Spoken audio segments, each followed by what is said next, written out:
Live to us there at the East London Magistrates Court as we await that session to get underway. I'm seeing on the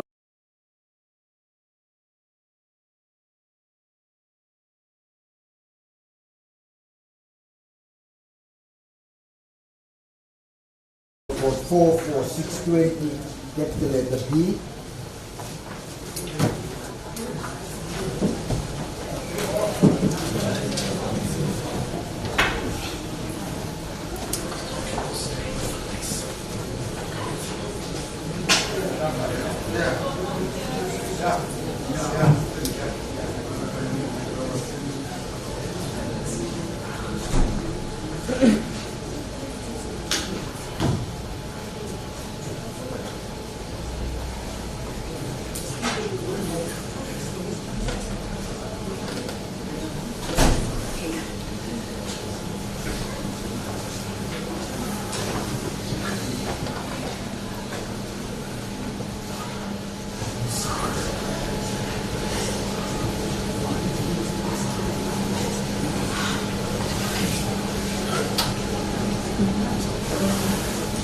Thank you, Worship. This matter was set down today for judgment.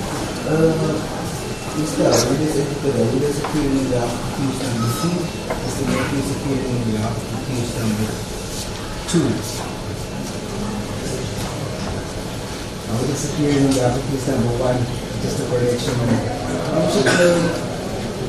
Mr. Julius has reasons where to go for the case. I've just found got instruction from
just as a formality,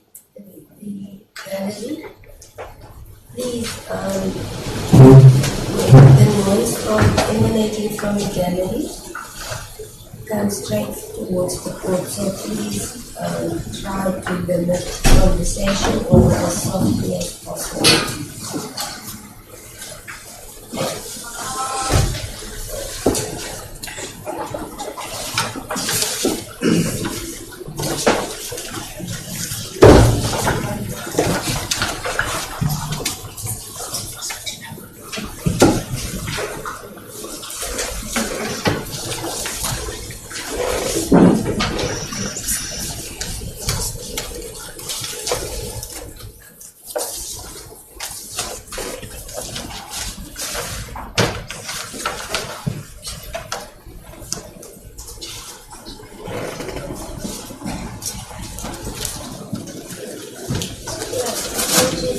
Please be seated.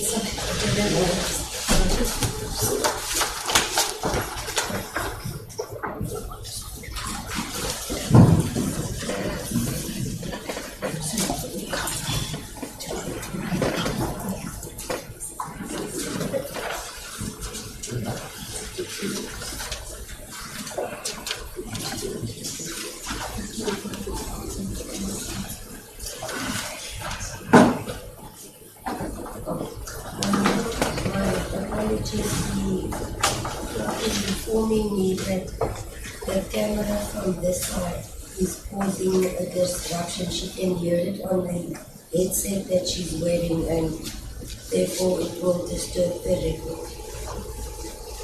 Have you taken it up? Let me just check with her. Thank you very much.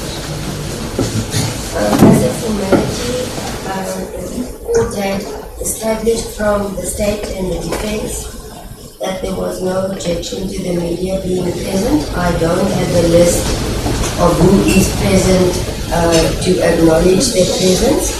During the proceedings, you may note your names and where you are from, and I will place it on the record when the list is complete.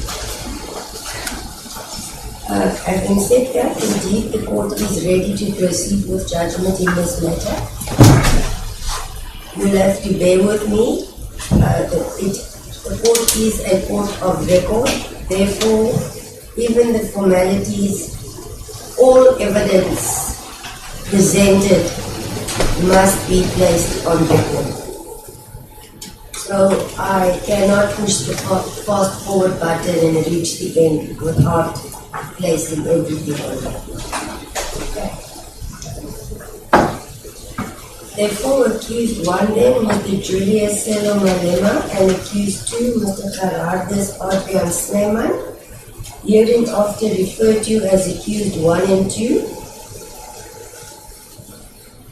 For the state appears Advocate Caesar, and on behalf of accused 1 appears Advocate Alhodes, as instructed by Ian Levitt attorneys, and the position remained unchanged during the proceedings to date. On behalf of accused 2 appears Advocate S. Matthews, as instructed by College, Crowcard and Associates Incorporated. The position has remained unchanged for the duration of these proceedings. In respect of count 1, it is with regards to accused 1 only.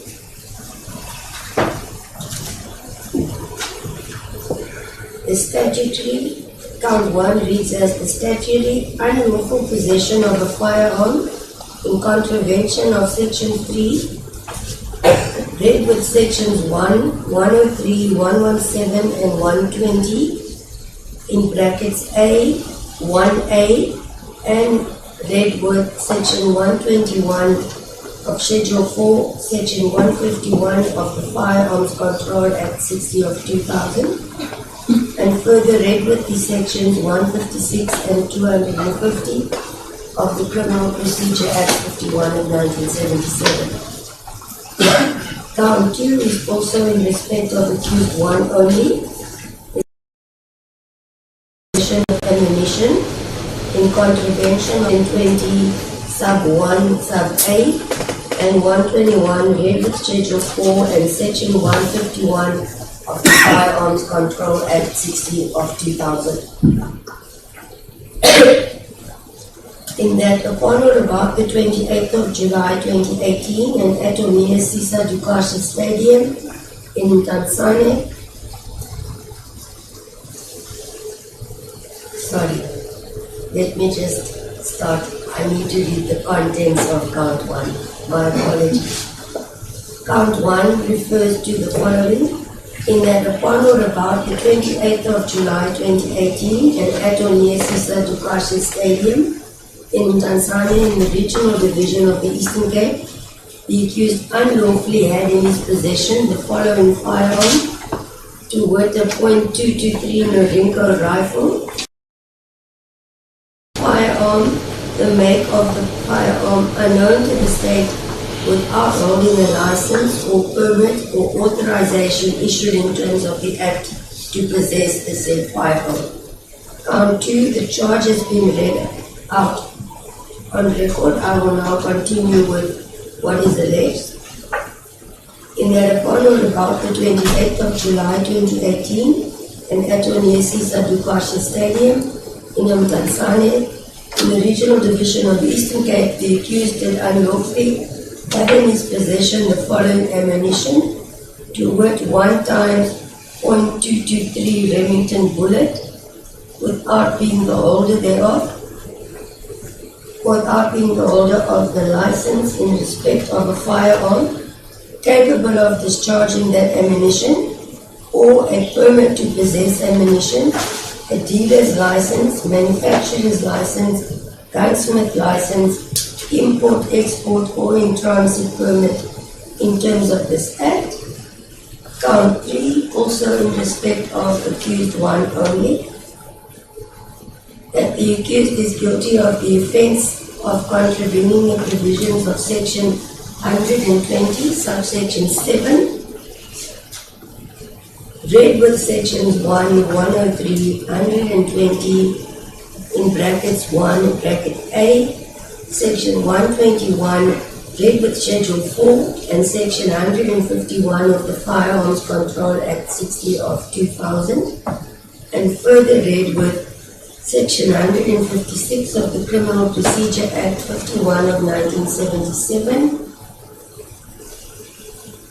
being the discharge of a firearm in a built-up area or any public space, in that upon or about 28th of July and at or near Sisa Dukashi Stadium in Tanzania in the regional division of the Eastern Cape, the accused did unlawfully discharge a firearm to wit a .223 Norinco rifle and or a firearm, the make of the firearm unknown to the state, in a built-up area or any public place, to wit the Sisa Dukashi Stadium in Tanzania without good reason to do so. Count 4 is in respect of accused 1 and 2, in that the accused persons are guilty of the offence of contravening the provisions of Section 120, subsection 3, read with Sections 1, 103, 120, 1A, and Section 121, read with Schedule 4, and Section 151 of the Firearms Control Act 60 of 2000, and further read with Section 156 of the Criminal Procedure Act 51 of 1977, meaning failure to take reasonable precautions to avoid danger to person or property. In that upon or about the 28th of July and at or near Sisa Dukashi Stadium in Tanzania, within the regional division of the Eastern Cape, the accused had control of a loaded firearm, to wit a .223 Norinco rifle, and or a firearm, the make of the firearm unknown to the state, in circumstances where it created a risk to the safety or property of the general public attending the 5th Economic Freedom Fighters celebration, and unlawfully failed to take reasonable precautions to avoid the danger. Count 5 in respect of the accused 1 only, that the accused is guilty of the offence of contravening Section 120, subsection 3B, read with Sections 1, 103, 121A, and Section 121, read with Schedule 4, and Section 151 of the Firearms Control Act 60 of 2000, and further read with the provisions of Section 156 of the Criminal Procedure Act 51 of 1977, being reckless endangerment to person or property, in that upon or about the 28th of July 2018 and at or near Sisa Dukashi Stadium in Tanzania, the regional division of the Eastern Cape, the accused had unlawfully discharged or otherwise handled a firearm, to wit a .223 Norinco rifle, and or a rifle, the make of the firearm unknown to the state, in a manner likely to injure or endanger the safety or property of the general public attending the 5th Economic Freedom Fighters celebration, or residents of Tanzania and the employees of Gear House, or with reckless disregard for the safety or property of the general public attending the 5th Economic Freedom Fighters celebration, being the residence of Natsane and Kia employees.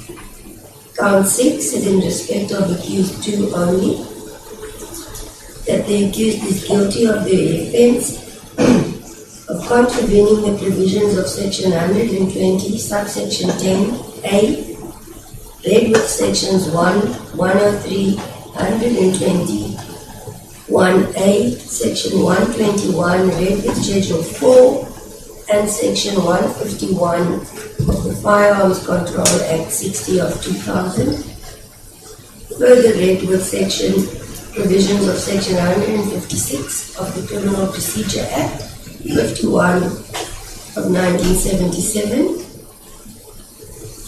therefore providing a firearm or ammunition to any person not allowed to possess the same, in that upon or about 28th day of July 2018, and at Onyesi Sadukashi Stadium in Mtansane in the regional division of the Eastern Cape, the accused did unlawfully supply or in any other manner give possession of a firearm or ammunition, to wit a .223 Norinco Remington bullet, to accused 1, who is not allowed in terms of this act to possess a firearm and or ammunition.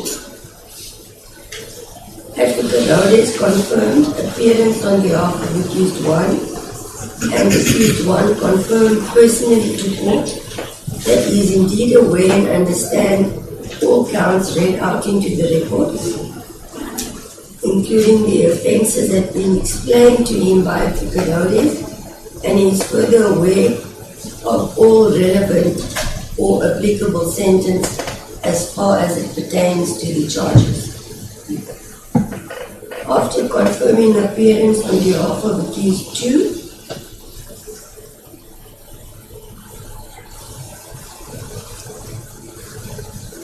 accused 2 had also personally to court to confirm that he is indeed aware and understand both counts read out on record, and that it was explained to him by Advocate Matthews.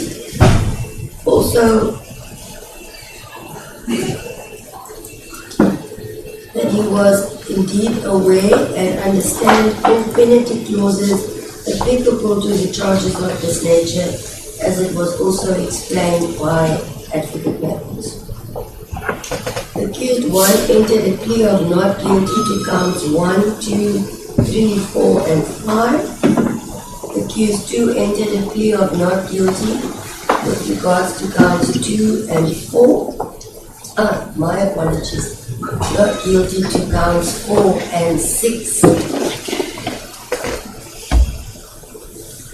Advocate Rhodes confirmed that the plea of not guilty entered by accused 1 with regards to counts 1, 2, 3, 4, and 5 are in accordance with the instructions he had received from his client.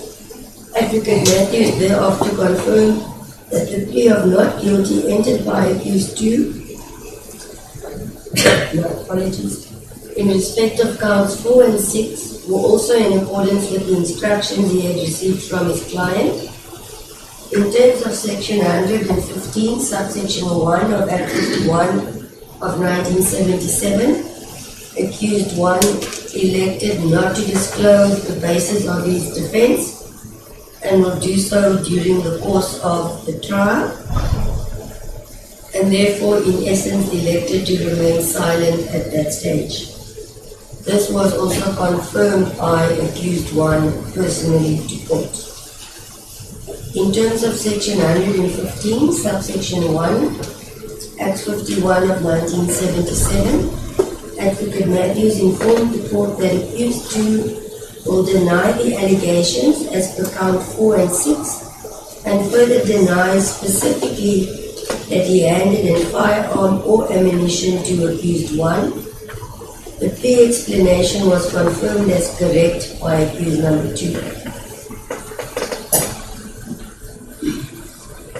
It should be noted by this court that at this point, Advocate Matthews inquired whether the request for further particulars on behalf of accused 2 and the state's response was attached to the charge sheet.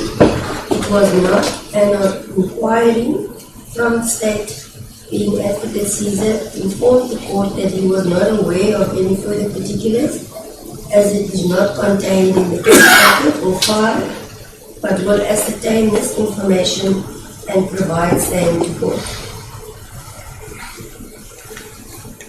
I think at this point it will be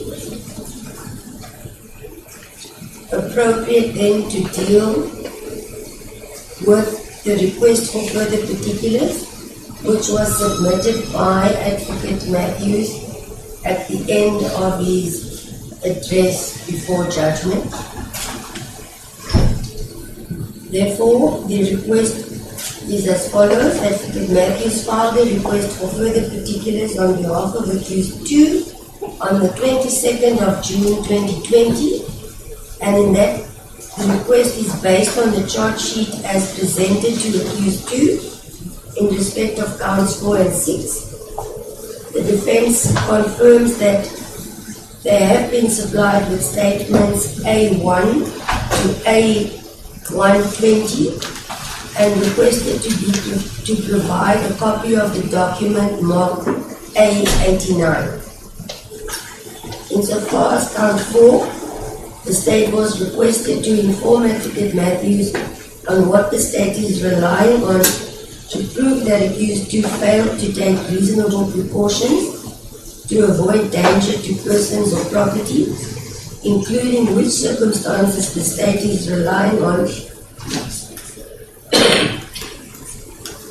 to prove there was a risk to the general public, and also in what circumstances or stage of the incident is it alleged that accused 2 had control of a loaded firearm.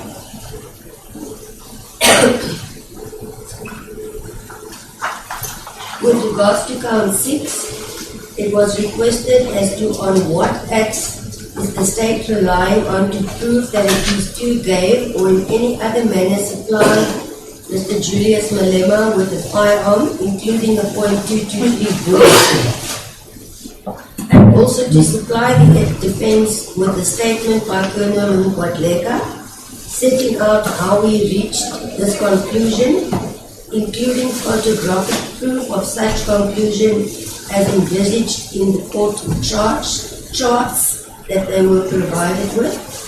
And the state is also further requested to supply the defense with the results of the muzzle flash test. The above is a summary of the request for further particulars on behalf of accused 2. The state replied to the request on 31 August 2020, and that is confirmed that copies of images, reports, and statements were now supplied to the defense on behalf of accused 2. Further statements obtained after the docket was supplied to the defense is now provided, being A124 to A125. The retake of Mr. Malema's fingerprints and SAPS 69s marked A122 and A123. The results of the statements provided to the defense. Further, it was highlighted by the state that A21 was indeed a warning written statement obtained from Tolani Larry Mavundla and is marked as A121, which was obtained on the 5th of November 2019, indicated that he had elected to remain silent, and a copy of A21 will be provided to the defense at the next court appearance. The court was not informed that A21 was not provided to the defense and therefore proceeds on the premises that it has indeed been provided. The previous unmarked statement by Colonel Ngwadleka is also now supplied and marked in the docket as A133 A89 is an acknowledgement of receipt attached to the statement of current now, marked A85, and also supplied. Compact discs containing recordings and images were supplied to the defense, and that all evidence in possession of the state is now supplied to the defense. In response to count 1, the state replied, Tactical Security Service was the service provider contracted for armed guards, close protection, and the bodyguarding for Mr. Malema at the event, place and date already placed on record. Further, that Mr. Snyman introduced himself as the owner of the business to the police. Further, that accused 2 handed a rifle that belongs to Tactical Security Services to Mr. Malema, and that Mr. Malema used the rifle to fire shots in the air at a public gathering. Mr. Snyman was present at the time the rifle was fired and retrieved from Mr. Malema. In summary, further, that the Sisa Dukasha Stadium is situated in a built-up area and full of members of the public, the crew working at the stadium and police. Mr. Snyman is also the only, and I quote, white male identified on the stage before and after the shooting of the rifle. Mr. Malema is then seen firing the rifle. There is no statement of a witness in that regard. I emphasize and highlight what I'm reading out now is the response by the state to the request for further particulars by Advocate Matthews, not what was in fact presented. It's the reply that I'm reading. Then with regards to count 6, the state replied that Tactical Security Services is the owner of rifle CN SPA 249-14. The video footage shows 2 shooting incidents, the first being the shooting of a handgun, and the second incident the shooting of a rifle. Further, after the first shooting incident, the tall African male is seen receiving the handgun from Mr. Malema. He then walks to the back of the stage and the handgun and receives the handgun from Mr. Malema. He then walks to the back of the stage and speaks to the white male standing next to the stairs. At that stage, Mr. Malema is seen dancing on the stage and then turns towards the back of the stage, making a hand gesture or sign. And the white male is then seen at the back of the stage with the rifle, whereafter Mr. Malema is then seen firing the rifle, and Mr. Snyman took the rifle directly after it was fired from Mr. Malema and then moved to the back of the stage.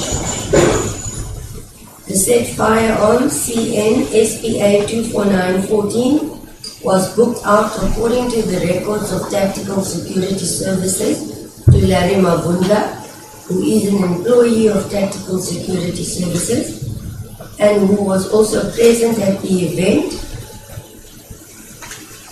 Time, date, place already placed on record, my summary.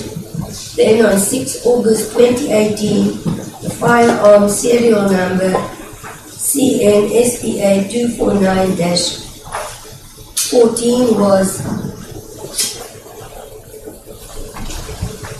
presented to Colonel Jansen by Mr. Larry Mabunda with the explanation that the company knew that the South African police services were needed for ballistic testing as a result of an alleged incident.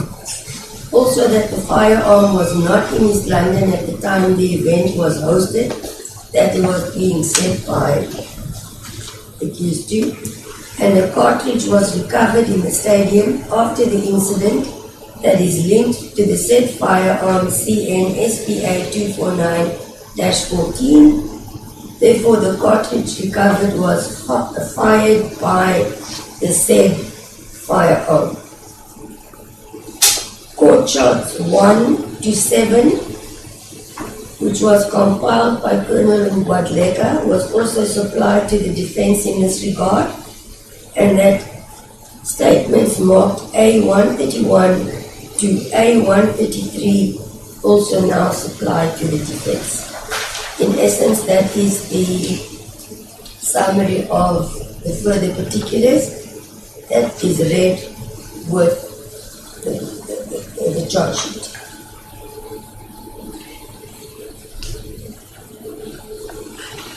The state called the following witness to testify and listed by court in no particular order or the order that the state witness were called to testify, but in an attempt to differentiate between the various witnesses and their occupation at the time. Therefore, the court had attempted to list them accordingly, being firstly Ntombifikile Mankomo, a cleaner at the time of the alleged incident; Nomfundo Rwana, the supervisor of the above-mentioned employee; Jonathan Kumalu, assistant manager at the time.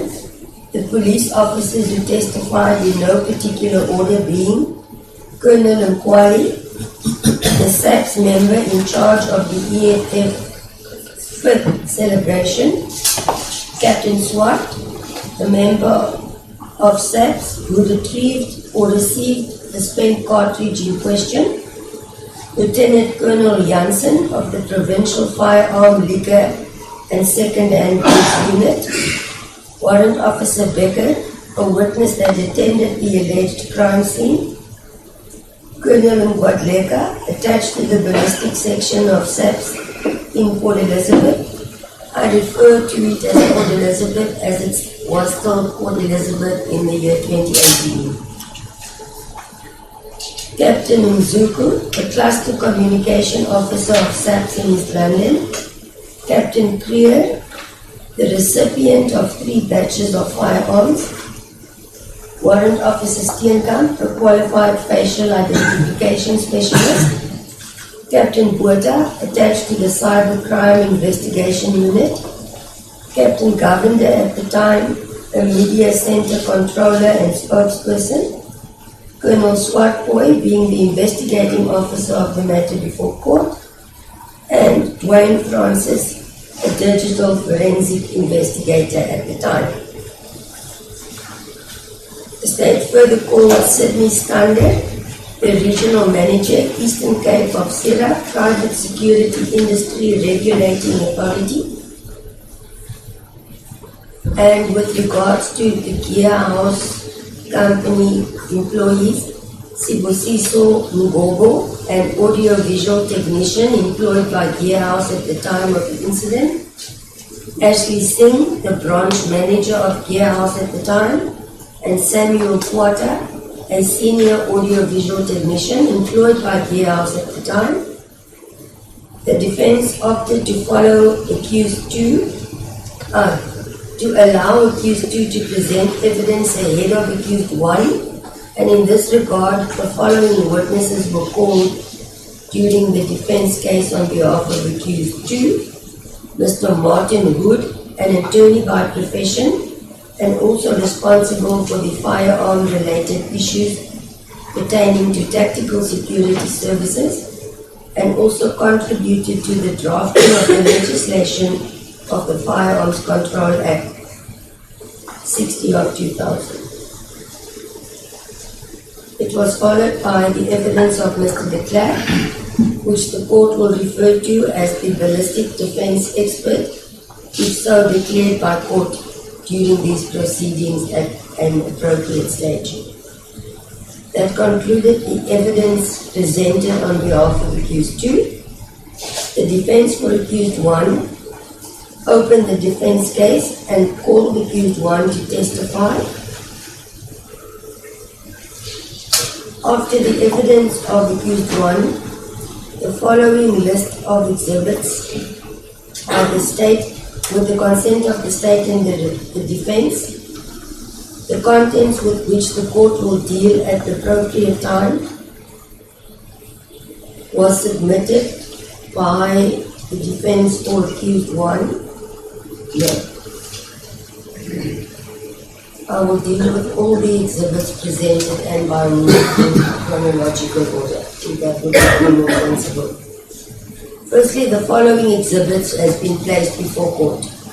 Exhibit A, depicting a photo of the sealed cartridge retrieved from the scene. Exhibit A1 and A2, photos depicting the spent cartridge that was retrieved on the premises, and an enlarged photo pertaining to the structure. Exhibit B, an affidavit drafted by Mr. Stander pertaining to one Mr. Mabunda.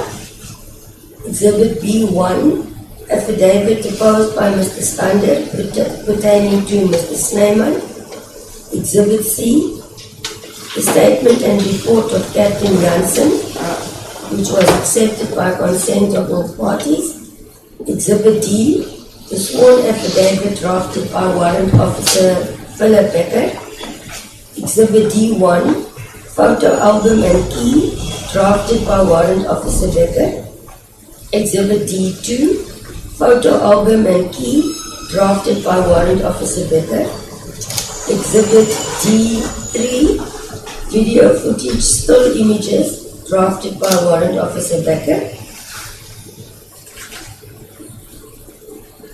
Oh no, there is a clear rule of no still photos during the court being in session, please.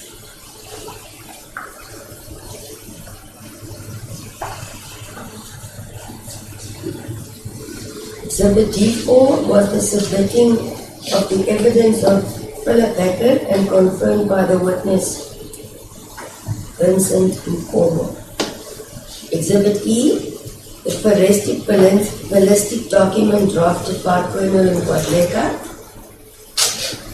Exhibit E1, exhibits for ballistic analysis that will include Exhibit E2, Exhibit E3, Exhibit E4, E5, E6, E8, Exhibit E9, including Exhibit E10,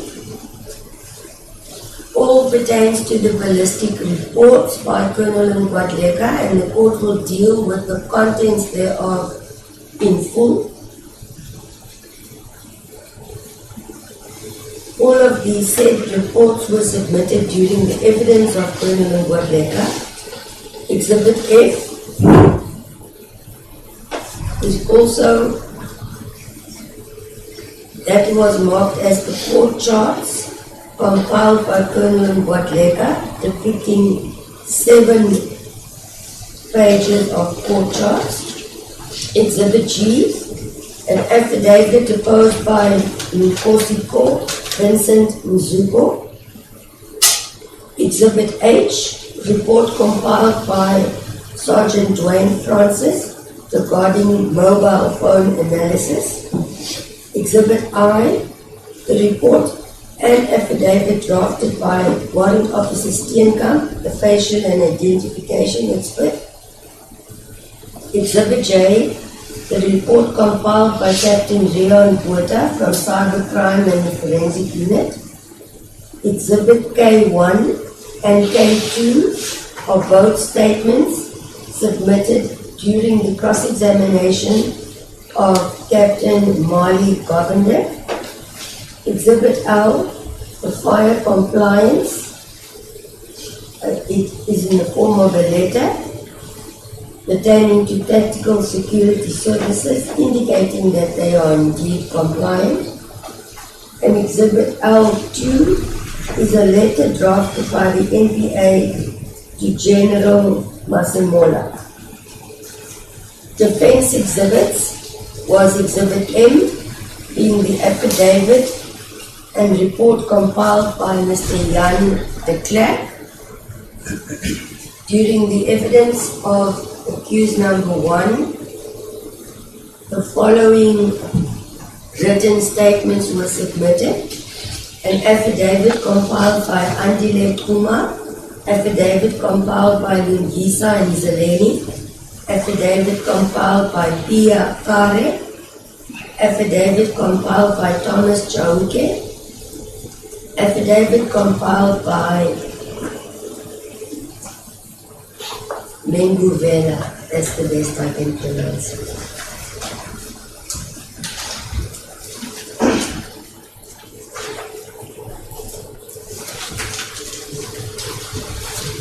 As stated,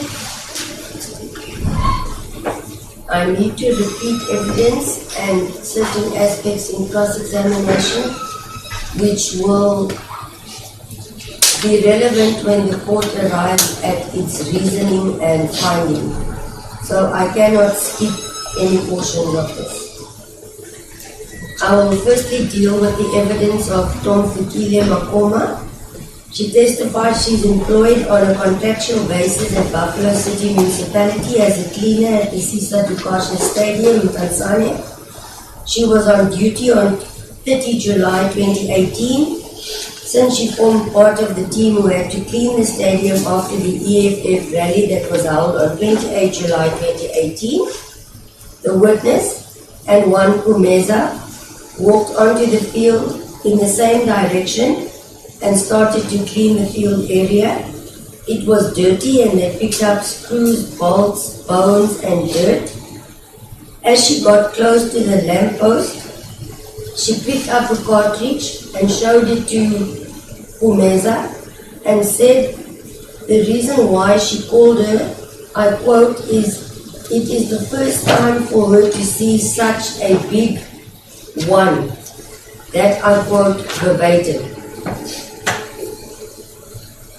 In essence then, the size of the cartridge picked up is one she has not seen before. She called the others who also came to have a look, and a male person from disaster management was also present at the field and called her to bring the cartridge to him, which she did, and he placed it on a small table that was in the back of his buggy that he was driving, and took various photos of the cartridge and handed it back to her and told her to hand it to her supervisor. The cartridge was then handed to Mfundo Lubwane, who was told to put it in her office. The lamppost the witness is referring to is the lamppost which is on the field, on the grass surface. A photograph of the cartridge was shown to the witness, who testified that it is indeed a cartridge and no other cartridge found that day except for the one picked up and shown to her in court. Exhibit A was shown. The witness indicated that she can identify the spot where she found the cartridge and marked the photograph using an X mark, and testified that the caterer's tent was at the spot where the cartridge was picked up by her. She explained that there were stands there and a tent, as well as a passage that divided the tent room from the podium. At the time she testified that the cleaning tent had been removed and stand was being removed or dismantled, and the two pillars where the words 5 years were written on or depicted had also already been removed. She further explains that the photograph depicts Sisa Dukasha Stadium, and the first gate on photo number 1 is a small gate which they used to enter, and there are palm trees on the outside of the stadium. Photo 2 depicts the field that faces the grandstand, which is not visible on the photo, and shows the trees towering over the field, and the pole depicted in the photo is the one where she picked up the cartridge, and that there are only 2 lampposts at the stadium, one on the field which she pointed out and where she picked up the cartridge, and the first pole is on the one right at the spot as soon as a person enters the first gate.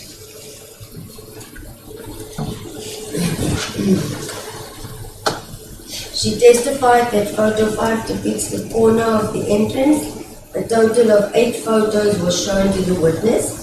Cross-examination by Advocate Hodes on behalf of accused 1. She confirmed that she attended the event on 28 July 2018 and she was also on duty at the said date. She confirmed that she knows how the stage was set up, as it was already set up during the course of the week before the event. She further confirmed that the photo shows that the stage had been removed and the floor was the last item that was to be removed. She is unable to estimate distances and testifies that she is illiterate and that the X she marked on the photo album to her is not marked on the tent as depicted, but indicates, according to her, the area at the lamppost where she picked up the cartridge. And she concedes that the X could be where the tent was erected, but the passage was not in front of the stage but in between. She does not know who put it there, and she picked it up as it is her job to do so and clean. There were no cross-examination on behalf of accused 2 by Advocate Hodes, no re-examination by the state. On questions by court, she stated that she was alarmed when she picked up the cartridge because of the size of the cartridge, the color, and the sharp point of the cartridge. There were no questions following the questions by court on the side of the state or the defense. It finalized the evidence of the witness. Court will deal with the evidence of Nomfundo Luwane, also an employee at Buffalo City Municipality, in the capacity of a supervisor. Her duties include supervising cleaning staff and to instruct them as to where and how to work and to ensure that the instructions are complied with. She arrived at work at 8 a.m. on Monday, 30 July 2018, and on her arrival, she instructed the workers to go and clean the premises where the EFF held a celebratory event at which the witness, Ms. Mwane, also attended on 28 July 2018, and she had remained present for the duration of the day. And after arrival at 7 a.m., she left at plus minus 6 p.m., checking that all ablution facilities were clean and overall supervision was done. On 30 July 2018, she instructed employees to go to the premises where the event was held to clean, and on going back to check whether the stadium was being cleaned, one of the employees, Fumeza, came to her saying she had picked up a cartridge and she told Fumeza to go and put it in her office. She only looked at the cartridge in Fumeza's hand.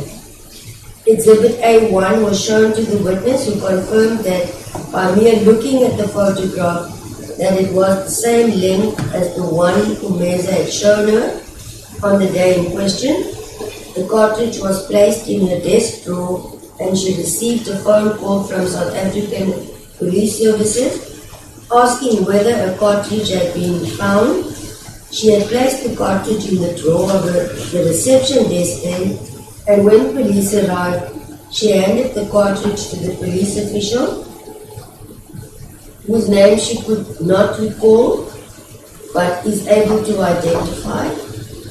She further confirmed that one cartridge was given or shown to her on 30 July 2018 at about 13 p.m. I may add that the cartridge was in fact the member of SAPS. The witness is referring to would be the evidence of Captain Swart, which the court will deal with shortly. During cross-examination by Advocate Hodes on behalf of accused 1, the witness stated that it may indeed be any cartridge according to her view, as she saw nothing else peculiar. During cross-examination by Advocate Matthews on behalf of accused 2, the witness confirmed she made a statement to the police on 1 August 2018, the same day that SAPS collected the cartridge. She denied certain facts contained in her statement. Example, that they were seated when she was shown the cartridge, which the witness denied, stating she was standing and she was shown where the cartridge was picked up next to the stand. In essence, that was the only aspect in cross-examination that was challenged. It follows by the evidence of Jotham Kumalu, employed at Buffalo City Municipality at the Disaster Management Unit in East London. He was also on duty on 28 July 2018 at Sisa Dukasha Stadium in Tanzania, where the EFF event was celebrated.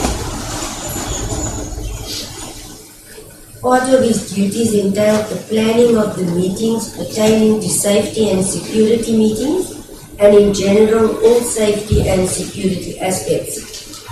He confirmed that prior to the event, meetings were held at the venue and it was chaired by Colonel Mkwali.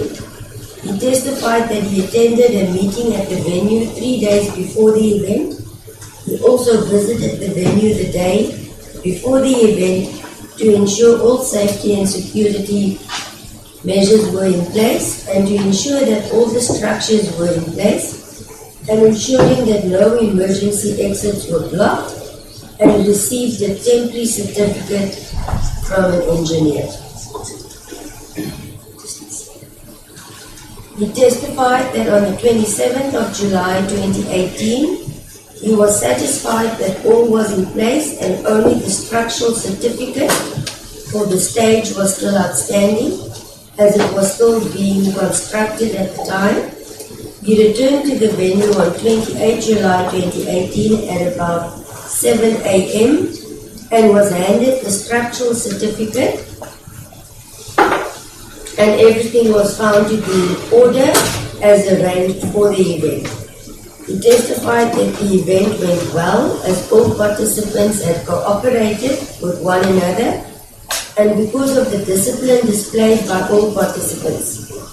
He recalls that someone was injured at the stadium, but that an ambulance was present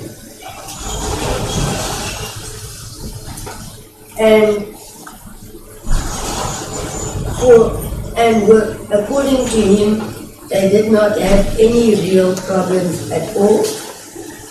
Say was injured. He did not refer to being injured as a result of the incident. I accept that someone somewhere may have sustained an injury. During the evening of 28 July 2018 at about 19:30 p.m., the final VOC meeting was held as an opening meeting and then again a specific one for closing of the meeting, and a debriefing session was held. He testified that the music stopped at about 19:30 p.m. and the people started to sing thereafter, and they did not have a problem with that at all. He heard a crackling sound, however, the meeting briefly paused and thereafter it continued, and he left and he went home. He described the loud sound as similar to the sound of fireworks. He returned to the venue on 30 July 2018 for a post-event inspection and arrived at about 11 a.m. He was walking along a fence, inspecting the extent of damage to the fence, when a general worker called him and he was shown a cartridge. He confirmed that he took photographs thereof and instructed the general worker to hand it to a supervisor. He confirmed that Exhibit A1 was photographed by him. It depicts the back of the cartridge and the numbers are visible and appears to depict my notes 223, but unable to see the marking clearly. Cross-examination on behalf of accused one by Advocate Hodes. The witness confirmed that he was involved in the pre- and post-assessment and all was in order, including post-event. and only a gate at the emergency exit was slightly bent, and it was the only issue table.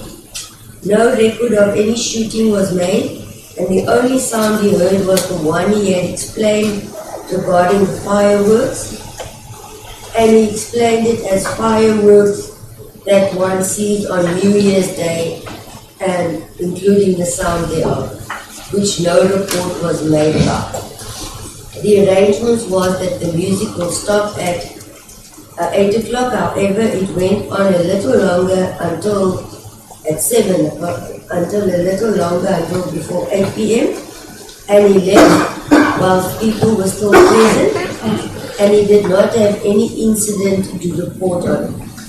He confirmed that he was handed a cartridge by one of the general workers, which he photographed, but he did not ask the name of the lady who showed him the cartridge. He also did not seal it in an evidence bag, since he did not know if it will be needed later and for what reason. The VOC meeting was held and the speaker talking stopped until the sound of the fireworks was quiet in the VOC room, and again the meeting continued.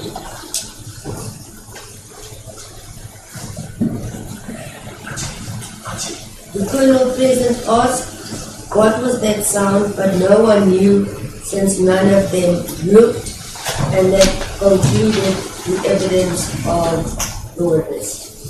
The court will now deal with the evidence of Captain Johannes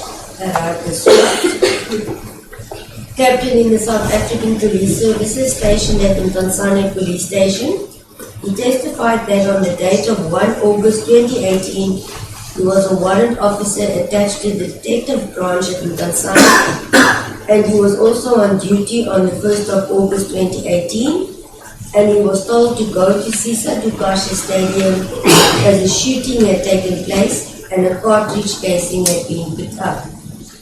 On arrival at the stadium, he was handed a cartridge by the cleaning section supervisor and sealed it in evidence bag with seal number PA 6001796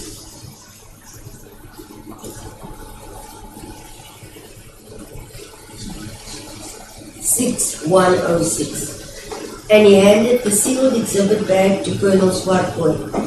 He testified that in as far as it is within his knowledge, it was a rifle cartridge, example an R5 or an AK-47, but definitely not a pistol cartridge.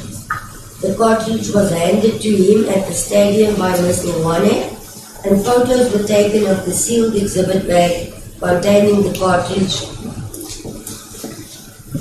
in the presence of the witness. The witness was shown Exhibit A, and he confirmed that it was the cartridge that was found and handed to him in the sealed exhibit bag. He also confirmed that the photograph depicting the sealed evidence bag is indeed correct, the correct exhibit according to the serial number reflected. Cross-examination by Advocate Hodes on behalf of accused 1.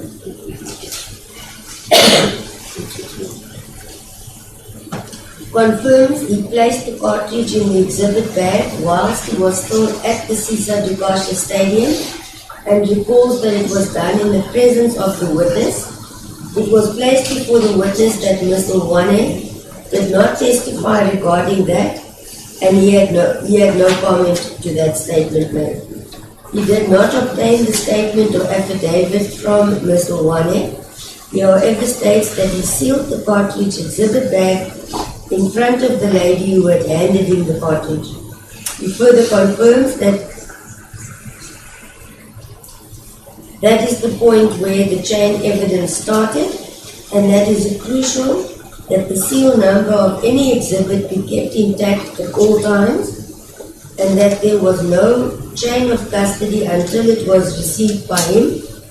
The witness also confirms that it is similar size to a 7.62 cartridge, but that it was indeed a rifle cartridge that he was handed. During cross-examination by Advocate Matthews, none by Advocate, no, sorry.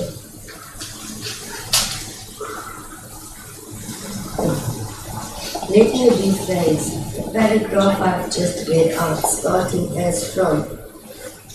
Confirms he placed the cartridge in exhibit bag while he was still at the Cesar Dukashi Stadium and reports that it was done in the presence of the witness. That is the start of cross-examination by Advocate Holders on behalf of the court. It was placed before the witness that Mr. Wane did not testify regarding that, and the witness had no comment to that statement made to him. He did not obtain the statement by or from Mr. Wane. He however states that he sealed the cartridge exhibit bag in front of the lady who had handed him the cartridge, further confirms that it's the point where the chain evidence started, and that is crucial that the serial number of any exhibit be kept intact at all times, and that there was no chain of custody until he was received by them. The witness also confirms that it is a similar size to a .762 cartridge, but that it was indeed a rifle cartridge that he was handed. That was the cross-examination on behalf of accused 1. Cross-examination by Advocate Matthews on behalf of accused 2. He testified the cartridge looked similar. The cartridge that he was shown does look similar, but the one he was handed is a rifle cartridge. That concluded the evidence of Captain Swat. May I just have an indulgence?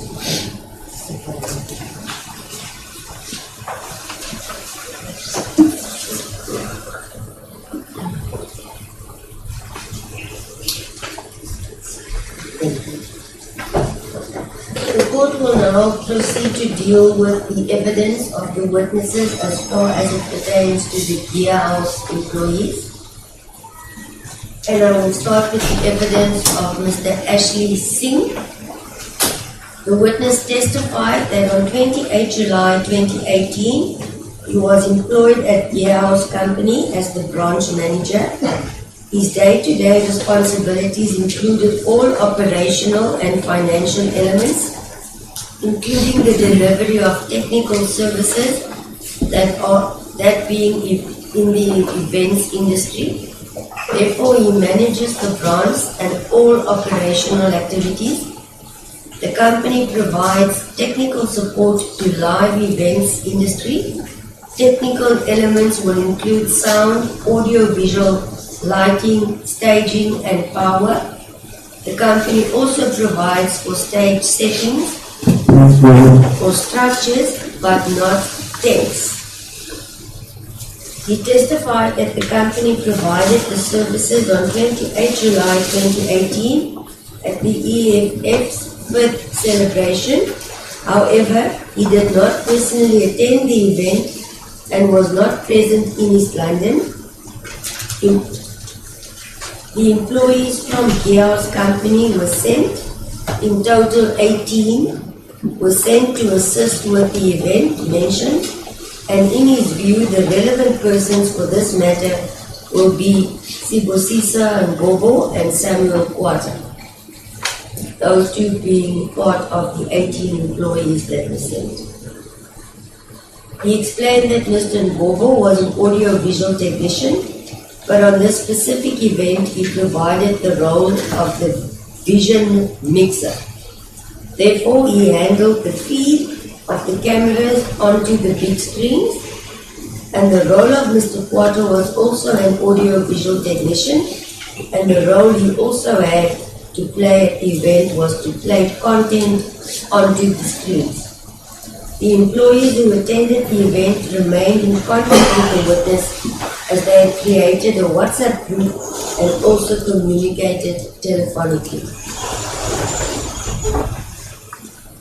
He testified that the audio-visual equipment, lighting, and what he refers to as rigging and cabling would have been packed up after completion of the show, which would have been late Saturday night, and the structures part would have been packed up by the Monday. None of the employees who dealt with the packing up of the structures contacted him on the Monday according to his recollection. The witness confirmed that he was telephonically contacted by Brigadier Govender on the 8th of August 2018, attached to the Eastern Cape Directorate for Priority Crimes Investigations. He was informed by a SAPS member that he was investigating the matter and that he needed to physically inspect the stage or structure. The witness believes that the police official could well not have understood the term, I quote, stage, since he informed him that the actual stage does not exist anymore. It will have to be physically built or erected, and that the stage did not exist as it was done at the event and would need to be reconstructed fully. He was informed that the official wanted to physically visit the offices and also inspect the equipment used at the event. The police official was under the impression that the stage would have incurred damages as a result of the shooting on site and therefore wanted to look for physical damage or other kinds of evidence. The witness informed the police officer that he was not part of the staging department and therefore the official should contact the head of the structures department. The official agreed and informed the witness that he will send a team of police officials to the office to inspect the stage, which I refer to as the stage. A few days later, a team of police officials arrived who inspected the equipment with an employee from Gearhouse, one Mr. Madlala. However, no damage was observed.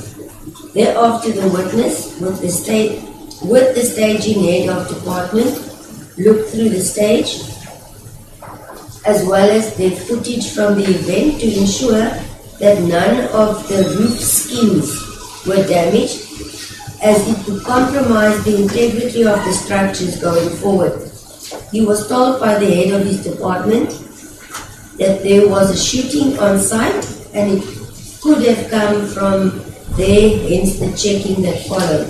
He then viewed the video, which is referred to, I would believe, as video clip 1 and 2, termed the Gearhouse footage. At this point, the witness was asked to move out from the witness stand and to come closer, and 2 video clips were played in court.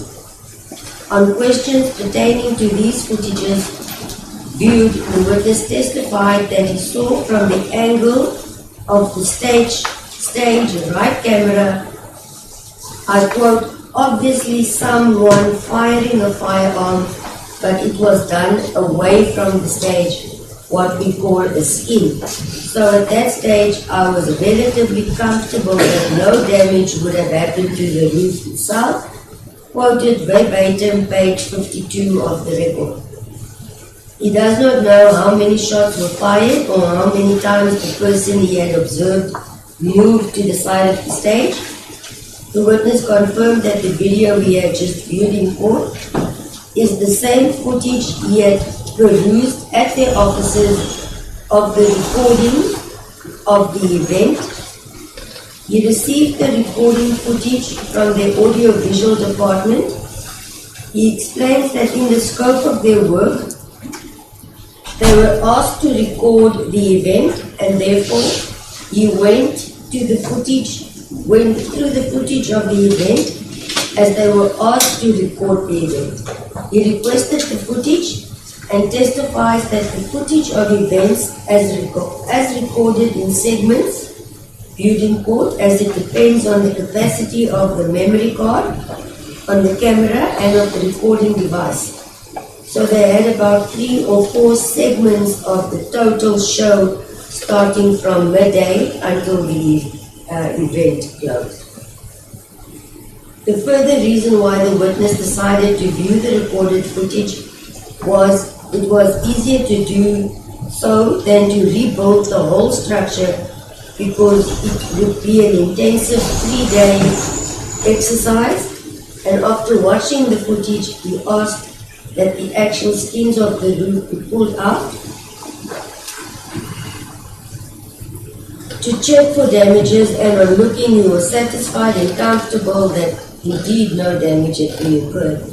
He testified that on the same time he watched the recording, he was not able to identify the person who was firing shots.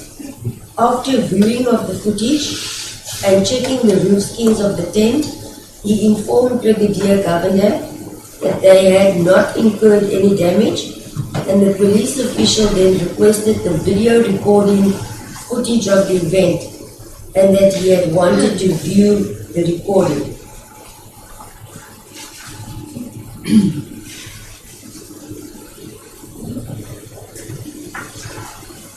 A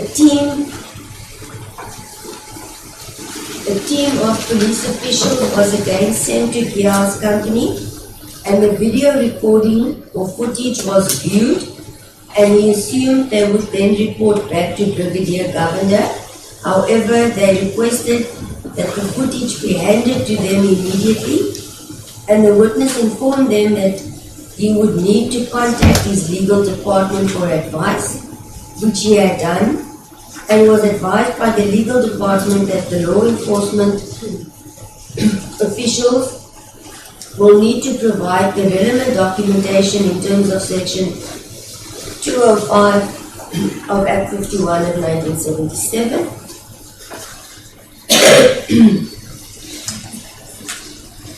to obtain a copy of the footage. After a few days, the law enforcement members returned and handed the relevant documentation, including that of the Section 205 subpoena, to the witness for the law enforcement members to look at the footage and to be given a copy. He was present when this was done, and when the footage was downloaded by Mr. Quata, and after the footage was downloaded, the footage was sealed by the police officials in the presence of the witness. He also confirms that Mr. Quata downloaded the footage from the laptop that they had used at the show. He confirmed that while the footage was in their or his possession, it had not been tampered with in any manner. He is able to say so with confidence, as the footage was locked in the company safe on the premises, and he was the only person with access to it and only opened it again when the lady from the forensic unit came to the offices. The witness also continues to say he is able to confirm that the footage that was handed to the law enforcement officials and which was sealed in his presence is indeed the recorded footage, and that it is indeed a part of the footage that was handed to the police. He explained it was a part, meaning that they had handed the police a comprehensive recording of the event, and that is obvious that was what had been viewed in segments or part of segments of the event itself, as testified to by the witness. This is quoted verbatim. Cross-examination by Advocate Odes on behalf of accused 1. The witness again confirmed that he was not present at the said event in question. The first time he heard about the matter is when he was approached by Brigadier Governor during a telephonic call. Further, that he was informed that the intention of the law enforcement members was to inspect the actual staves and the roof covers, since if it had been damaged, it would impact on the integrity of the covers for future events. The witness made it clear that after he was told by Advocate Odes that he had inspected the covers very thoroughly, that he had not done so, his staff had done so, but he was satisfied that no damage had been reported, and if there had been, they would have reported the same. was put to the witness that he does not have any idea as to what time the event started. Verbatim, page 62 of the record, and he replied he has a rough estimate of the time being around midday and ended after 2300 hours being 11 p.m. It was then put to the witness that it is the fact that according to the one of his employees, who the court will still deal with, one Mr. Ngobo, the event started before midday, to which the witness replied it may very well be true, and further placed before the witness that, I quote, not having been there, he has no personal knowledge of the events.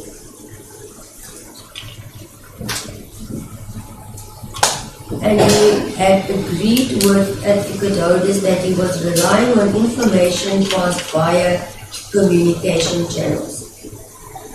The witness confirmed that the entire event was recorded from beginning to end, and on being asked as to who extracted snippets from the recording, the witness replied he would assume that it was the law enforcement officials. He was then told in clear terms by advocate holders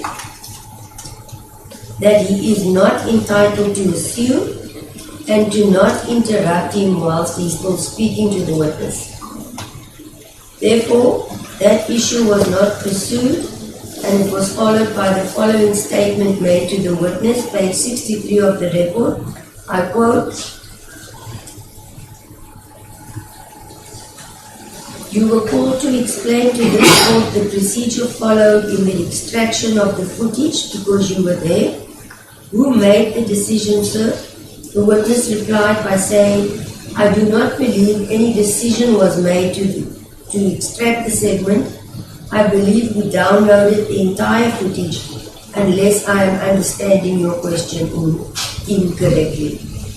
After several questions, the witness confirmed the following, that indeed the entire recording, as per the evidence and statements placed before him, would amount to around 12 to 13 hours of recorded footage, and confirmed that he does not know who extracted the snippets from the footage that he viewed in court.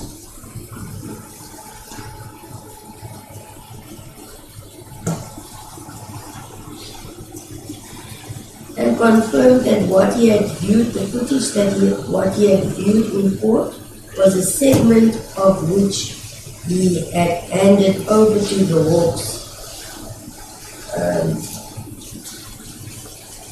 And he confirmed it as such.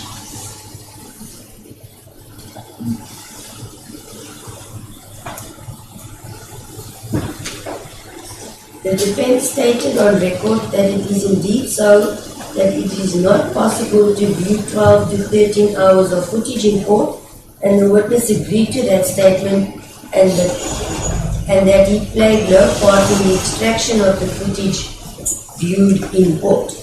The witness was told that when the members of the Hawks came to your office on the first occasion and requested the footage, they did not have a Section 205 subpoena with them, which the witness confirmed.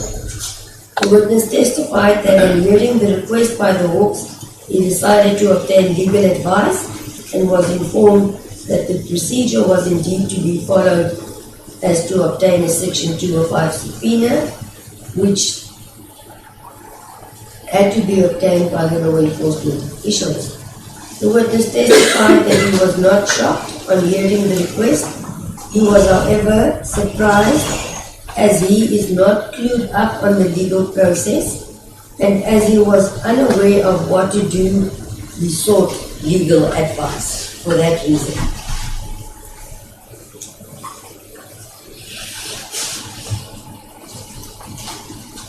Cross-examination of accused one continued. It was then put to the witness that with regards to the law enforcement officials, I quote, prior to that, none of them had mentioned to you what procedure ought to be followed. Is that correct? The witness replied that he does not recollect. The issue was pursued and the witness was informed that it is clear he had testified that he was requested to hand over the footage of the event to the Hawks, and he had opted to obtain legal advice. Therefore, it is clear that it was not explained to him, which the witness then agreed to. In closing, the witness confirmed that he is not able to identify the person in the footage who was referred to by the defense as the shooter. Cross-examination by Advocate Holders on behalf of accused 1. The witness confirmed that he testified that Mr. Quatta downloaded the footage from a laptop onto a hard drive, which was handed over to the Hawks. The said laptop had subsequently been stolen.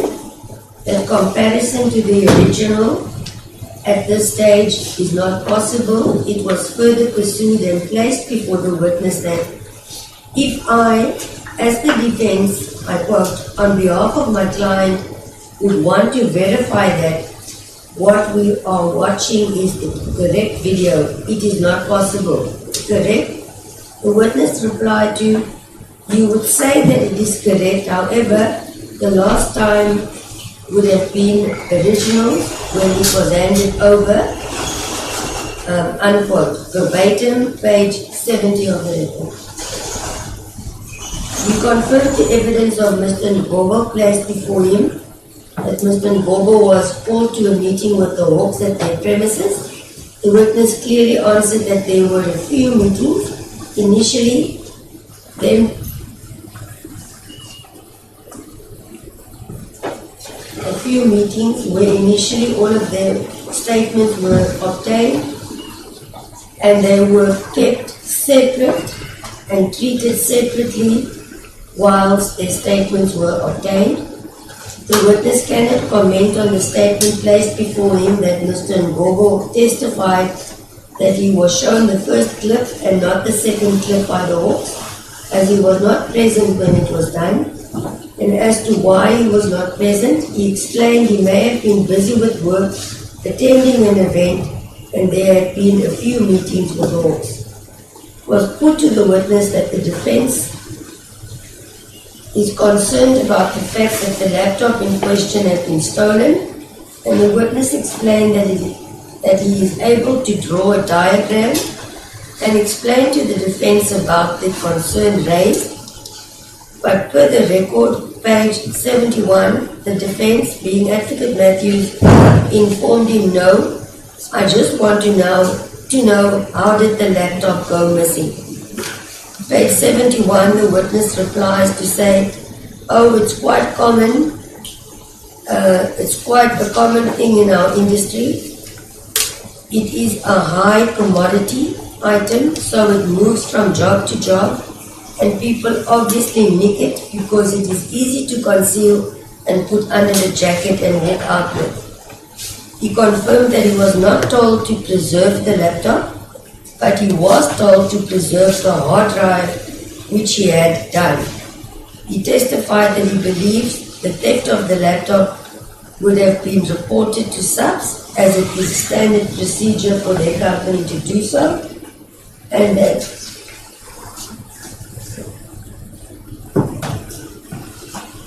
he would believe that it was done as they would require a police CAS number for insurance purposes.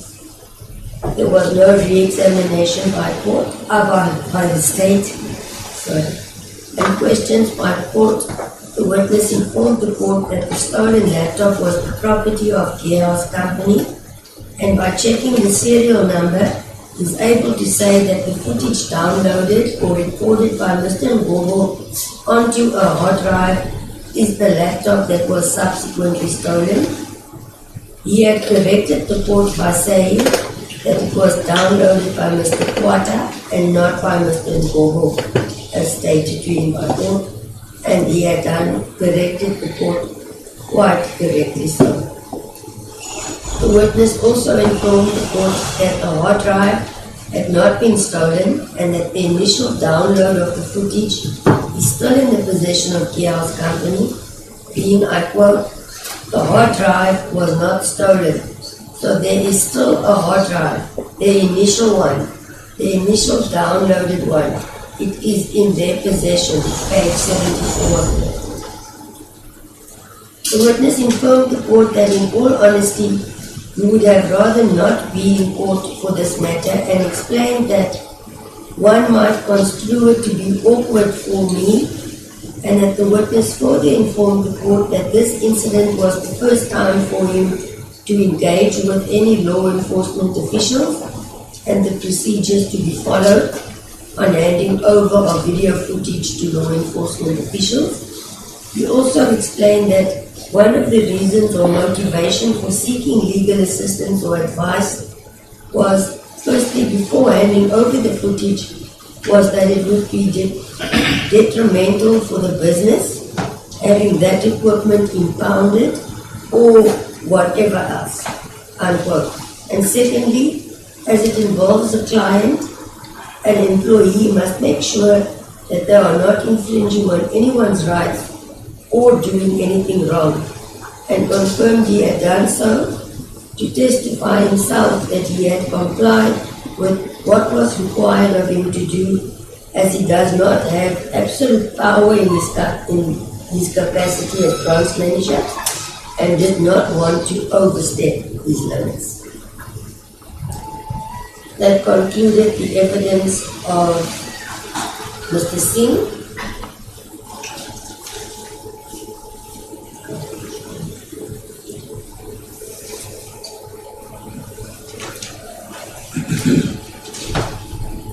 Was followed by the evidence of Sibusiso Umboba. Testified he was employed at Gia's company, 28 July 2018, based in the KZN province, and employed as an audio and visual technician. He explained that Gia's company deals with live events, and the company provides stage structures, sound and audio visual equipment for events. He stated that his qualifications are that of a qualified audio-visual technician, and at the time of his evidence, he had 7 years' experience in this field.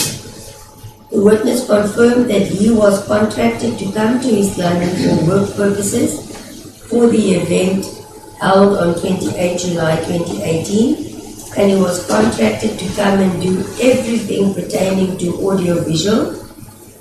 That is quoted verbatim, page 14 of the report, meaning from setup of the equipment, operating of the equipment, including the recording of the content that was taken on that day, unquote, page 14.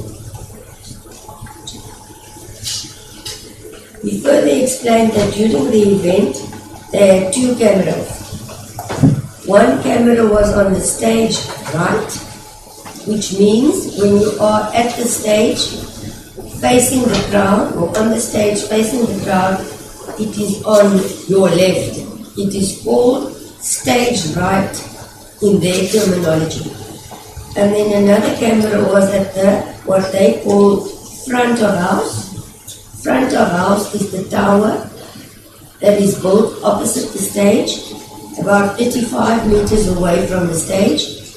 It is called front house. It is where all the engineers who are operating the show are seated, so they are able to have a clear picture of what is happening on the stage. For that reason, one camera was placed there.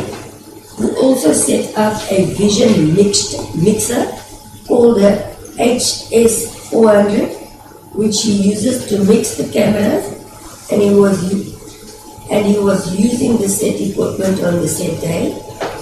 On further explanation, the witness testified that a vision mixer means it is when, I quote, take the feed from the cameras, it is used to mix cameras.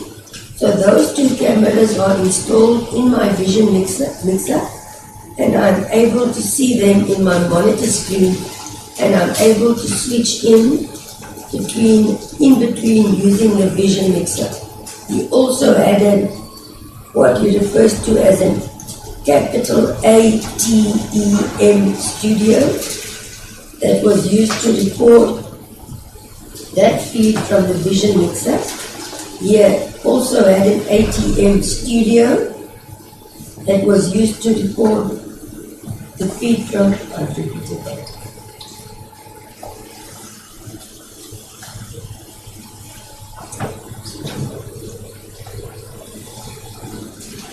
Which means whatever he is busy mixing on the vision mixer will go through the ATEM studio that he was using to record, and it was being recorded using the said ATEM studio, and he was also responsible to give the feed to the big screens that were on the venue, so the crowd would also be able to see the content. They started to set up the equipment at about 8 a.m. on 28 July 2018 at the Sisa Dukasha Stadium in Tanzania. His task was to ensure that he gets the correct feed from the cameras, and he will communicate with his camera operators using, which I will refer to as comms, COMMS, and explain as an example. You would tell them that camera 1, please stand by.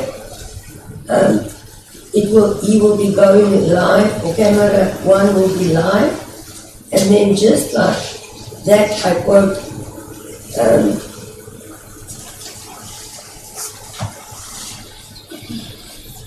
camera live would go live, and that is so because there's a great working relationship between him and the camera operators.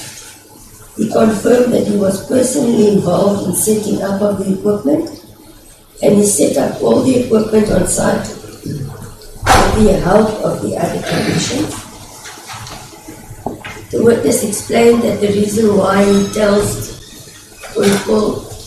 calls camera 1, or he tells camera 1 that he's coming to camera 2 or 1 or 2, etc., is to ensure that the camera can move when he calls them live on screen, so to ensure they are ready to log on to a shot that you will now be able to move the camera once he's live. The technician will understand that he is now live.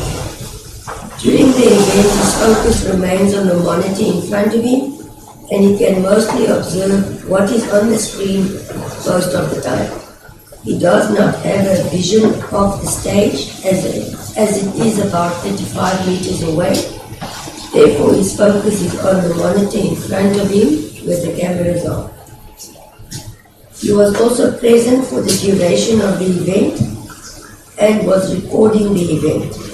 He also confirms that he saw Mr. Malema, accused 1, at the event, since he was the main speaker at the event, and that he had recorded everything that had happened at that event. He further testified that he does not know accused number 2, Mr. Snellman. However, he saw him at the event on the day in question. He, however, does not recall exactly where he saw accused number 2, as he was busy recording the event. He continues to say that all he can recall about the incident is that there were a lot of singing and dancing, and he did not see any shooting incident on 28 July 2018 at the event. He explains that when he is mixing, he uses comms, and it covers both his ears, so it blocks any banging sounds from the front. Therefore, he cannot comment on whether he heard the firework display on the day of the incident. He also did not observe the firework display that evening. The event ended, according to him, at about between 10 to 11 p.m. and he was also asked to report what is called the after party. The state asked the witness what happened once he had recorded whatever he needed to record, and what happens to the footage, or happened to the footage he recorded. The witness explained that once he finishes with the recording, he will then check that the recording was done. He then also double checks that the recording is there on his laptop and thereafter on the hard drive which he was using to record on, and then he will browse through the recording to check if there is audio and that there are no glitches. Then he will submit the hard drive with the content of the recording to the project's manager from Gearhouse Company, who will be on site and confirms he did so on the particular evening. In fact, he testified to say he did so as it is procedure. As to how he became involved in this matter, the witness testified and explained that a few days after the event, officials from either NPA or the Hawks arrived at the office of Gearhouse in KZN, and he was asked to join them because they requested a meeting with those persons who were working at the particular event. And that is where his involvement started in this matter. And also how he came to be a witness in the case. He also confirmed that the purpose for the visit from the Hawks was, according to the witness, that they firstly wanted to make sure that he was indeed the person who was doing the recording first, and they asked questions about the video and if it is original or what was the process that took place. The project manager at this time was one Lifa, and he was from the Gauteng Gearhouse offices. The witness stated that whilst the video footage was in his possession, he had not tampered with the said footage, and in his view, there was no tampering with the footage whilst in his possession. At this point, the footage was played in court, including a video clip, including a second video clip that was shown to the witness. The witness testified that he indeed recognizes the footage as it is or was the footage from the two cameras that he was mixing from on that day. He continued to state that it was two cameras as it shows it was taken from two camera angles that he used to mix on that specific day. He confirmed that he has viewed the first video footage before whilst the Hawks were present, but he has not seen the second clip before court, before today, that day before. He explained that the Hawks informed him that they were going to use their video footage as evidence, and they asked him to view and observe the footage, after which they asked him if he had observed whatever happened in the first video. It is how he became aware or viewed the first video clip.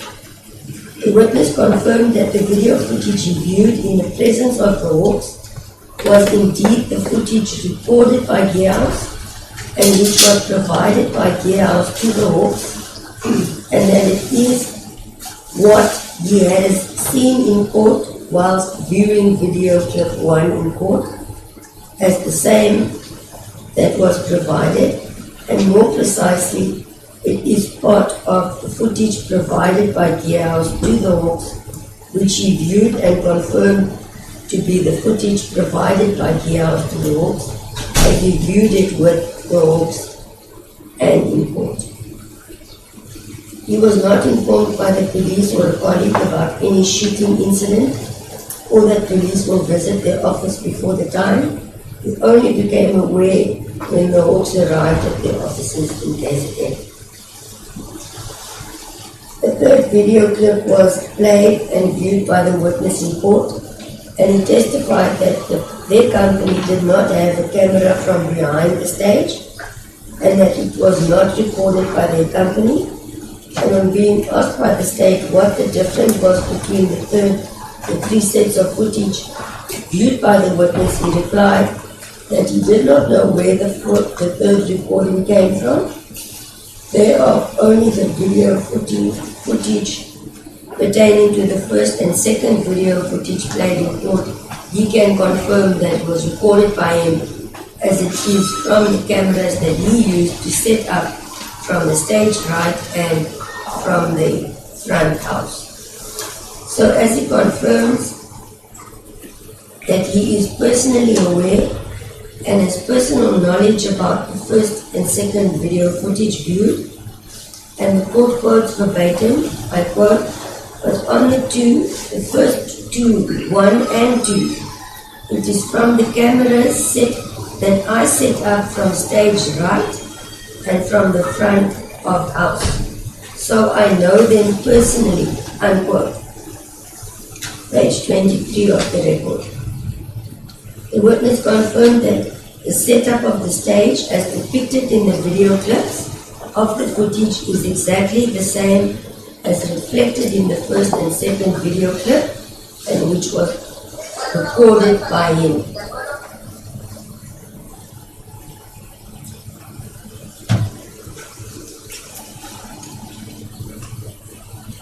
Cross-examination by Advocate Holders on behalf of accused 1. He testified that the two cameramen on the day in question was on the stage right, Sanele and Lobu, and the camera at the front of the house was one Mundumise, surname he cannot recall, as they are no longer employed at the house, and he does not know their whereabouts. It was then put to the witness, and the court will quote as follows: "So basically, you admit to this court that you did not operate those cameras, and those respective people, Sanele and Ndubisa, operated the cameras on the right in question, on the night in question?" And the witness then replied and stated that that is correct, and conceded that he had not controlled the cameras. He agreed that he did not watch what was happening on the stage most of the time, and the court may add that it was also put to the witness that is how his evidence is understood by the defense to appear, which he had conceded to, and not which he had testified to. He confirmed that he was approached and requested to depose of a statement. It was put to the witness that he had made it clear in the statement that he was not the cameraman responsible for the filming of this incident, to which the witness answered correct. It was further placed or put to the witness by Advocate Holders, I quote, "And once you were shown the video footage at a subsequent stage of your own report, you said you were not certain whether it was a real or toy firearm. On this aspect, the court must comment that statement is not part of the record presented or testified to by this witness." He was then asked, "Do you confirm that, sir? Is that correct?"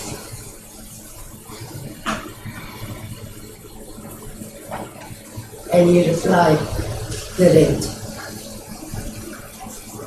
It was then stated that you went further, sir, and you said that having only watched this on a monitoring screen, you were incapable of deciding or determining whether it was in fact a toy or a real firearm. Is that correct? Page 27. Again, the court needs to highlight that that statement was not emanating from the evidence of this witness.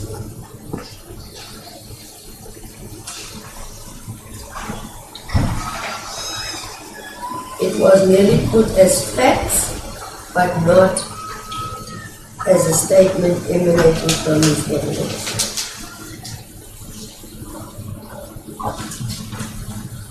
It was further placed before the witness that the instructions from accused 1 is that the firearms that you saw there on screen were screen or TV firearms that are incapable of firing projectiles, at which the witness asked Advocate Holders to please repeat the statement placed before him, which was then repeated and placed before the witness, and the witness replied by stating clearly that he had no comment, "I do not know," unquote, verbatim. Further, quoted, "If I were to show you these items that were utilized for similar items, we refer to them in legal terms as facsimiles, copies, for the actual items that were utilized that night, would you be able to identify them from what you saw that night?" The witness replied that, "I do not know," to which the defense answered, "I beg your pardon?" This caused the witness to pause and ask, Sorry, will you please repeat which items are we talking about?" It was not repeated, and cross-examination continued in the following fashion. It was put to the witness as follows: "If I brought to court those screen or TV firearms that cannot eject a missile," should be a projectile, "nothing comes out of them, would you be able to identify them or not?" The witness replied, "No, I will not," followed by the question of the defense, "Why?" The witness explained that he was not focusing on them. "I do not even know how they look like, even the color or anything. Up until today, I do not know."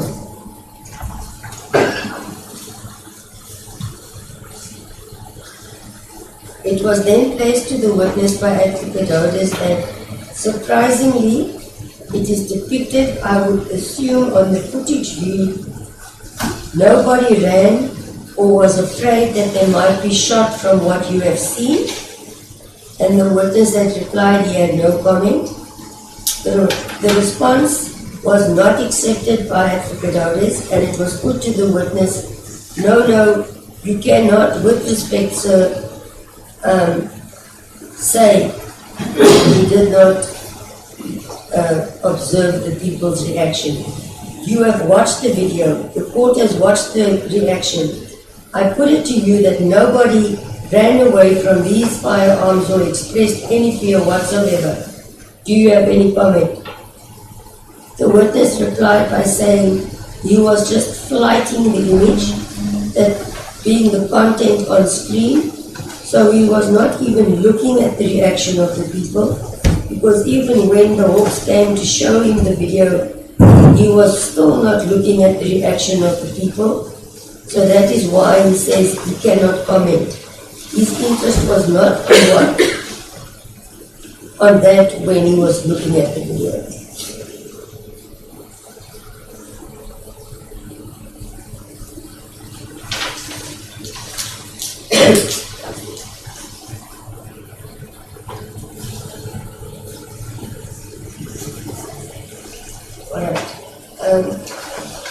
I need to, and it will become apparent later, the issue was further pursued with the witness after he had replied to the statement made by Advocate Otis,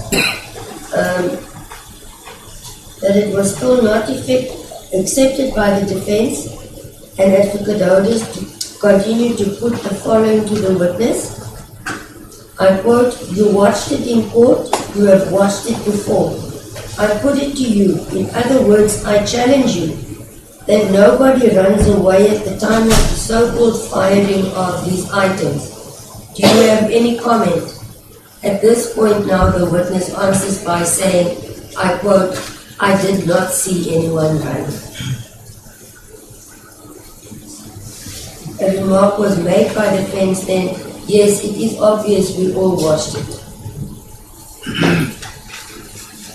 Questions then returned to the video footage, and the witness agreed that the footage does not reflect a Gear House logo, and that the clips viewed in court appears to be extracts of the event of that night, and that the event began at plus minus 9 a.m. that morning, that there was a main spokesperson, all which is not shown on the video footage viewed in court. The witness confirms this statement, and that what is being viewed is a snippet of the events, and that the snippets does not reflect the time of the day, and only the duration of the snippets are reflected, which the witness confirmed as correct. The witness confirmed further during cross-examination that he does not know who confirmed the footage depicted in the video?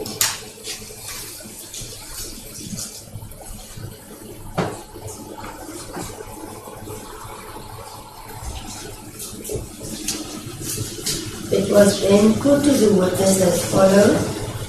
Put differently, sir, it is apparent from your testimony that even on the night in question, you were unaware that any firing of any type of toy gun or real gun had taken place that night. Do you agree?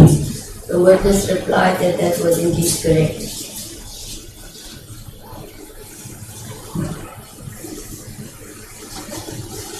I should highlight at this point that the witness's evidence in chief was that he in fact saw nothing, but this is not the appropriate time to deal with these facts.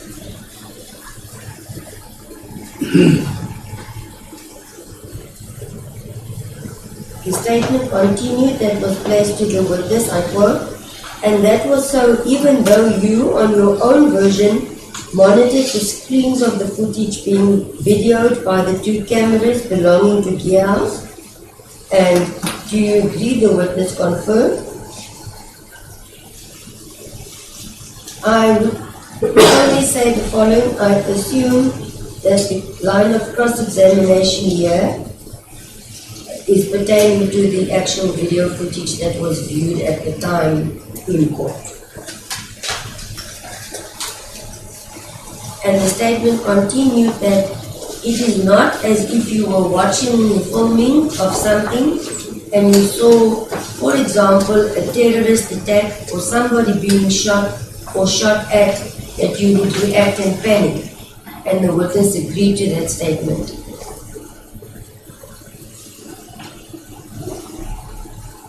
Further, put to the witness, you went there, you controlled the monitors, and at the end of the night, you were satisfied that nothing untoward, improper, or irregular had happened, which was confirmed by the witness. For all intents and purposes then, sir, it was a perfect celebration, a birthday bash, and everything had run very smoothly, which the witness also agreed to.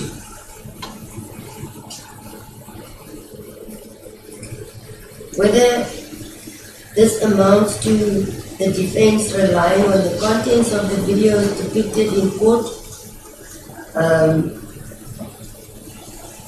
will be discussed at the appropriate time when dealing with the issue regarding footage.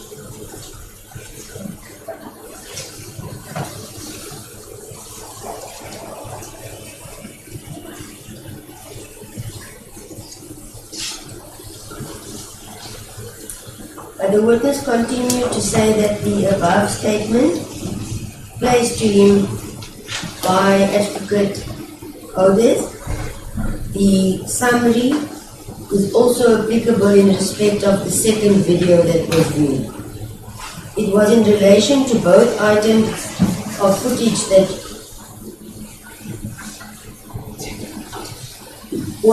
let me rephrase, it was put to the witness that in relation to both items of footage that you had not known of anything untoward. Do you agree? And he confirmed. And I put it to you, and as I put it to you earlier, and I know that I am repeating myself, but it flows from the sequence of the questioning now. Nobody appears startled or scared in any of the video footage that was captured by Gia. Top page 34. Quoted. Do you agree? The witness asked, sorry, please repeat. The statement was repeated, the reply being yeah, comma, I did not notice any. Correct.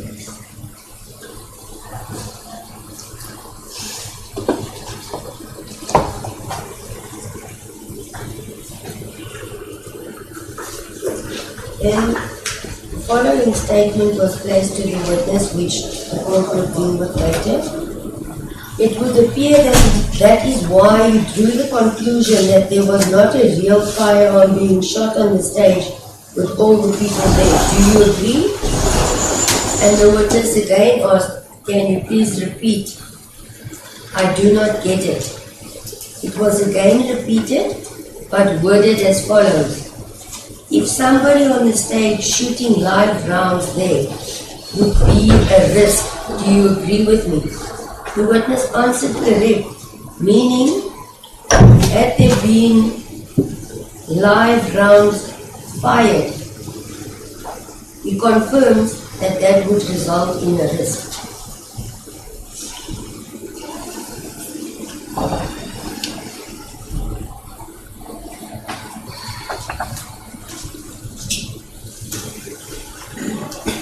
I will quote from page 35 and will try to expedite and read faster. Page 35 quote. So the indication is that a toy firearm and not a real firearm was used. Do you agree?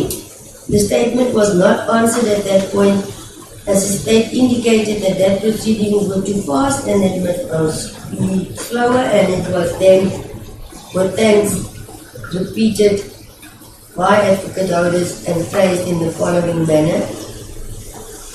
I will draw a conclusion for you and let you comment. It is therefore apparent from the reaction, from what we see on the video, that it is most probable that the toy firearm was used in both instances. Do you agree with me? The question.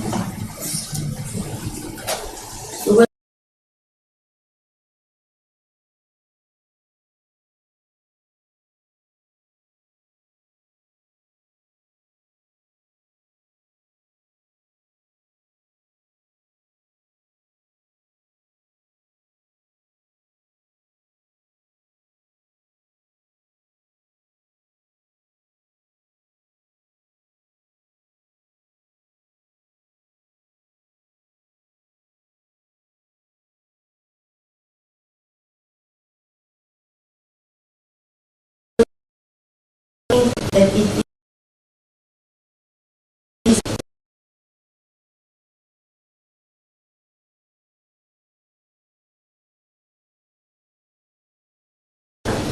by advocate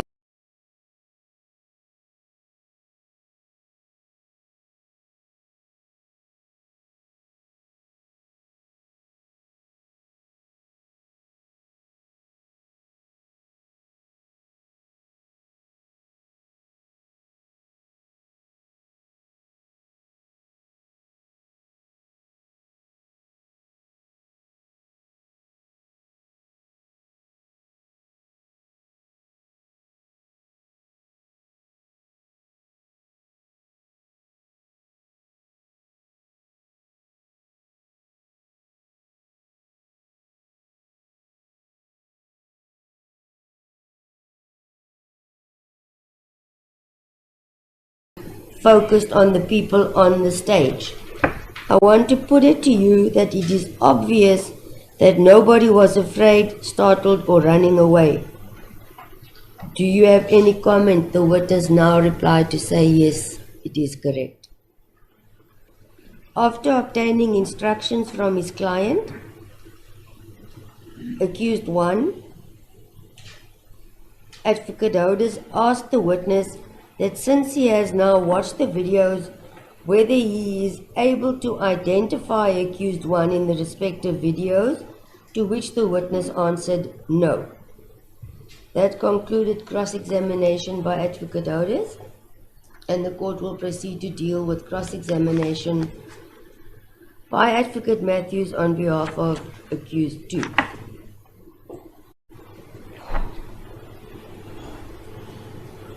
The witness confirmed that he only saw the second video clip for the first time in court today, and it was put to the witness that therefore, since the footage is taken from an angle, maybe where one of their cameras were, yet there is nothing to say, it comes from Gear House. The witness replied as follows. I was saying the first time, meaning that when the NPA or the Hawks came for the first time, they were taking clips from the video or point of interest. So they showed me that video. The second one, they did not show me at the time. Advocate Matthews asked the witness whether he is saying that the NPA or the Hawks were taking clips, and the witness asked him to repeat this question. The question was indeed repeated, and the witness answered by saying, yes, it is a clip from the video recorded. Lastly, it was put to the witness that one cannot see accused 2 on either of the clips, and the witness confirmed it as correct. Re-examination by Advocate Caesar. The witness was asked regarding his answer during cross-examination on behalf of accused 1, and that he testified he had lost control of the video after it was set up, and the witness replied by saying he had understood the question to be that he was the one operating the camera, and to that he had replied no, not that he had lost control of the video, as he was not operating the cameras.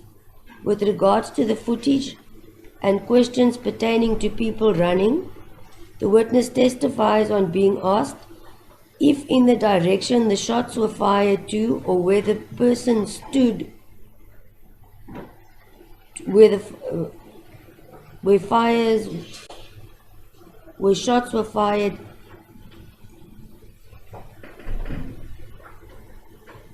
whether there were people standing there. The witness replied, as page 40 of the record, were there people standing there on the field? The witness replied that yes, indeed, there were people standing on the field, and that the people were standing in the front of the stage. I'll end off questions by court. The court requested the witness to watch the third clip that was played in court. He had confirmed that he is familiar with accused 1, but no one else caught his attention. That was the extent of the questions posed by court. No questions by court on behalf by Advocate Caesar or Advocate Odes.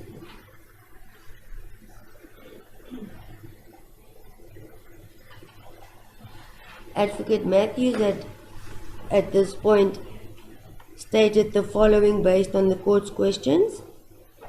Advocate Matthews repeated the evidence of the witness, which he confirmed that the third video clip was not taken by his company, and he cannot even say if it was taken on the specific day or not.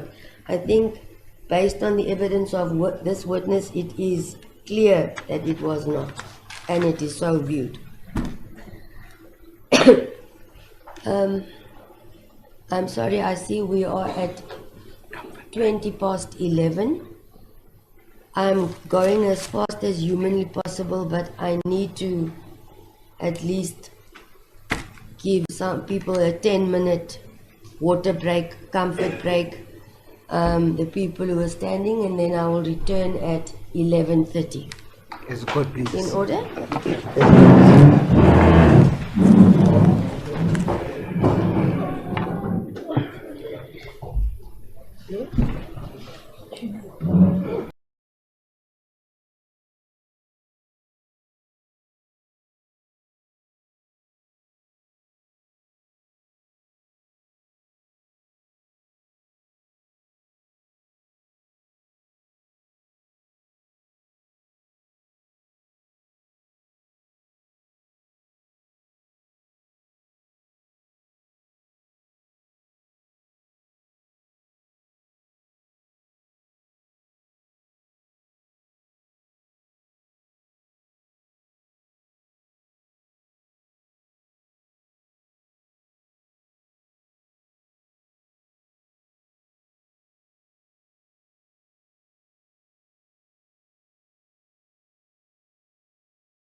Please be seated.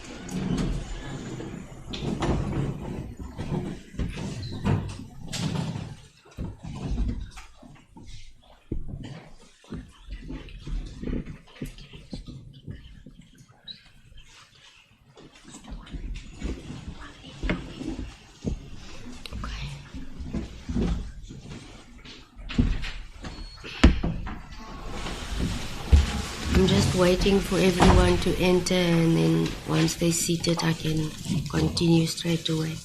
It's just difficult to do so when there's... Okay, put a ruler in so I know where I stopped.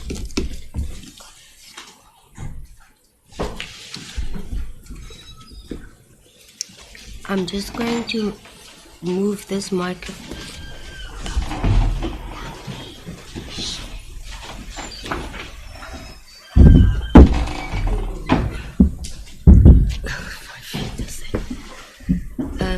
Is it fine, this microphone, if I just move it a little back for working space? Otherwise my file is not fitting on the bench.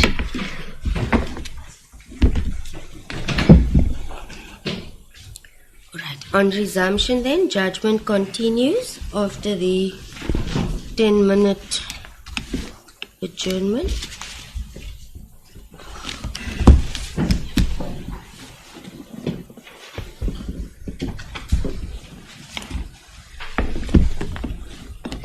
The court will then proceed and deal with the evidence of Samuel Kwata.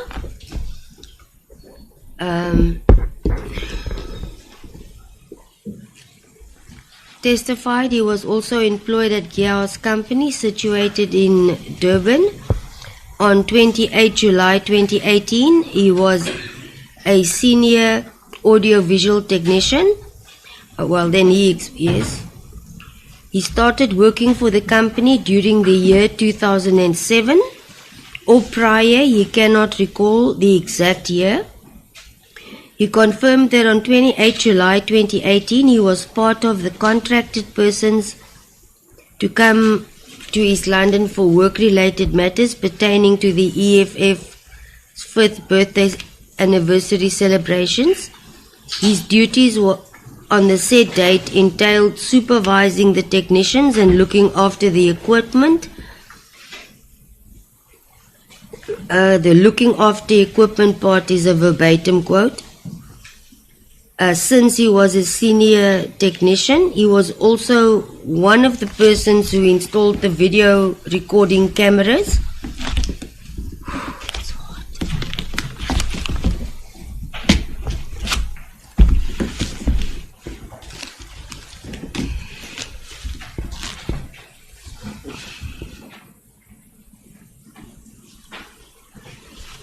He testified that originally they were to install 3 cameras, but only used 2 cameras as there was already a cameraman on the left-hand side of the stage.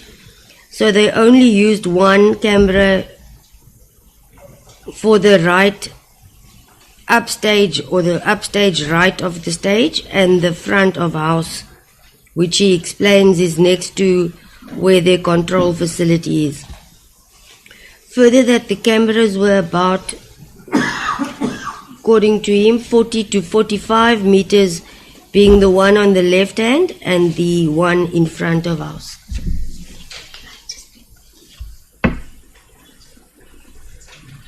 Just a light, just a little bit.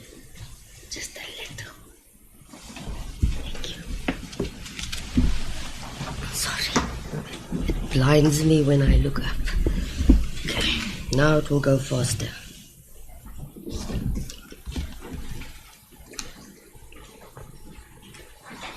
Further, that the cameras... Okay, I stated that. The witness explained that on the said date, as is the norm, they normally conduct formalities at these rallies, being prayers and then the speeches, and also followed by entertainment.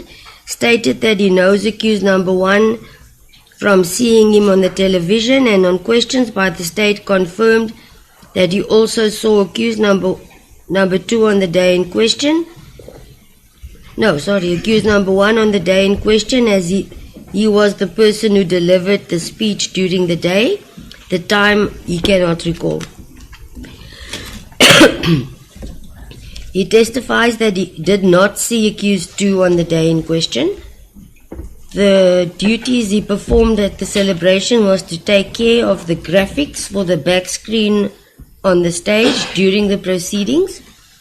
He testified that he heard there is witnesses regarding the shooting that happened on the day in question.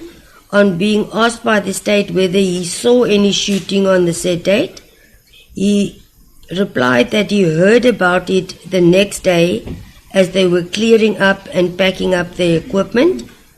He continued to say that they were shown on a phone by a guy that worked with them but who was not present at the time, who showed them the clip on his phone and described what he saw was singing and dancing and then the gunshots. Page 7 of this record. He did not see who was shooting, as the video clip did not show who was shooting. He, however, did not hear anything at Sisa Dukashe Stadium on that day or night that sounds like gunshots.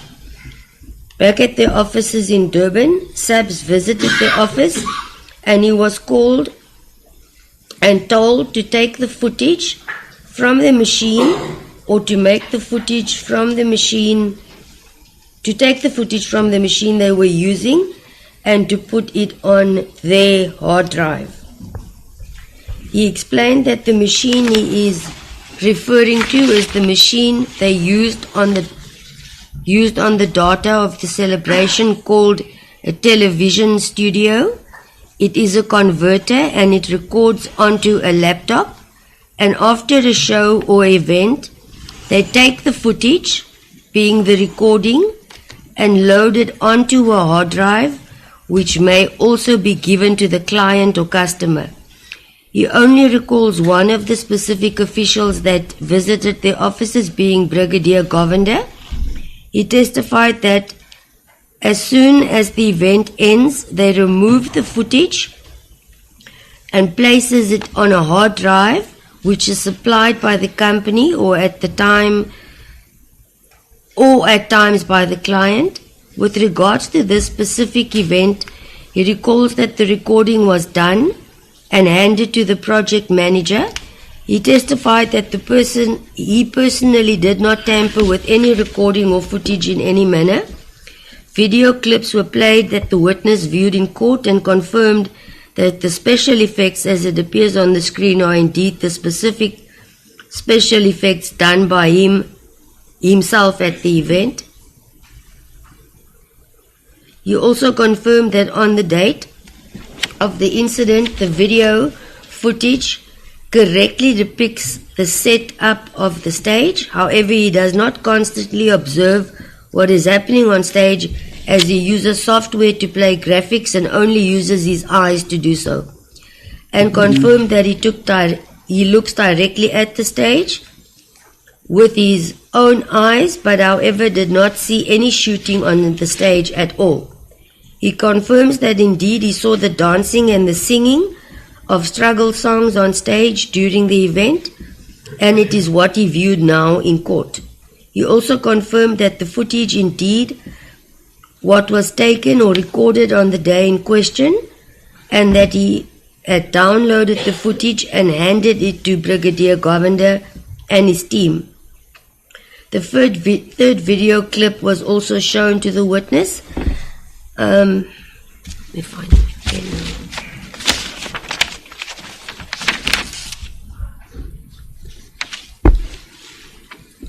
And he testified that he has not seen the said footage. It begs the question then as to what was shown to him on a cell phone by a colleague.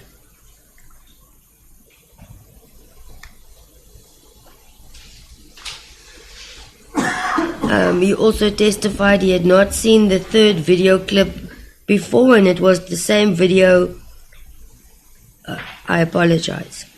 And it was indeed, no, let me rephrase and try again. It's blind, it's difficult with the glare on the pages. Okay. The third video clip was also shown to the witness, who testified he has not seen the said footage before, and it was not the same video that he was shown by his colleague. The witness confirmed that he was present at the time that the firework display took place. That was his evidence in chief. During cross-examination by Advocate Holders on behalf of accused 1, the witness confirms that he was not the cameraman who recorded the footage on the day in question. It was done by their interns, whose names he cannot recall, and they swap around as it is a tiring job, and he is unable to say who captured the footage. He continued to state that the laptop that was used by Gearhouse on the day of the event in question was later, after an event, when they were checking their equipment at the office. They noticed that one of the laptops are missing, and on checking the serial numbers, they found that it is the laptop that they used to record the EFF's 5th birthday celebration, and that it is missing. And on reporting it to their project manager, Mr. Julian Chetty, they went to the ICC in Durban and was told to report the matter to the police if they want to view the footage as to who and how the laptop was misplaced. In essence, the defense confirmed that the witness personally opened a police docket reporting that the particular laptop was stolen, and it was the same laptop used at the celebrations, which was established by using the serial number of the said laptop. The witness also confirms that he was not made aware of any shooting during the incident or event. Further, that he cannot identify who was shooting in the video clips viewed in court and played by the state. He also did not hear any gunshot sounds during the event. He is also not aware of any damaged equipment after the event or any reports of any injury sustained during the event. With regards to the placing of the cameras, the witness explains that the camera right in front of the stage would be the camera that will be on right-hand side of the stage, and therefore they recorded on the right-hand side of the stage. He was not involved in the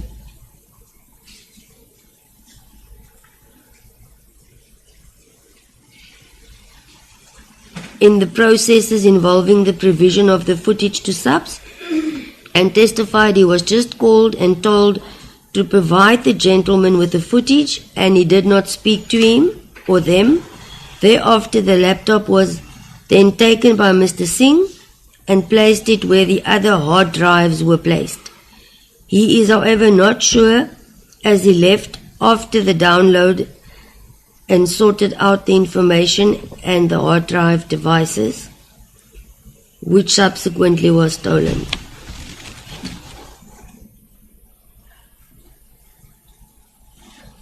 During the event, he confirms he did not focus on the stage as he was ensuring that the graphic side of the event went well.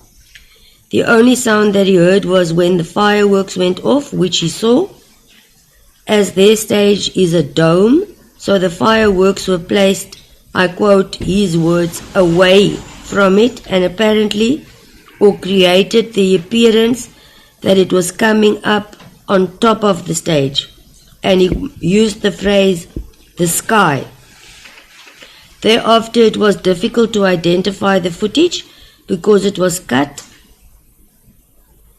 due to the long version of the footage, but does not know by whom it was out, or by whom it was cut. The third video, the witness confirmed that he does not know where it comes from, or what, or who created it. There was no cross-examination on behalf of accused 2 by Advocate Matthews, and by court, he testified that he saw the dancing and the singing of the struggle songs, but did not watch for a long time, but it was entertainment and therefore he watched at times. Also that there was a lot of activity on the stage. Some people would leave and some would step out of the stage. Questions pursued regarding the footage, which ended up, and I will add to the defense having instructions to apply for the recusal of myself as the presiding officer in this matter. I'm not going to deal with the application. It was dealt then. The record reflects the reasons for the application not granted is on record. But I need to mention that this is the spot where it took place. That had then in essence concluded his evidence, and the court will now proceed with dealing with the evidence of the police officers in this matter. Firstly, that being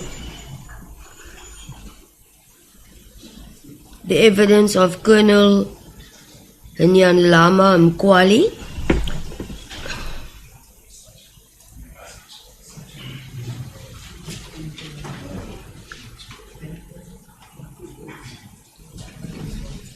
let me continue. On 28 July 2018, the witness was a member of South African Police Services attached to Mtansane Visible Police Unit. At the time of the incident, he was the head of the section, but has since retired in 2020. On 4 July 2018, he was appointed as an authorized member of the committee regarding the upcoming EFF 5th year celebrations. His duties entailed calling of a security meeting and all stakeholders, including disaster management. I can't see. I'm sorry. Maybe if you can just, yes, it creates a glare on the page. I'm sorry, and then I'm unable to read. Thank you. It's fine now, I hope. Yeah, it's better.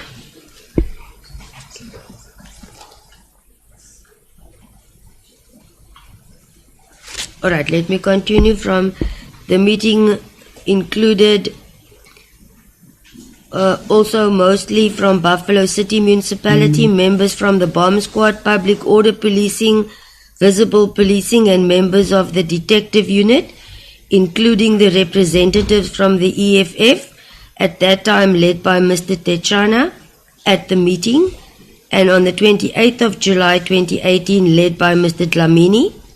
And the purposes of the security meeting was to ensure an incident-free event. The first meeting, all the role players had provided their input. The second meeting was to establish the readiness of all. And the third meeting for all to confirm their state of readiness. He was informed by the stadium manager that no more than 10,000 people will attend. It was also decided that attendees will not be allowed to carry any firearms, sharp weapons, or even bottles. This excluded the protectors of the EFF leadership. The meetings were all conducted at the Sisa Dukashi Stadium, and prior to the event, all was checked and the premises was declared safe. This check was done the morning of the 28th of July 2018, and the witness was present at the time the premises was declared safe. Visible Policing Unit checked the grounds. There were no reports of any firearms or cartridges after the 7 a.m. check on the morning of 28 July 2018.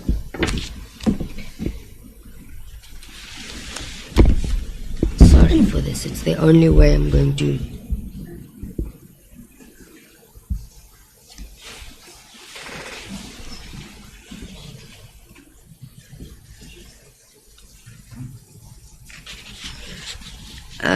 Alright, I've dealt with. The EFF security was already present when they arrived at plus minus 6:30 a.m. on the said morning. Later, when vendors started to enter, they were all checked by the bomb squad unit, and it was established that no vendor was in possession of any item that may pose a danger for society. The vendors were searched by members of visible policing and including searched by the EFF security members. After they had set up their goods, the gates were opened for the public to start to enter. They had not encountered any problems. Everyone was very disciplined and all role players, including the EFF, were fully cooperating. The president of the EFF delivered a speech for about 1 hour, and then thereafter the artists performed again. At about 6 p.m., fireworks display started behind the podium, and at about 19:30 p.m., he sent members to the podium to ask the EFF security and to inform them that it is getting late and the gates must be closed by 8 p.m. since there was still a group of people around the podium as artists were still performing. They cooperated and a meeting was called, the debriefing meeting, which was conducted at about 20:05 p.m. He had again informed EFF security that the event must now stop as there were still people around the podium and that the lights of the stage will be switched off due to time. No misunderstandings occurred and people were allowed time to leave. He testified that he was the complainant on behalf of the state in this matter. The purpose of opening a docket was to ensure that the incident that occurred was investigated, or I should say the alleged incident that occurred was investigated. He was called by Brigadier Nkoro, Nkoro,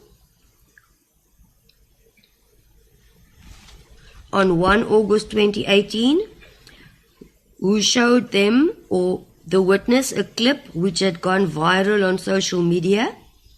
He testified that on the said clip he saw a white male giving a firearm to Mr. Malema, and when he was in possession of that firearm, he had started to shoot. The shooting was done by Mr. Malema. The court is quoting verbatim from the viva voce evidence of the witness. In order for a proper investigation to follow, a docket had to be opened, and since they only heard the fireworks on the evening in question, a docket was then opened and registered at Mtansane police station. The docket was handed to Detective Unit and Colonel Swartboy was assigned as the investigating officer of the matter. He confirmed that he communicated with Colonel Swartboy, informing him that an empty cartridge had been picked up at the stadium and that it was the only time he communicated with Colonel Swartboy. The photographs depicting the stage and setup at the stadium was shown to the witness by the state, and he had confirmed that it is indeed a true reflection of the event and the structures and the setup. He testified that the VOC, which is VOC referring to the Venue Operational Center, was a Wendy house that they used and was about 100 to 150 meters away from the podium. He testified that VOC was situated at the west side of the podium, straight opposite the podium. The clip shows the right-hand side of the podium, and in front of the podium it shows people, and on the podium it shows people were not in front of the male but to the left side. The stadium was closed at 9 p.m. and confirms that Mr. Malema arrived, but he does not recall what time, as the security will only notify them if there was a problem on arrival, and none was reported to him. So he knew that it went calmly and peacefully. He saw accused one for the first time when he delivered his speech, and it was about 1 hour, and estimates the time to be plus minus 14 hours, and he was standing in front of the VOC outside. Discussions took place with the EFF security team, and after the second meeting it was decided that the EFF security will regulate and decide as to whom will be responsible for people on and off the stage at any given time. Further, that they were not informed at any of the security meetings that there would be security personnel on stage, and he did not observe any of the close protectors. And it is also standard procedure that if a member of SAPS should see a firearm on any person's waist, he or she must inform VOC immediately. He was not informed about any shooting incident during the event, and also not at the time of the closing meeting, and did not panic when he heard the fireworks, as he was aware before the time, as this was discussed at the security meeting. With regards to the video clip he viewed, he is unable to say how many shots were fired, but it was a rifle. He also confirmed that the fencing around the podium was damaged, since the speaker and the political songs that were being sung caused the people to move closer and excited the crowd. Cross-examination by Advocate Hodes confirms that he was in charge of SAPS on the day of the event and that all major incidents will be reported to him. He also confirms that in his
were not required.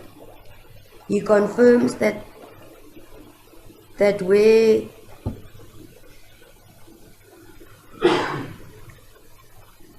he confirmed where it was held and that it is available if needed by the defense. He confirms that the photographs depicts two fences as shown from the left of the camera, but in front it only had a single fence. He was also not shown or informed of any equipment that was damaged during the incident caused by a firearm or any other form of damage. The witness testified that he is able to differentiate between the sound of fireworks and the sound of a firearm fired, but not if the shots are fired at the same time as the fireworks. Then he will not be able to differentiate. It was put to the witness that accused one will deny shooting any real firearm, to which the witness replied that the investigation will show, and if he had not done so, he will not have been in court for this matter. Cross-examination by Advocate Matthews on behalf of accused one.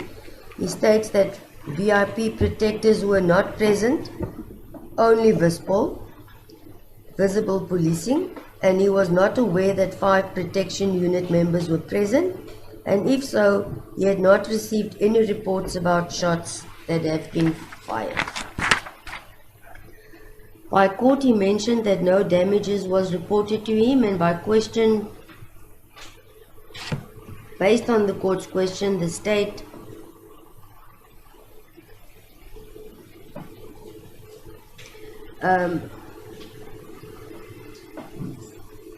asked the witness that if such damage incurred, would it have been what was the procedure, and he testified that if any damages were suffered, it would not be reported to SAPS.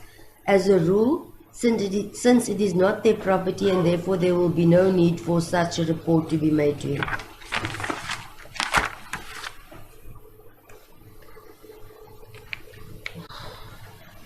Brings us to the evidence of Captain, which I will refer to Mali Govender, a member of South African Police Services and attached to the Provincial Communication Head Office Eastern Cape as a communication officer as at 31 July 2018 and has subsequently retired during 2021. She testified she was stationed at the Provincial Head Office Communication Office in the Eastern Cape in Bisho as a communication officer. Part of her duties was being a spokesperson for SAPS in the Eastern Cape. She also constantly liaised with National Office, Head Office of Communications in the Eastern Cape. The witness also dealt with media statements on behalf of SAPS and only worked at the Provincial Head Office as a provincial spokesperson during 2018 and confirmed she was indeed on duty on 31 July 2018 and explained that she received communication from their National Head Office since she formed part of a national WhatsApp group which included National Head Office and communicators from all the various provinces. On the specific date, she received a video clipping and a message attached requesting communicators to inquire as to which province the particular incident depicted in the video clip that occurred. If memory serves her well, it read as follows, I quote, "Colleagues, please check if anyone is aware of an incident that has happened in your province," unquote, and all communicators in the other provinces responded negatively, and there was an indication that the incident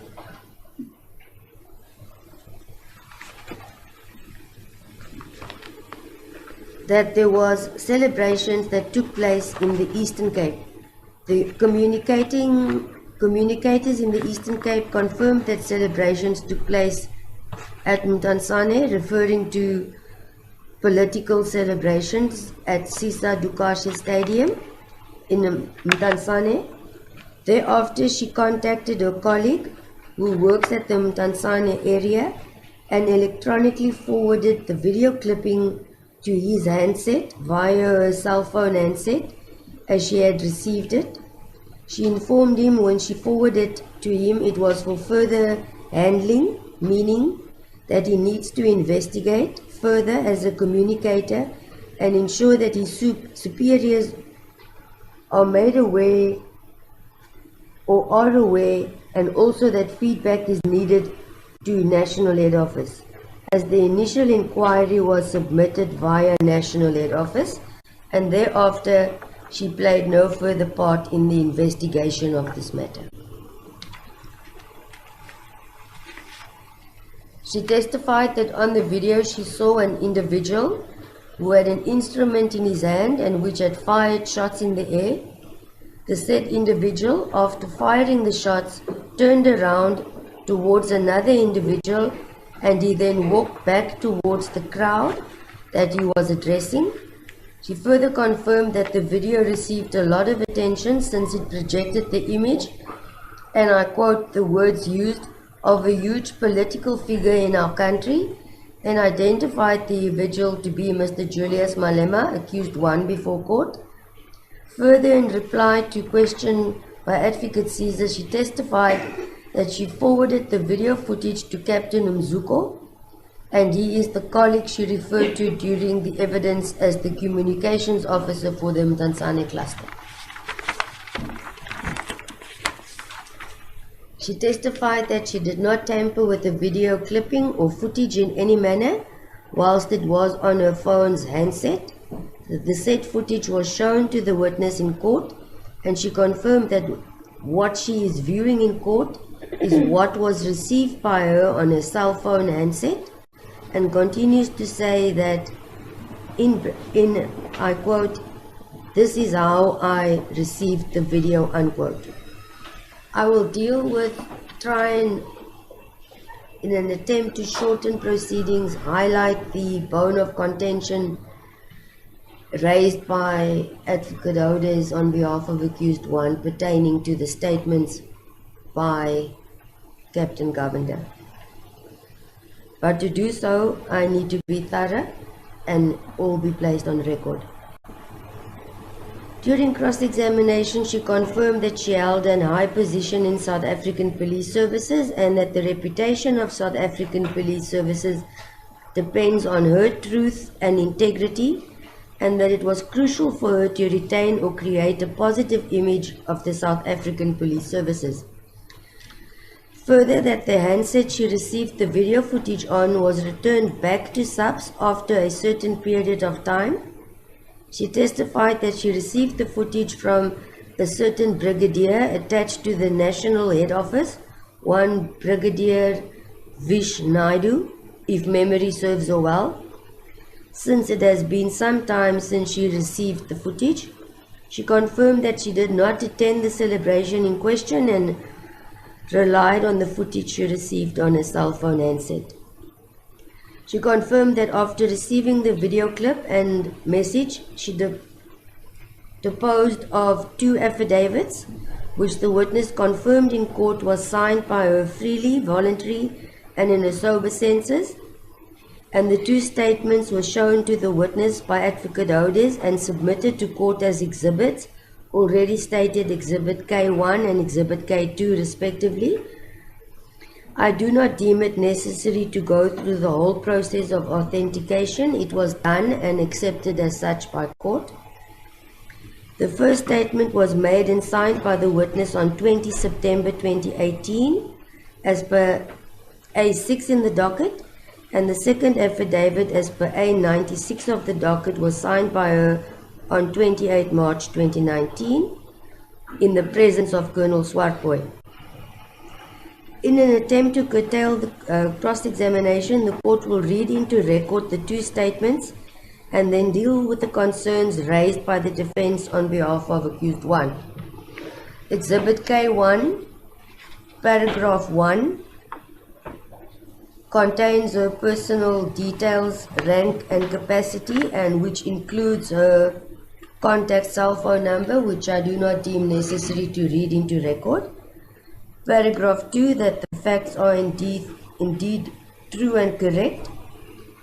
Then I will focus on paragraph 3, which reads, on 31 July 2018, I received a video clipping on my official handset depicting an individual firing shots from a firearm and later handing the alleged firearm back to another individual during the 5th EFF celebrations held at Sista Dukashe Stadium in Mdantsane, East London on 28 July 2018 from the South African Police Services National Head Office Communication Office.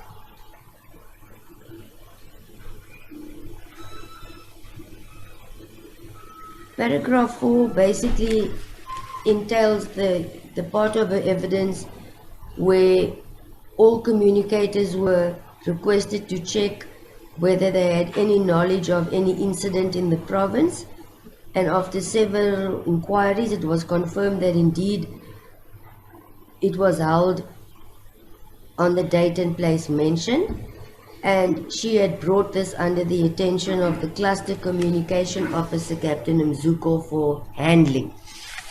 The witness confirmed that the statement is correct and the court does not deem it necessary to deal with requirements as already stated. It is authenticated. The statement was signed at East London on 20 September 2018 at 12 p.m, commissioned by Colonel Rodney Swartboy. Exhibit K2, also authenticated by the defense and no need to repeat the requirements in law. Paragraph 1 reads the same, depicting a cell phone number, the same as indicated in paragraph 1 of Exhibit K1. Paragraph 2 is also a repeat.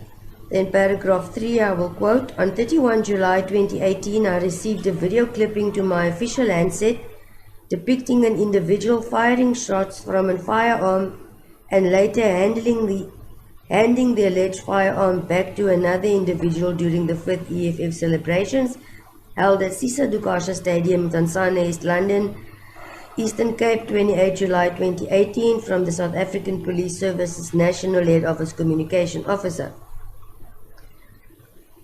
Paragraph 4 deals with the requests that were received by all communicators, and since it was then confirmed it took place in the Eastern Cape, I brought this under the attention of the Cluster Commissioner, Captain Mzuko, for further handling. The video clipping of the individual firing from a firearm and later handling the alleged firearm back to another individual during the celebrations. The said statement was signed by the witness on 28 March 2019 at 15:30 p.m. and commissioned by Colonel Rodney Swartboy. During cross-examination, the witness then proceeded to confirm and reply to all the questions pertaining to the authentication of the statements deposed to by herself, and there is no need to dwell on this aspect. She was referred to paragraph 1 of Exhibit K1, which was read out into the record, and it is noted, and she confirmed that she had provided a cellular phone number in paragraph 1. Paragraph 2 of Exhibit K, also read into the record, including paragraph 3 and 4 of Exhibit K1, which the court placed on record and the witness confirmed as correct during the cross-examination by Advocate Holders, pertaining to the contents of the said exhibits. The witness also confirmed that the contents of the exhibit as read into the record covered everything regarding the involvement of the witness in this matter.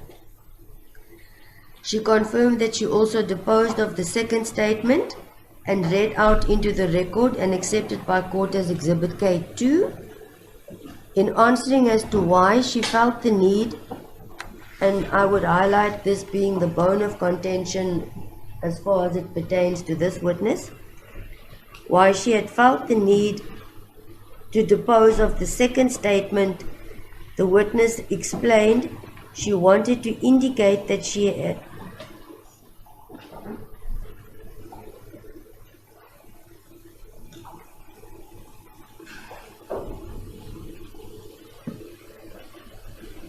The witness explained she wanted to indicate that she had forwarded a copy of the video clipping at the time when she made the inquiry, and that she forwarded the video clipping to Captain Mzuko, which she omitted to mention in her first statement, and that she wanted to clarify that she had forwarded it through to him individually as well. Verbatim quoted as per transcribed record, page 35. The explanation was a matter of concern for the defense, as was put to the witness that her explanation cannot be truthful, since paragraph 4 of her first statement clearly states that she had, I quote, forwarded and brought this under the attention of the Cluster Communications Officer Captain Mzuko for further handling, and therefore it stands to reason that it was already mentioned in Exhibit K1. The witness explained that there is a difference between the two statements, in as far as she did bring it under the attention, and the second time she forwarded the video clipping that she had received directly to Captain Mzuko at his request. That is why she made the second statement, therefore adding she had forwarded the clip at the request. It was put to the witness that paragraph 1, 2, 3 and 4 reads the same as already stated, and on being, including that of Exhibit K2, and on being asked to confirm that it reads the same, the witness replied, and I quote verbatim from the record, page 36, the video clipping of the individual firing shots from a firearm and later handing the alleged firearm back to another individual during the 5th EFF celebrations held at Dukashi Tansane on that date was forwarded to Captain Mzuko, mentioned, and that did not form part of the initial paragraph of the first statement. On further pursuing this issue, the witness states that there is a difference between the two statements, as the first statement does not mention, I quote, the video clipping of the individual up until mentioned at the end. The last sentence on paragraph 4 is not included in paragraph 4 of the first statement. In essence, it was confirmation of what was placed before the witness by the defense. Further, that the following was added in the statement: the video clippings of the individual firing shots from a firearm and later handing the alleged firearm back to another individual during the 5th EFF celebrations held at Sisa Dukashi Stadium, Tanzania, East London, on the said date was forwarded to Captain Mzuko, which the witness confirmed as correct. In this regard, it was pointed out that the video does not depict any firearm being handed over and back to anyone else, and the witness explained that when she viewed the video, she did not investigate the matter. She merely made or deposed of her statement, as she had seen an individual firing shots, turning around, facing another individual and walking back, facing a crowd now without a firearm, and therefore she concedes she assumed that the said individual might have handed the particular firearm to another individual, and states she did not see it. That is what she assumes. With regards to the reference to, I quote, an alleged firearm, as to why she used the terminology of alleged firearm, she explained that she cannot make a factual reference to something which she had not physically seen. She only witnessed it on a screen, and further that it appears to be a firearm, it sounds like a firearm, but she cannot make a factual finding, and that is indeed her assumption as to what she viewed on the video clip, that an individual fired shots from an alleged firearm. The individual turned around, faced another, walked back without anything in his hand, so that is how I made that assumption. Verbatim, page 39 of the record. It remains to be an assumption, as it is not seen by the witness. The witness confirmed that her cellular phone was not taken by SAPS for analysis at any time since the incident.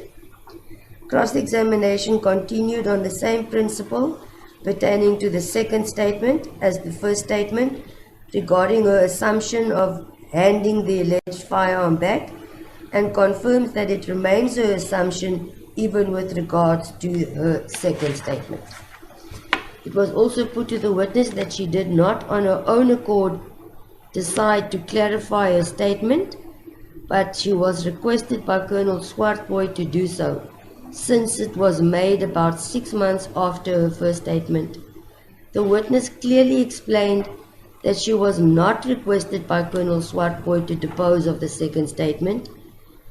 She was approached and asked at that stage by Colonel Swartboy whether she was happy with the statement she had made on the very first day she became aware of the video clip, so her first statement, and then only she had insight or viewed the statement, and on perusing the statement she wanted to clarify that she had forwarded the particular video clip to Captain Mzuko. This, however, was not acceptable to the defense, and on further questioning, the witness explains that Colonel Swartboy was busy with the investigation of the matter, and when he approached her to ask whether she was satisfied with the statement she deposed of, she stated or informed him she wanted to clarify this aspect, that she forwarded the particular video clip to Captain Mzuko. It should be kept in mind or borne in mind that from the day she deposed of her first statement up until she was approached to confirm whether she is happy with her first statement, she had no further involvement in this matter at all. She continued with her day-to-day daily tasks. She had complied with the request she had received.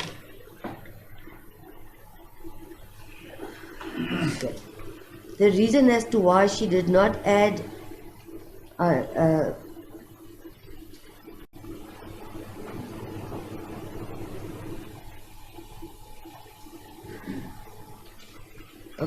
The reason as to why she did not add that she did not see a firearm being handed from one person to another, in her second statement she explained that she did not pay a lot of attention to the video clipping. She watched it briefly, and with that in mind she drafted her affidavit, and it was written by her, and also that she had no reason to continue watching the video clip as she had watched it, forwarded and deposed of her affidavit, and that it concluded her part in the matter, and all she needed to do was to forward the information to someone to have it investigated further, and that she had done so. She did not investigate the details of the case, and one may say moved on with her daily activities as usual, and did not spend any more or further time dealing with the matter. On further questioning, she replied that she felt it was a crucial point in the matter that she clarifies that she indeed forwarded the particular video clip to Captain Mzuko and therefore included it in her second statement. That was the bone of contention regarding the evidence of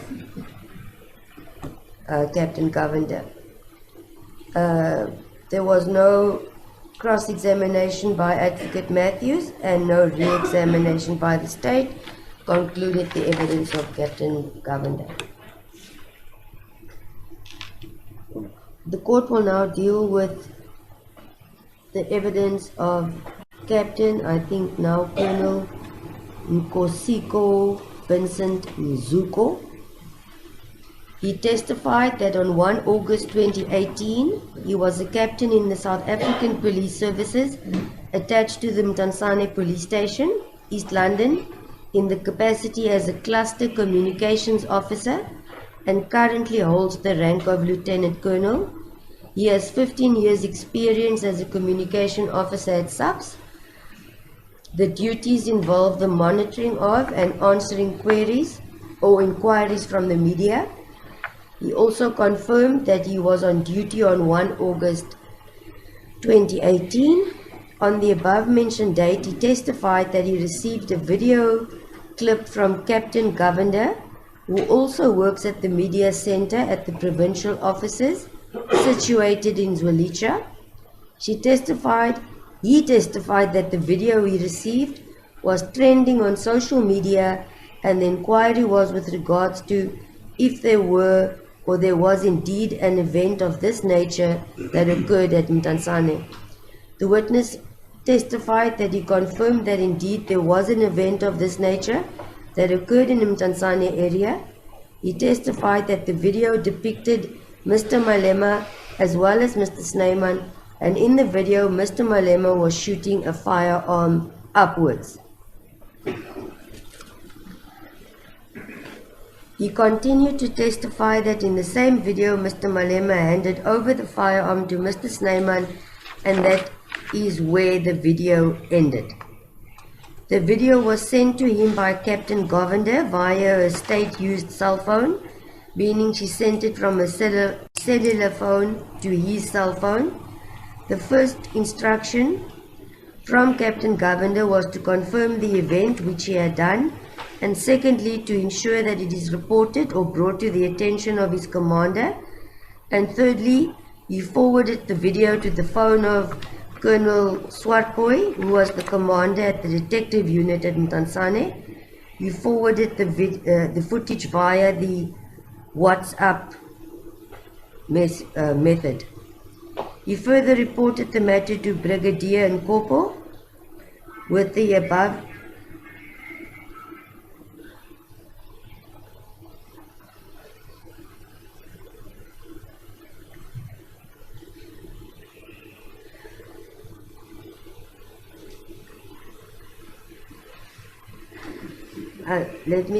He did not forward the video clip or WhatsApp to Brigadier Nkopo. He, however, in person showed him the video clip.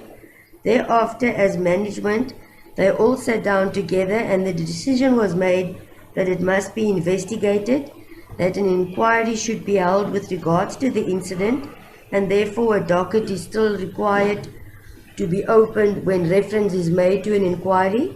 In the matter before the court, it was opened under Mtansane Case 06-08-2018. At the time he was requested by Captain Govender regarding the events, he confirmed that he had indeed had personal knowledge of the event that was to be held on the 28th of July 2018 by the EFF, being the 5th birthday celebration. You knew this as he had also viewed it on television. At this point, the footage now known to be video clip 3, or as referred to as the viral footage, was shown to the witness, who exited the witness box to enable him to view the footage played in court. After viewing the footage, the witness confirmed that it is indeed the footage that he viewed and received on his phone sent to him by Captain Govender. In his view, the firearm depicted in the footage appears to be a rifle. He ended his evidence in chief by saying he had handed the video to Colonel Swartboy, who is the investigating officer of this matter and will bring more clarity. I need to add that at this stage,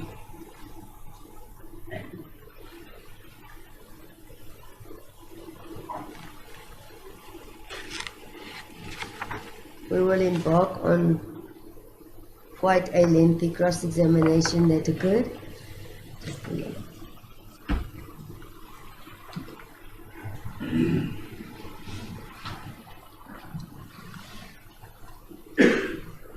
Therefore, cross-examination by Advocate Holders on behalf of Accused 1 confirmed that he no longer has the cell phone in his possession that he used on the said date, as he no longer works there, meaning at Mtansane, and confirmed that it is the same phone he used to forward the footage or the video to Colonel Swartboy.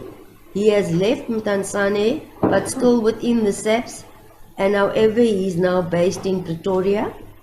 He also confirmed that he was the communication officer for Mtansane on the 28th of July 2018.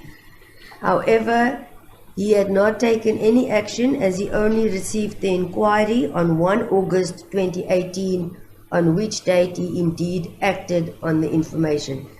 In essence, that paragraph summarizes lengthy cross-examination pertaining to the fact that since 28 July up to 1 August, he had not taken any action regarding the alleged incident. It was asked or placed before the witness that he was not the first police official to not have taken any action during the month of July regarding this incident. The witness was reluctant to reply on behalf of all other officials, but confirmed that he took action only after receiving the video clip on 1 August 2018 with regards to his scope of duties as the communication officer. As to whether there was an entry at the Mtansane police station prior to 1 August 2018, which was also a bone of contention by the defense, the witness states that he did not want to comment on this, since he maintains that will or is not known to him. Although the case number is indeed 06-08-2018, he cannot commit to say if any entries were made by any other officials regarding the incidents in any of the registers held at Mtansane police station. He confirmed that thereafter he did not play any further role in this matter, as he is not an investigating officer but a communication officer, and that with certainty he is able to say that his only role was to receive the footage and to forward the footage. The witness confirmed that he deposed of a statement and fully appreciates the procedure as far as it pertains to the truthfulness of the statement and the consequences of taking the oath. It needs no further discussion. A statement was then handed to the witness, as well as the court, being a statement deposed by the witness. Again, he confirmed indeed it to be his statement and signature. The contents of the statement was then read out step by step to the witness, who confirmed paragraph 1, where he identified himself, his rank and contact numbers. Paragraph 3 was deemed important by the defense and read out.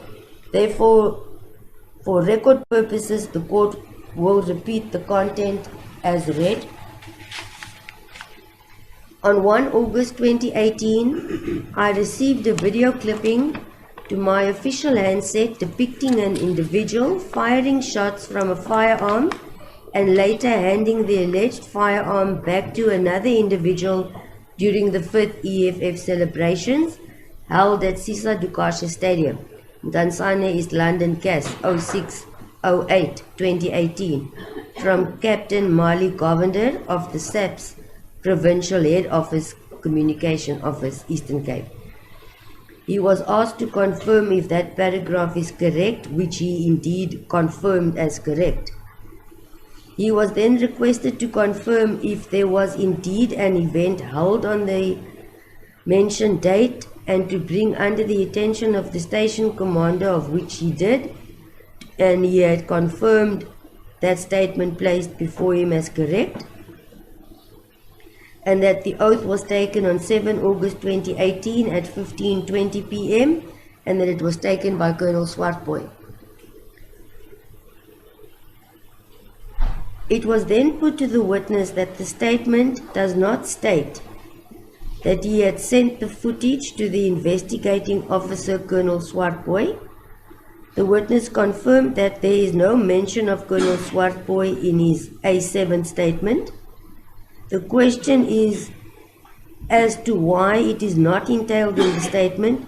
The witness explained that he was following the instructions he received and acting on the requests that were made by Captain Govender, which are the specific aspects that are covered in his statement and what was needed for the statement. Further, that it may have been a mistake not to add it in his statement, but he knew that he would be called to testify in court and will then testify regarding the aspect of his evidence. It was also not pointed out to him by Colonel Swartboy at the time he made the statement. The witness confirmed that in his statement he refers to an individual and does not mention any specific person. The reason as to why he did not mention any individual is because he knew he had to wait for a facial identification expert, and during the time of making the first statement he had not yet received the said information. He, however, confirms that he knew who the people in the clip depicted, the clip that was viewed by him, but he had to be professional and wait for the report. Therefore, he agreed to the submission by the defense that it was in his view fair at that point not to mention a person but to refer to an individual.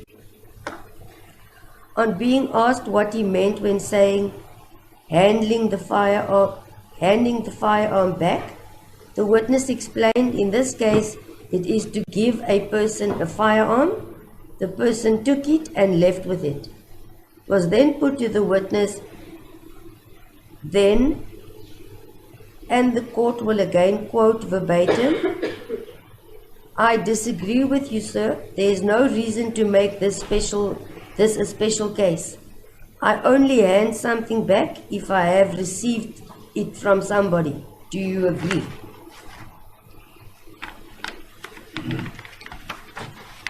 The witness replied, "It is fine if that is the defense's opinion and may disagree with him, since he stated it the way he saw it and the defense might see it in a different way."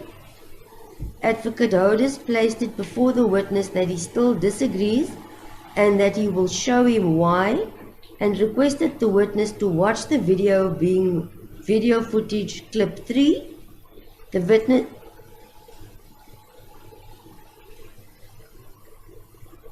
witness viewed the footage and was informed he may return to the witness box, as he had now watched the footage and has not requested anyone to stop the footage during the time he viewed the clip.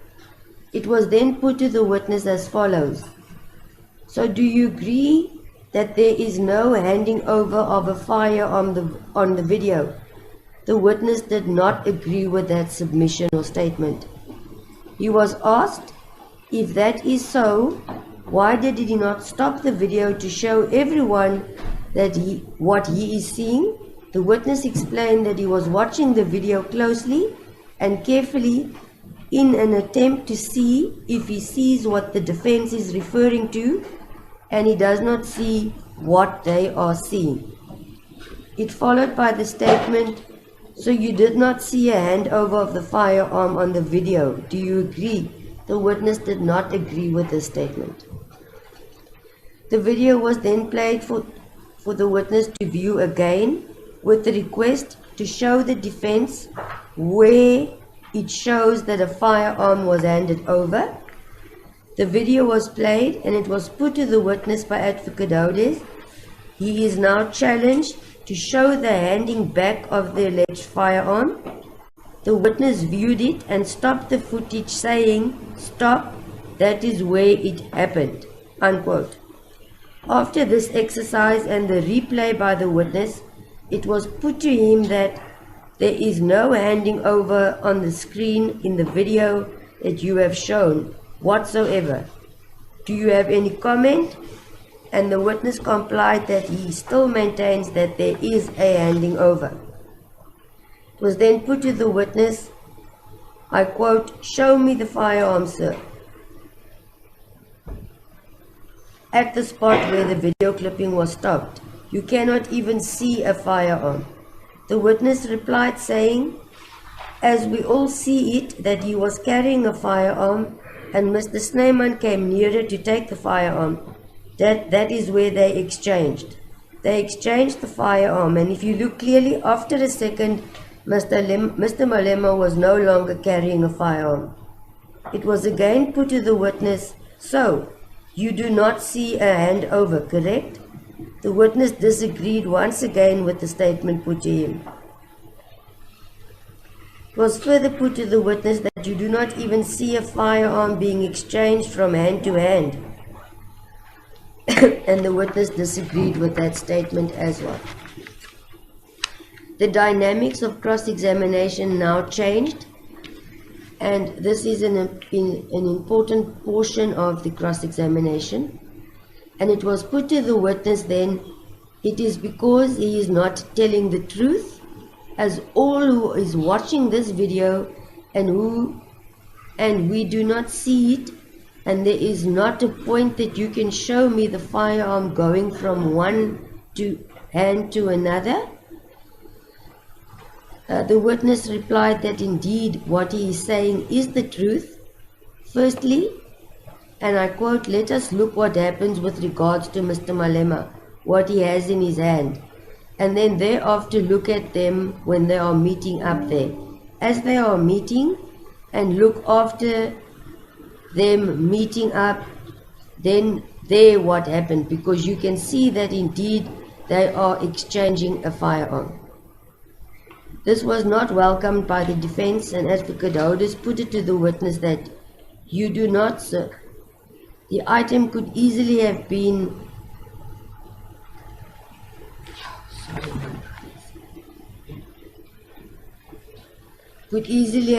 put down, put on a table, given to anybody else. You do not see it go from, as you call it, Mr. Malema to Mr. Snyman on any video that you have been shown in this court. The witness disagreed with the above statement put to him.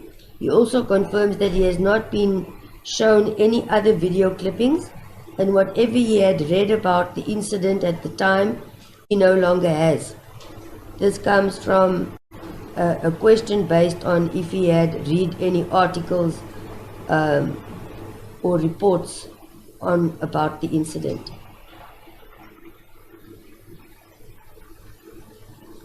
And it was then put to the witness that all these documents was discarded by the witness. The witness replied, indeed it was not discarded by him. He merely left it at Mtansane when he was appointed or moved to Pretoria. Dealing with the viewed footage, it was put to the witness that he cannot tell what type of rifle it is, and that is why he only stated it looks like a rifle. The witness replied that that is good to say that it looks like a rifle, however, he cannot say what model rifle it is. Therefore, it was put to the witness, he cannot then dispute that it was indeed a stage or a TV gun. The witness stated that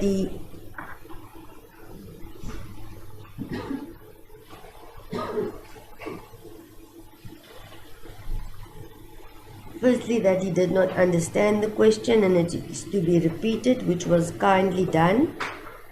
That it may also be a TV gun, to which the witness replied that to him it appeared to be a rifle. The witness was shown a statement marked as A94 in the docket. The normal questions pertaining to authenticity was asked and confirmed by the witness. There is no need to repeat the procedure, and further that it was dated and signed on 17 March 2018 at 11:35 a.m. at Mtansane. Here I need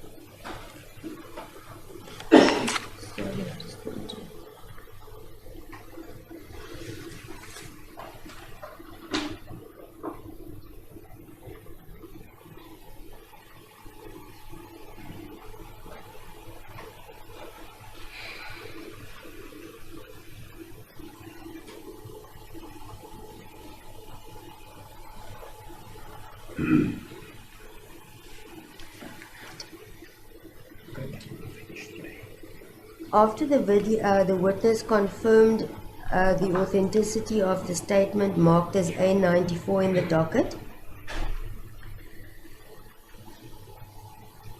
and I've already placed the date and time on record. It was put to the witness that based on the above, as the statement was read out, was put to the witness that now it is another untruth being told when he testified he had only made one statement. The witness replied he answered one as far as it pertained to the question he was asked about the video footage. Again, the witness was told he is now telling another untruth, and he replied to his understanding he was responding to the question regarding his statement with regards to the video footage, and the statement now shown to him does not refer to the footage.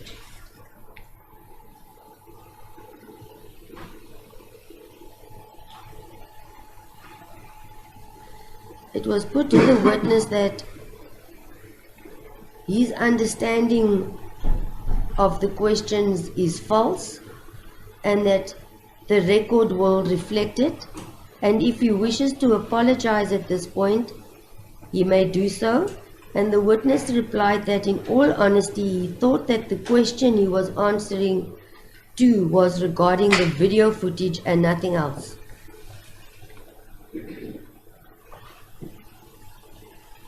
Based on the answer provided by the witness, the defense deemed it necessary to put to the witness, right, so you're standing with a lie. You are not apologizing. Is that correct? To this the witness replied that to him it is not a lie, it is the truth.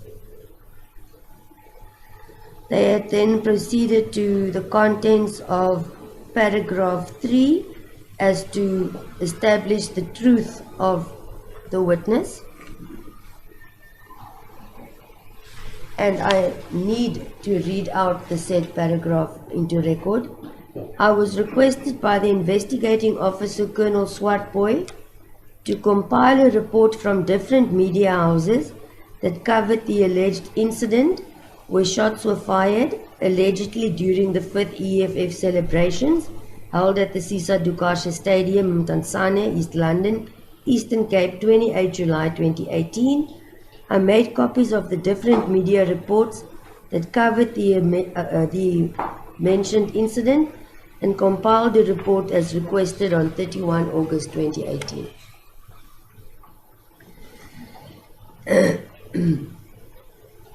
The witness confirmed that indeed the contents or the statement is correct, and this was followed by the following statement put to the witness, that he had earlier testified to the effect that he had played no other role besides the receipt and the transmission of the video.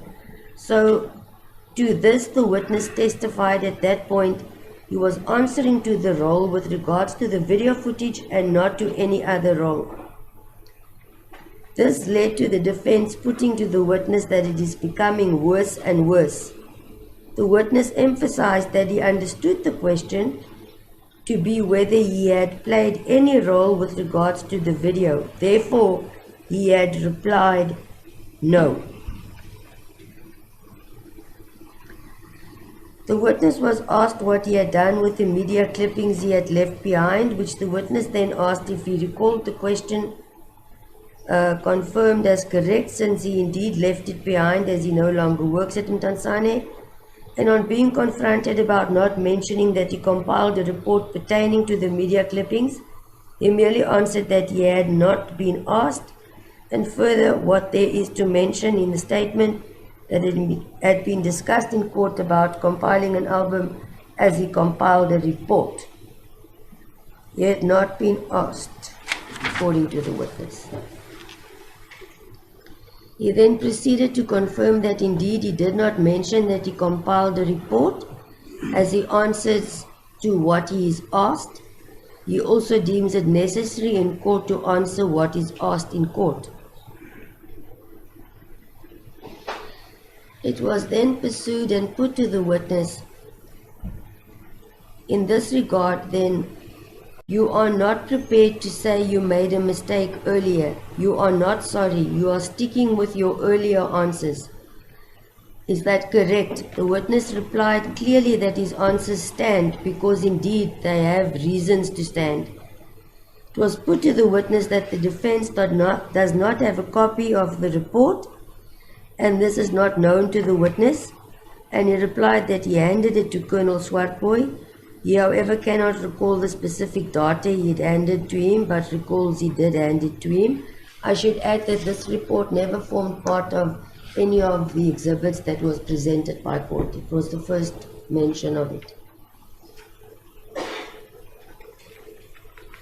The defense now referred the witness to the third statement as per A95 in the docket. The process of authenticating the statement has been followed and does not need to be repeated.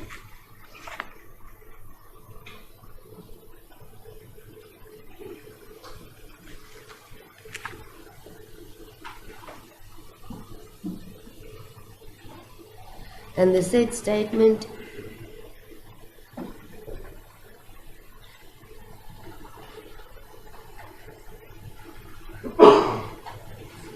it was then highlighted that the said statement, when compared to the statement marked A7, paragraph 1, 2, 3 and 4 read identical, which the witness confirmed.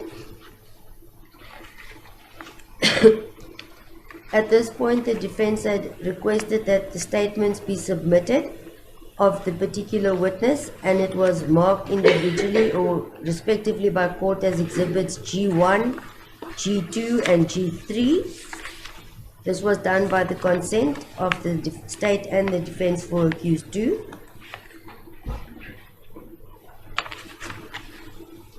At that point, the matter was adjourned, and after some time on resumption of the matter, Advocate Houders continued with cross-examination, and he confirmed that on the last appearance he testified that the firearm he saw in the video looks like a rifle. However, confirms he cannot identify the make or the caliber or the type of ammunition that it may fire, or whether it was live or blank ammunition that was fired. Further, that he cannot say that it was a blank firearm or not, but it did fire a shot. He also cannot say it was not a TV or blank firearm, but to him, it still fired a shot. It continued and was put to the witness. He also cannot say whether it was a, I don't know if I made a typing error, PAK, meaning pistol automatic knal, correct? The answer remained the same. He cannot, but it did fire a shot. You also cannot tell this court whether that firearm had been modified in any way, to which the witness agreed. I cannot. But I remain to say that this firearm shot a shot. The witness confirmed that he had not been informed that any damage was reported, what was incurred in the area of the alleged incident, as a result, a projectile emanating from that firearm. I just want to double check, because memory serves me well. During cross-examination by Advocate Houders, there was a portion after dealing with the first statement where he was asked if he is sure that he had at no stage deposed of any further statements, and that emanated from memory on the statement made to the witness. Did you not at any time decide to make a further statement to see, which refers to, we have a problem here, we need to fix it? And based on that statement, the witness replied no. And that explains now his explanation as to why he said no, but confirms making statement 2 and 3. That is highlighted and is in my memory now.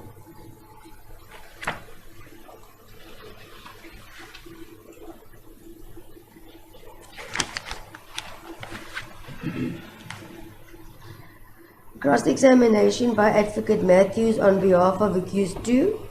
It was put to the witness that the facial identification expert was unable to come to a conclusion that the individual in the footage is indeed accused 2, and therefore the reasons he provided for referring to accused 2 as an individual is an untruth, and that the video does not depict accused 2 handing a firearm to any person.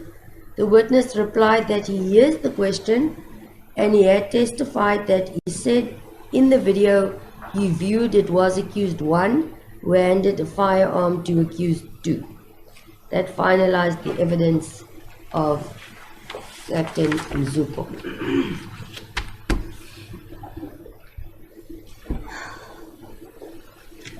Just give me a minute if I do whether I'm going to deal with the IO or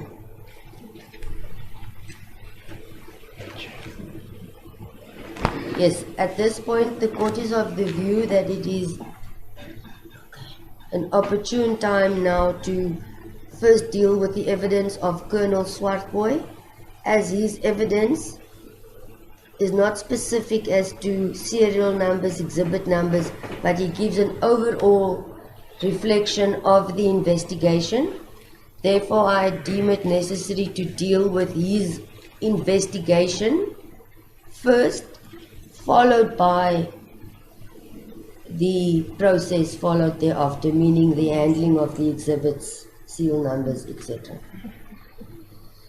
Now at this point it is 1 o'clock. I know I've indicated and I'm saying it on record for all because it's been sent to all. I anticipated that we may, I hope we do not run out of court time. I sincerely do. And the request was that the court should consider allowing the media to set up early enough so that we can start at 9, which happened. Thank you very much. And secondly, that we curtail tea adjournments, which we did. It was a 10-minute tea adjournment.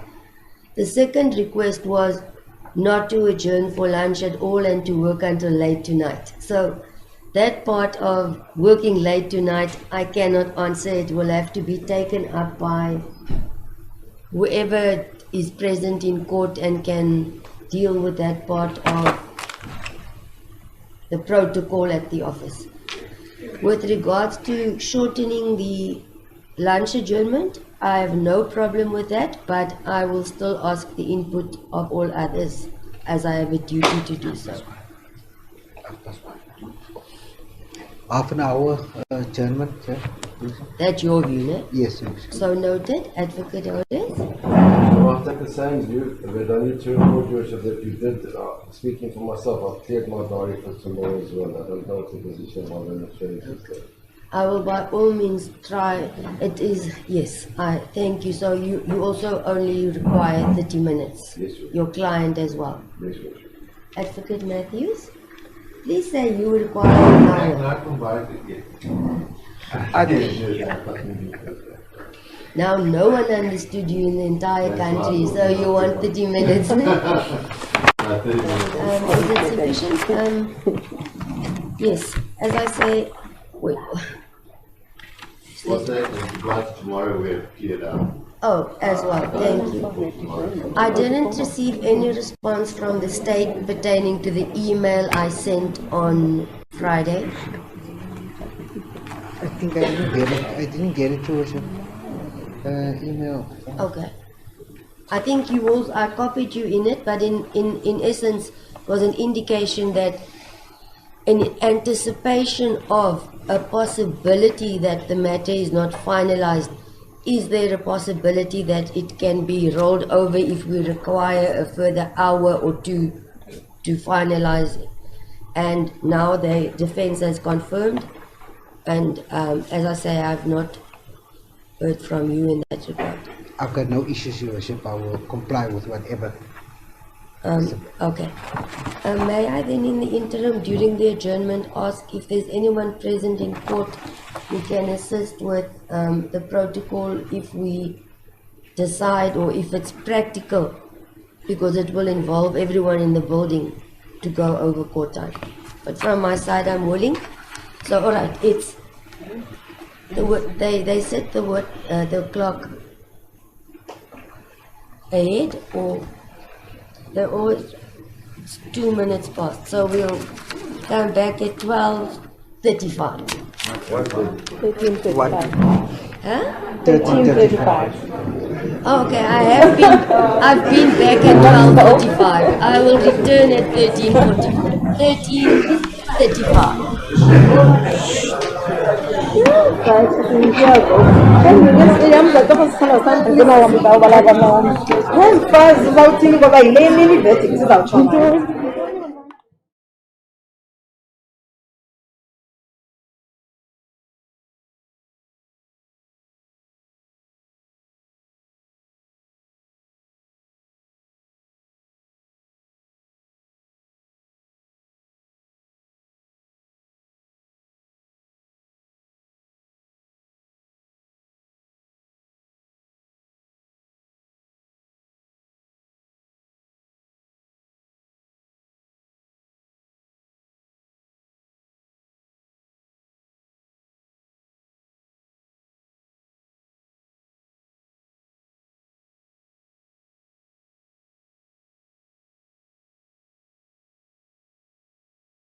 and he was called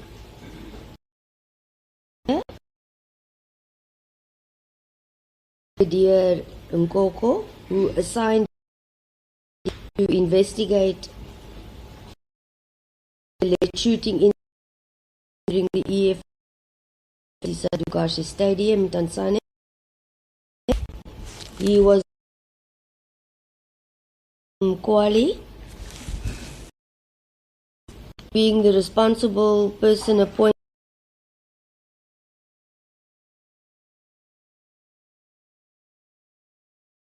viral footage that was circulated in camp, and on arrival, and he did so and started to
relating to where the cartridge casing was found.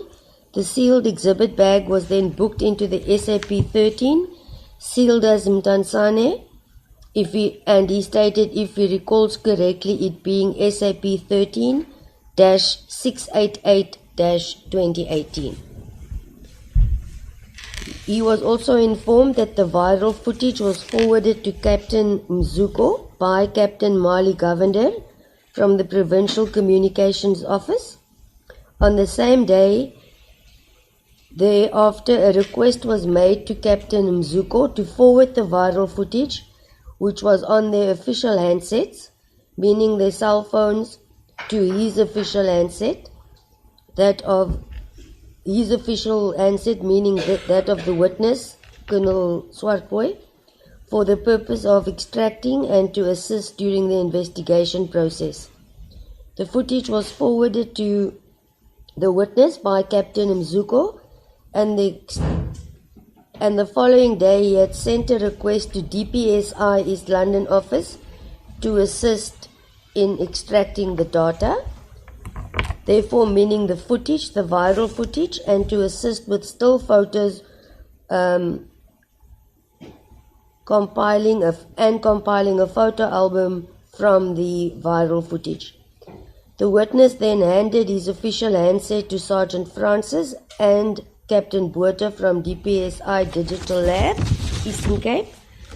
A request was made to extract the viral footage which depicts accused 1 firing shots and accused 2 receiving the firearm from accused 1, which appeared to be a firearm. The witness received a CD and still photos from Captain Botha in a sealed evidence bag which contained a photo album.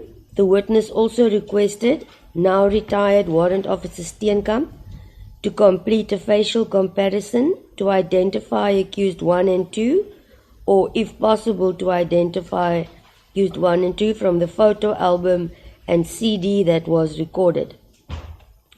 A report was received from Warrant Officer Steenkamp indicating that accused 1 and 2 could be identified via facial comparison methodology. He further added that the exhibits handed to him or received from Captain Botha was also booked into the SAP-13 register at Mtansane police station, or I would say at the exhibit store. On further investigation, it was established that the company, Tactical Security Company, and accused 2 being a part of the company, was contracted to Mr. Malema for security purposes.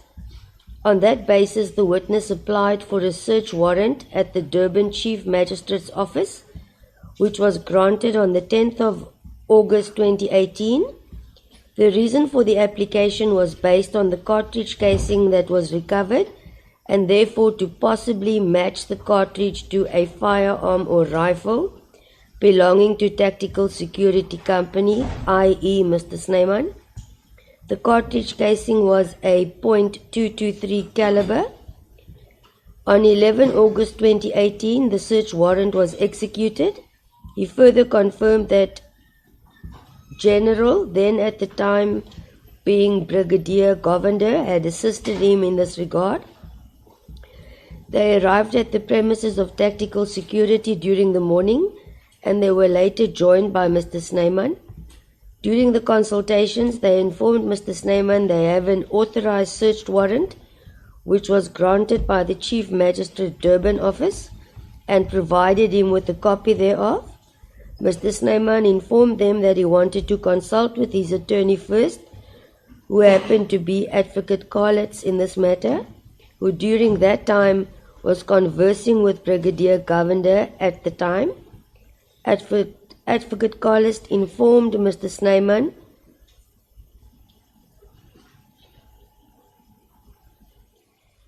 that it was that she had authenticated the search warrant, and Mr. Snyman therefore thereafter cooperated and assisted them throughout the process. He testified that Advocate Carlos diffused the situation, as they were afraid when Mr. Snyman said he is going to phone Mr. Malema. However, this was also diffused by Advocate Carlos. Thereafter the process, Mr. Snyman assisted in providing them with 12 rifles with the same caliber cartridge cases as per the investigation. All the said rifles were sealed in evidence bags in the presence of Mr. Snyman, who also signed for the acknowledgement of receipt of the said search warrant, including the handing over of the 12 rifles. He further testified that the responsible person on the search warrant was one Mr. Mduli, who was, if memory conserves, hospitalized at the time, as per the information they received from Mr. Snyman, and that he was the senior director and he was the key holder at the time the search warrant was executed. The 12 rifles was then transported to Brighton Beach Police Station in KZN, where it was booked into the exhibit register and booked out again for transportation to the Eastern Cape Forensic Science Laboratory, ballistic section. The witness was personally involved in the transportation of the 12 rifles to the Eastern Cape Forensic Science Laboratory, and added that since Mr. Snyman was fully cooperating, he also informed them that all the rifles was not present at the premises, as some had been booked out as per the register, and could therefore only provide them with the said 12 rifles.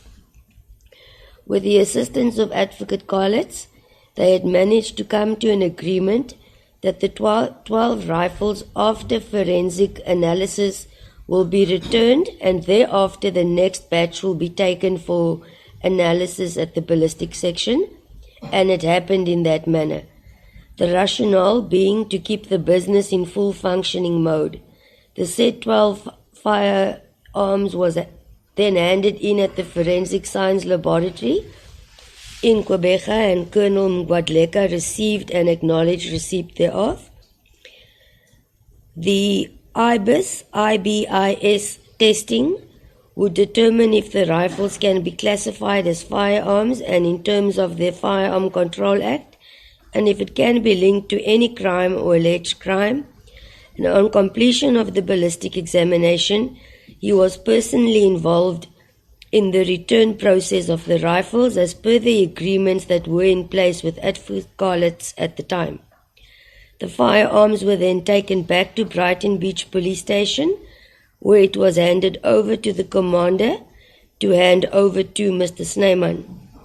With regards to the other 14 rifles that was transported to the Eastern Cape Forensic Science Laboratory, the witness was also involved in that process with the same conditions and process that was followed as per the first 12 rifles that was taken for testing. The witness testified with regards to the transportation of the second batch of the firearms or rifles. He was not personally involved in the transportation thereof. He had received a report that 5 rifles were retained by the ballistic unit in Port Elizabeth and 9 was transported to Brighton Beach Police Station. Thereafter, as per the arrangement, a further 14 rifles were transported to Port Elizabeth for ballistic testing and analysis. After completion of the testing of the last batch, 1 firearm was retained by the ballistic unit and the balance was returned to Brighton Beach Police Station for their handing over to the lawful owner. As testified, the previous 5, he testified that were retained were all returned, save for the 1 rifle that was part of the last batch transported for ballistic testing. The firearm that was retained was CN SPA 249-14. Since the report that he received from the ballistic testing unit was that the said firearm or rifle was linked to the cartridge casing that was found and handed in the SAP-13 exhibit store and analyzed by Warrant Officer Becker of the Criminal Record Crime Science Investigation Unit, also based in Port Elizabeth. There was a further request for the analysis of touch DNA and fingerprint analysis. It, however, was not linked in any manner. That meaning as far as it pertains to DNA and fingerprints, just for clarity. The investigation continued and information was received that Gearhouse Company was contracted by the EFF to erect the stage and provide audio-visual equipment and lighting, music and CCTV footage. A Section 205 Act 51 of 1977 application was made and applied for at Mtansane Chief Magistrate's Office, requesting Gearhouse to make the CCTV footage available for investigation purposes. The said application was granted and Gearhouse assisted with handing over the relevant footage. Brigadier Governor, now General Governor, was tasked to assist in that regard. The footage was provided and still images was provided and a photo album was also compiled or provided. At this point, the witness testified that Warrant Officer Steenkamp stated in a report that no facial identification was possible based on the footage and photo album she had then received as per the request. The witness also requested, SIRA, via the regional manager, Mr. Stander, to establish if Mr. Snyman is registered as a security official with the required authority, which was confirmed, and further established that Mr. Snyman indeed has the required competency certificates to possess a handgun, rifle, and shotgun. It was also established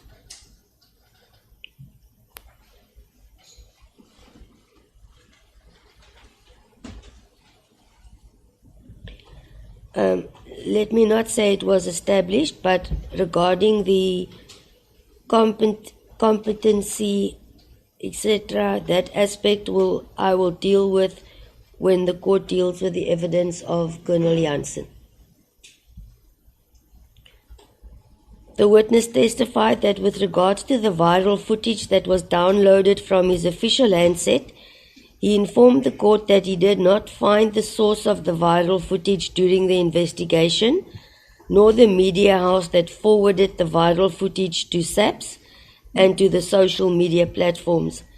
The viral footage was viewed and he could clearly during the viewing of the footage see that Mr. Malema in the footage is using a firearm. He confirmed that he is not a ballistic expert, but on the viral clipping one can clearly see the muzzle flash.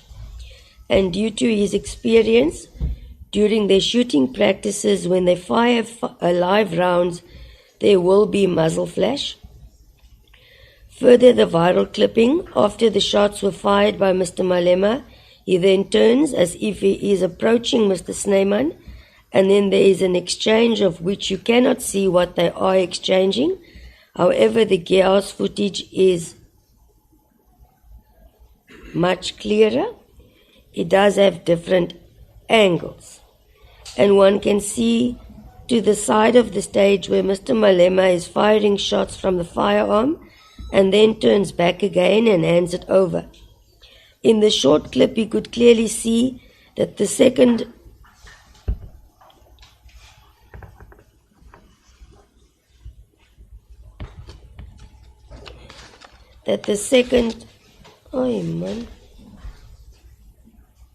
clearly see that there was now also shots fired.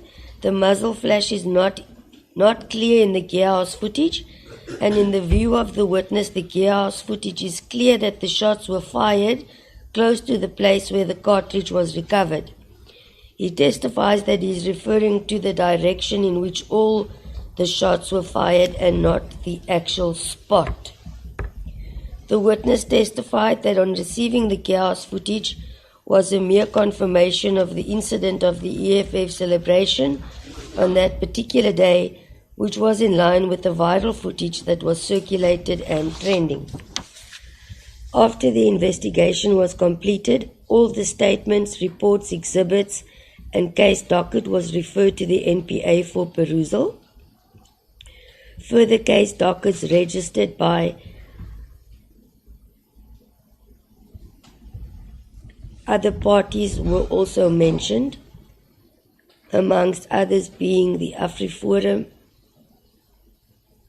After perusal by the advocate on behalf of the NPA, further investigation was required, and therefore additional statements were obtained from various witnesses at the request of the NPA, including additional reports that were received. Thereafter, statements were requested from Mr. Malema, and prior to the statement, the rights of Mr. Malema was explained by Brigadier Governor regarding the constitutional rights of Mr. Malema. I am mindful that Brigadier Governor was not called.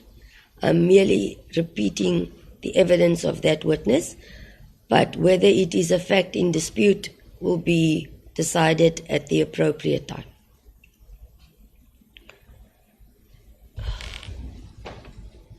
After which Mr. Malema had indicated through his statement that he denied the allegation and opted to explain his version in court. The docket was then returned to the NPA, whereafter subsequent summons known as a J175 were issued with regards to accused 1 and 2 and served on accused 1 and 2. The witness confirmed that with regards to the seal bag and exhibit bag numbers, he had deposed of 22 statements, and on concession by the state confirmed that he cannot from memory recall all the seal bag numbers of each exhibit to which he deposed of. A statement, however, he is able to confirm that while handling the said exhibits, it was not tampered with or attempted in any manner, and all seal bags and numbers remained intact. He further confirmed that there was no tampering with the footage and the chain evidence that followed in any manner. The witness testified that he received the viral footage and it was forwarded to his official handset, his cellular phone, which he uses on a daily basis. He personally handed his handset to Sergeant Francis at the digital lab where extraction was done, and the handset was handed back to him. Since he is not familiar with the processes followed during or after extraction of the data, he is however certain that the data that was collected or extracted was indeed correct and kept safe. Therefore, there was no need to leave his handset with Warrant Officer Francis or Captain Botha. The witness confirmed that he had viewed the video footage clips recently, especially the 2 clips received from Gear's company and the footage now termed as the viral footage. The defense at this point had no objection, as the state inquired whether they are accepting the fact that the first 2 video clippings are referred to as the Gear's footage and the third clipping being the viral footage, to which the defense agreed, and there was no need to continue questions in that regard. I'll get to cross-examination now. Just 1 second, sorry. You go.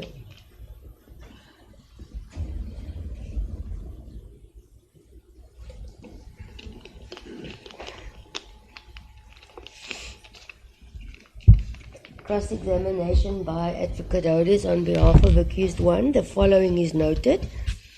He testified that he cannot comment if it is unusual that a colonel employed by SAPS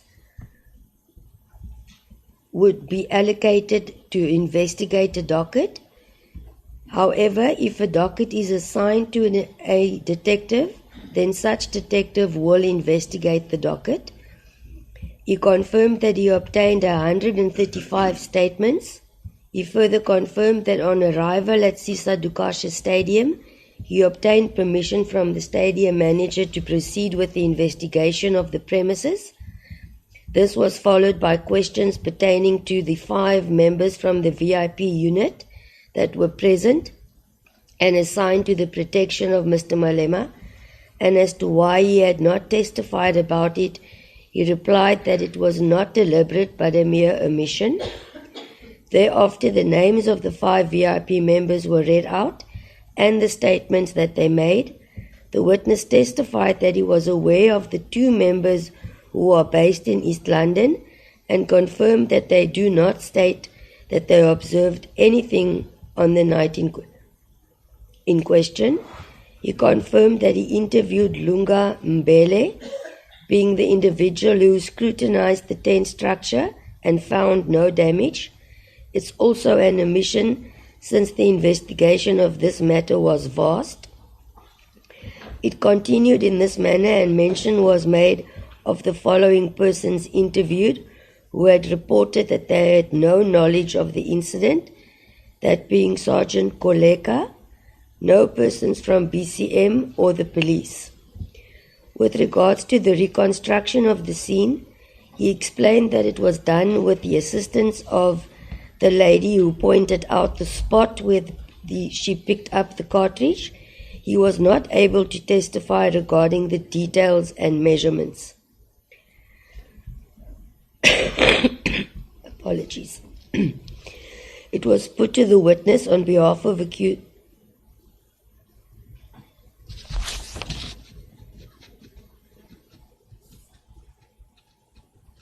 Just a minute. I may have duplicated a page here. Just a minute.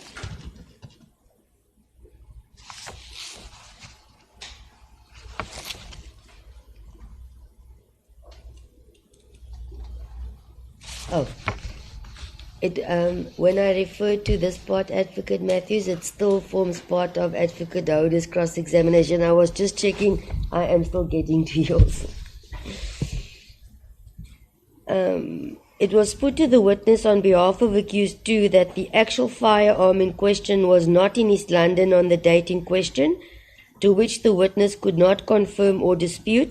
It was not within his personal knowledge. The witness confirmed that DNA and fingerprints were not linked to Mr. Malema in respect of the said firearm. He also confirmed that the house of Mr. Malema was not searched, and he had not found Mr. Malema in possession of any firearm which was not registered to him. Concerning is the following statement put to the witness. I quote, "All right, so we go then to the actual event. You agree that the ground staff that you interviewed after the event were not present during the event on 28 July 2018. I've made a note for myself here mentioning that indeed the grounds or cleaners, the 2 were present and attended the actual event on the 28th of July 2018. since they were on duty. The witness replied that he will not know and confirmed that no eyewitnesses came forward to testify that they were SAPS members attached to VIP protection services and had seen anything untoward that night. He further confirmed that the only basis of the complaint is with reference to the viral video footage, and continued to say it was the viral footage that was circulating and that it was twofold, the viral footage and then including the cartridge casing that was linked with the firearm that was presented to the ballistic testing unit. The witness confirmed that he did not know who the person was that recorded the original footage that went viral on social media. He had attempted to search for the said individual, but he was not able to find the person. Reference was made to the 23 statements deposed of by the witness, and it does not mention that he tried to trace the source of the viral footage. With regards to the 23 statements deposed by the witness, I feel obliged to state that it is his evidence in chief, since he was part of collecting exhibits, handing in exhibits, receiving exhibits. For each of those requests, a statement would be deposed of. So 23 statements is not unusual. It's clear that most of them relate to the chain evidence. My assumption.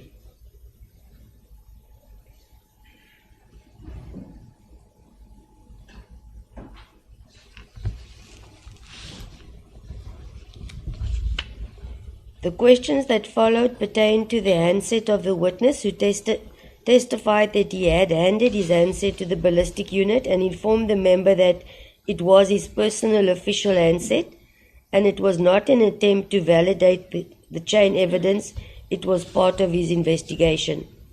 He could not comment on hashtag value as it does not fall within the expertise of the witness, including the downloading of the footage onto a hard drive.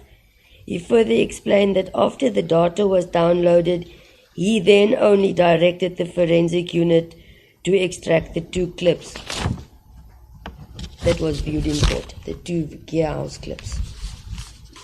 It was put to the witness that he is aware that the video footage may be manipulated, and the witness replied that he is not familiar with that concept. Whether manipulation was possible in the year 2018, etc., will be dealt with by court when it reaches the stage of the proceedings. It was further put to the witness that one will get on TikTok, you can put someone else's voice with your picture, and that he knows this happens with memes, with all different things on phones these days. And the witness replied he's not familiar with that type of IT. Once again, I will refer to AI and its inception and when it came to realization at the appropriate time.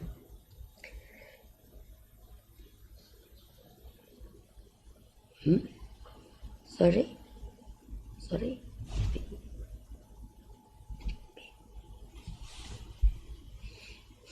I thought you whispered to me. It was put to the witness then at that point that he cannot say it was not a blank firearm. His reply was, I cannot say it was a blank firearm or not. Advocate Hodes obtained instructions from his client at this point, and on returning, he placed the following statement before the witness after obtaining instructions from his client, and it was phrased as follows: I'm instructed to put to you that the firearm that you see on the video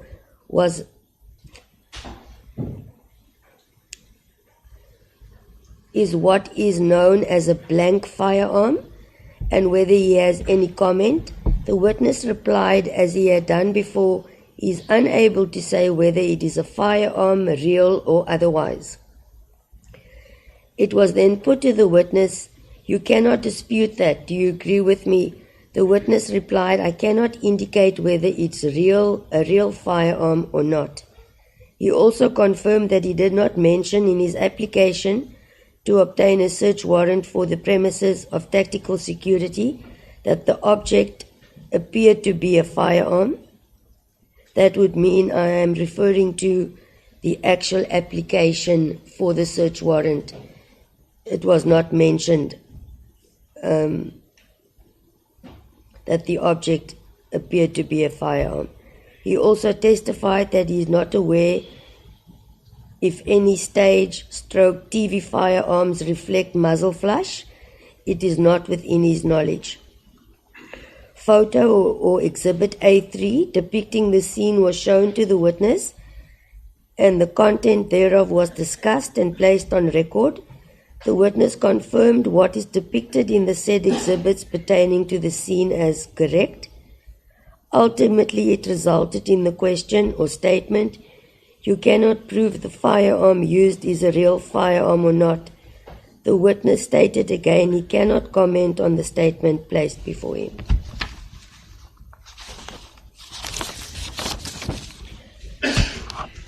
Cross-examination by Advocate Matthews on behalf of Accused 2. He confirmed that the docket was sent to the perusing state advocate at the time. As far as he is aware, the charges in respect of Accused 2 related to supply a firearm, and confirmed that the charges were shown to him. It was put to the witness that no evidence was presented to show Accused 2 contravened the provisions of Section 120, subsection 10A of Act 60 of 2000. The witness stated he hears what is being said to him. He explained that his role was to investigate and to comply with requests, if any, when received from NPA, and he had investigated the matter to the best of his ability. In respect of the count alleging that Mr. Snyman failed to take the required reasonable steps and precautionary measures, the question posed was whether Mr. Snyman created a risk to safety of others, to which the witness replied yes. He also confirmed that Mr. Malema was under the protection of VIP protectors from SAPS, and there were 2 from the Eastern Cape which he knew about. As far as the other 3 protectors, he was told by Brigadier Governor that they were sent by headquarters and he did not interview them. That was done by Brigadier Governor himself. He confirmed that it would be standard procedure that should any offence be committed in the presence of any police official, such official should respond and act immediately. It was put to the witness that this matter is politically motivated, to which the witness replied he is not aware of any such facts and not aware of any political interference in this matter. He confirmed that he is aware of the plea and the plea explanation that was provided in court by Accused 2. And it was further canvassed or placed before the witness that Mr. Snyman denies he ever possessed a .223 loaded Norinco firearm, or that he had a shotgun. In fact, he had a shotgun with a fold-up in butt, to which the witness replied he had finalized his investigation and the facts are before court. The witness confirmed that a list of firearms of tactical security services were obtained by Captain Janssen, and the exhibit is indeed before court and will be dealt with at the appropriate time. He further concedes that if Captain Janssen stated that the SPA 249-14 was booked out to one Larry Mavundla, he accepts it as a fact. He did not personally interview Mr. Mavundla. However, he is aware that a Section 205 Act 51 of 1977 application regarding the movement of Mr. Mavundla via cell phone was obtained and established that he was indeed in East London on the date in question. It was further put to the witness that his client instructed him that Mr. Mavundla flew to East London from Gauteng, and therefore he could not have had the firearm with him to fly to East London. Therefore, the firearm was still in Gauteng. The witness confirmed he received the ballistic reports from Colonel Mgwadleka and that a unique mark in the neck was noted and matched to the cartridge, and further put to the witness that the report does not state that there was anything wrong with the firearm, for example, that the breech block was changed, etc. The witness replied he only received the report indicating the firearm was linked to the cartridge that was recovered. It was further put to the witness that surely one cannot just go out and buy spare parts of a firearm. This was not within the knowledge of the witness. I will deal with this statement during the course of further witnesses called. With regards to the video footage, it was put to the witness that it does not depict or show that Mr. Snyman handed a firearm over to Mr. Malema, to which the witness agreed.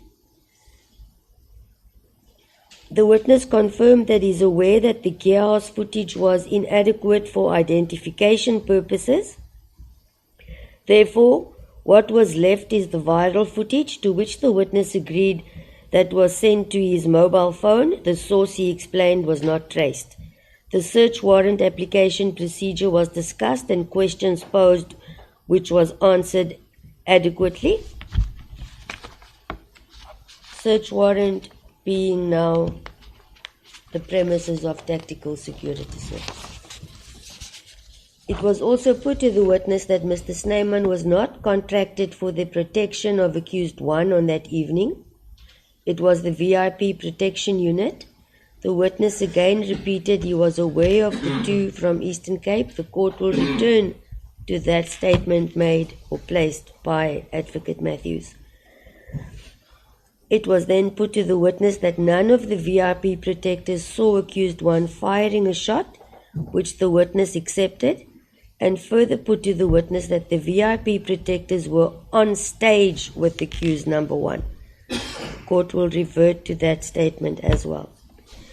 Re-examination by the state of Colonel Rodney Swartboy. The witness clarified and testified that it was the cartridge that was sent for DNA analysis and not the firearm. Questions by court were as follows.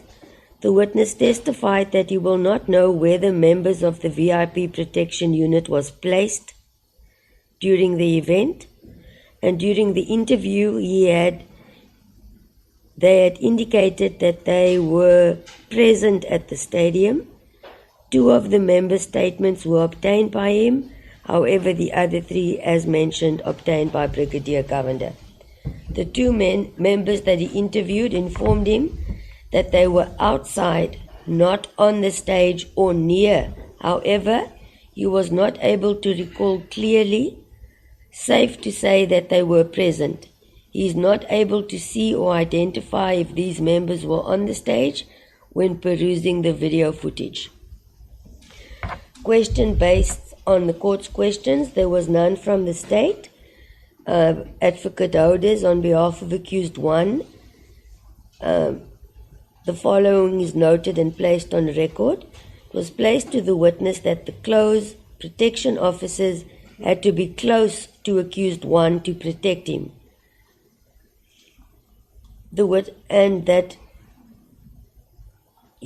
The witness replied that he does not know the protocol applicable pertaining to close protectors. It was further put to the witness that 2 of the protectors, being 1 Kare and Chauka, said that they were both on the stage at the time. There was none on behalf by Advocate Matthews on behalf of accused 2, and the evidence of Colonel Swartboy was then finalized. Keep in mind, the evidence has been placed on record to outline what the state then intended or led thereafter in support of the statement by Colonel Swartboy.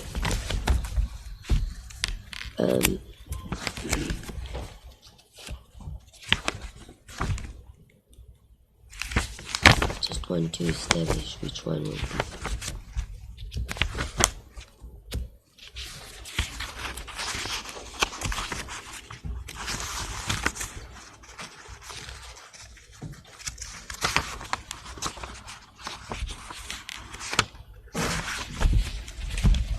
I will deal, I think, because of time, with the two witnesses which were actually in event very short in nature, and that will be the evidence of Sarul Johannes Kruger.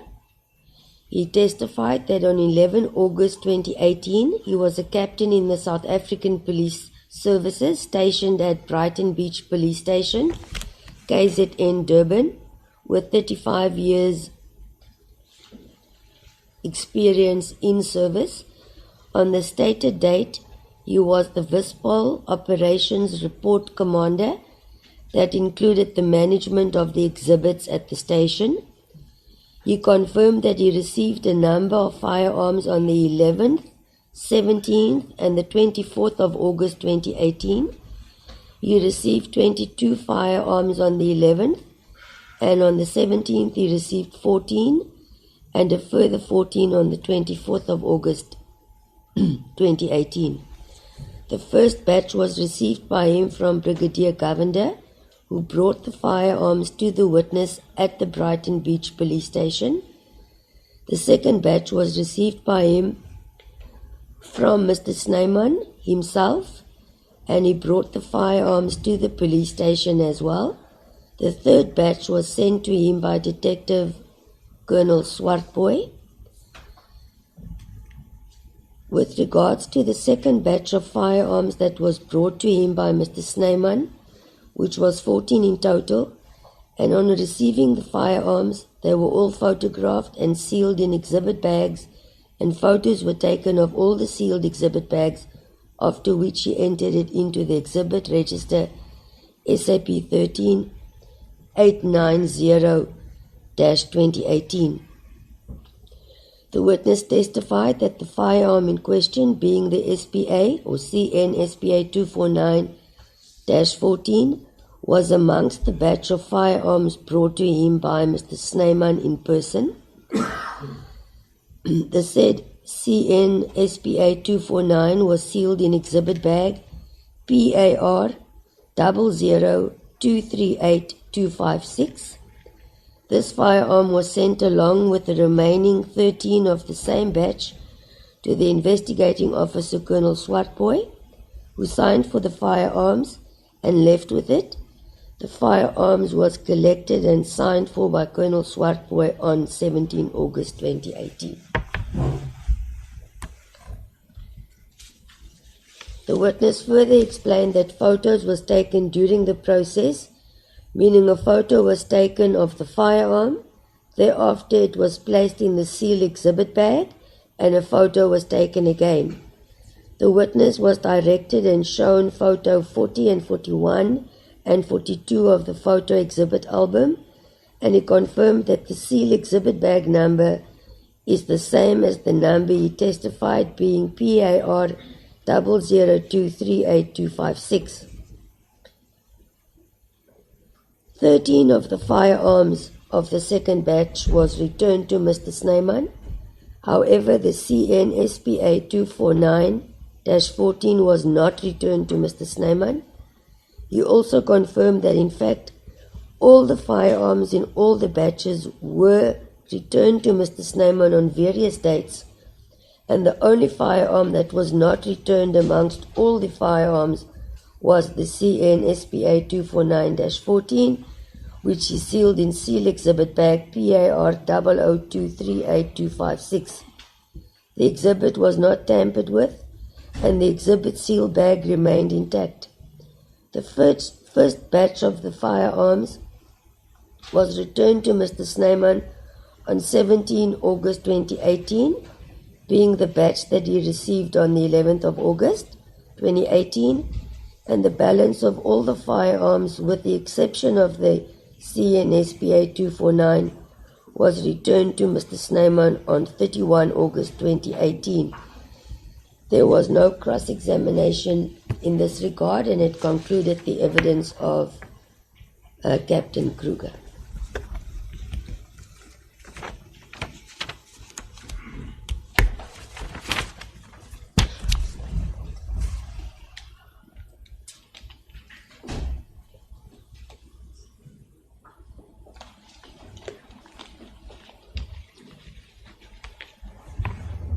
As stated, I said I'll deal with the exhibits by the state, or evidence by the state, but since this is also a very short witness, the court will deal with the evidence of Sydney Henry Stander.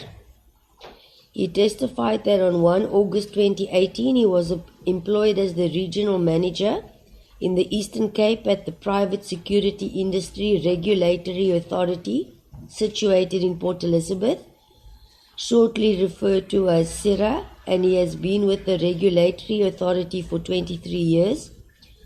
He describes that in a nutshell, his duties is the primary objective is to regulate the private security industry by effective control or exercising effective control over the occupation of security in the interest of public and the national interest. During December 2019, he was requested by the SAPS to assist in assessing the profiles of two security officers, being Mr. Xolani Larry Mavundla and Mr. Gerardus Adrian Snyman. In both instances, he was required to access the authority database. Therefore, he was able to confirm the status of their registration with SIRA as well as their training on record with the authority. The court does not deem it necessary to read out the qualifications pertaining to Mr. Mavundla or Mr. Snyman in this regard.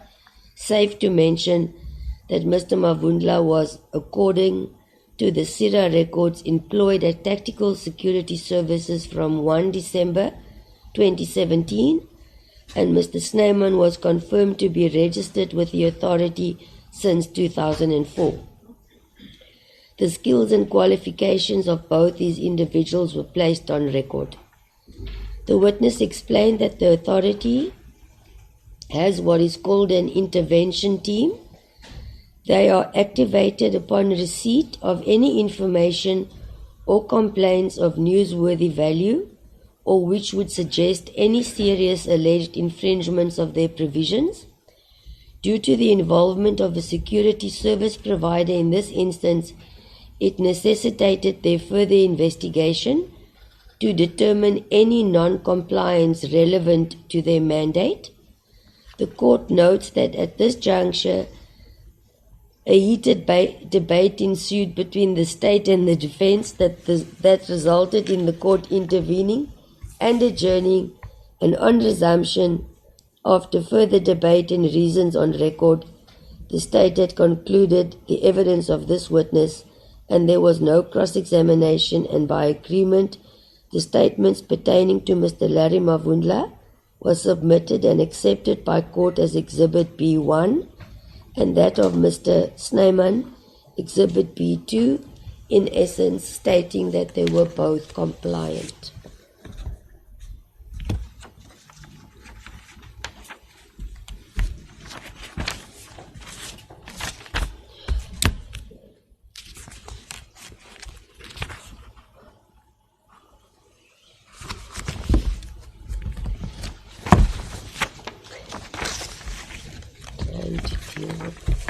The court will now deal with the evidence of Colonel David Johannes Jansen.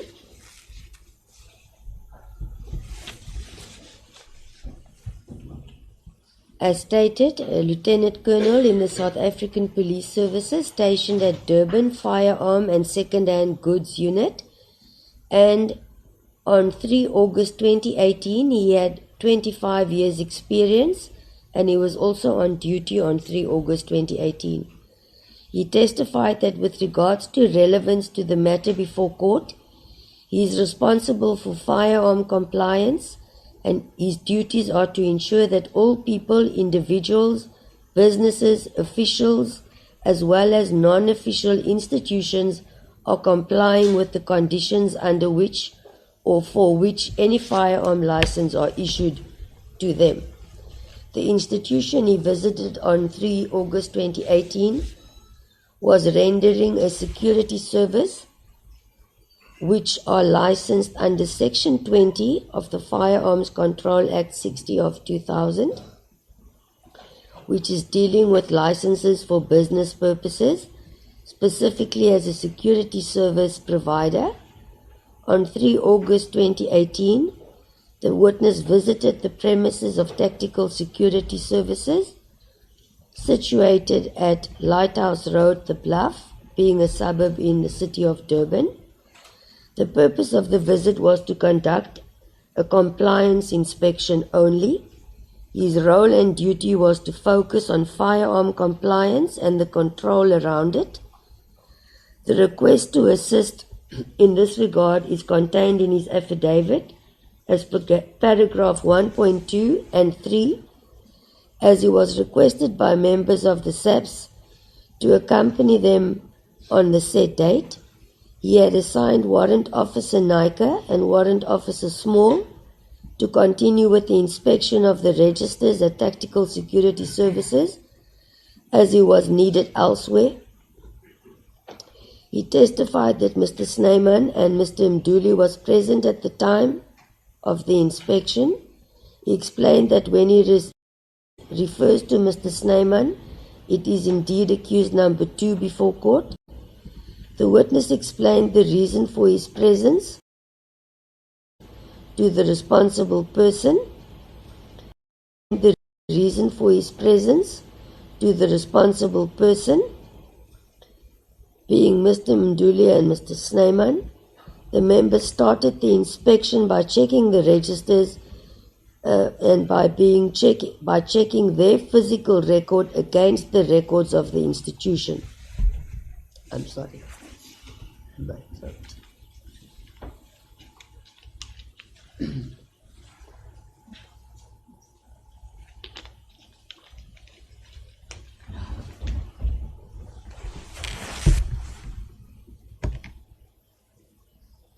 The witness explains that SAPS has a national database of all firearms that are or has been licensed to any institution or individual. It is also expected from an institution to keep a set of records of all their firearms. He explained that if an institution has a national footprint, meaning it has offices in other provinces, they would have their main stock register at their main registered office, and from that register the responsible person would then delegate the responsibility to whoever is appointed or is responsible at that specific site. Proper written records are required to be kept. The inspection conducted was done over a 2-day period. The institution that was inspected was busy with upgrades at the time, being improving or upgrading the security with regards to the firearms, and when they arrived on the 3rd, being a Friday, and as he had to attend another commitment, they had to continue with the inspection on the following Monday, being 6 August 2018. The total number of firearms, according to the records, were 221 in total, irrespective of the caliber, make, or model. They were all licensed to the institution. There were also no firearms lost or stolen at the institution at the time of the inspection. And since it is known that because of a certain alleged incident that caused the witness to conduct an inspection at the premises of the institution, on paragraph 8 of his statement he listed all the rifles, including the different caliber of rifles, including listing the rifles which were not found on the premises at the time. The witness confirms that the 221 firearms he mentioned were all accounted for in the registers of the institution, including the firearms, rifles, that have been booked out was accounted for in the registers of the institution.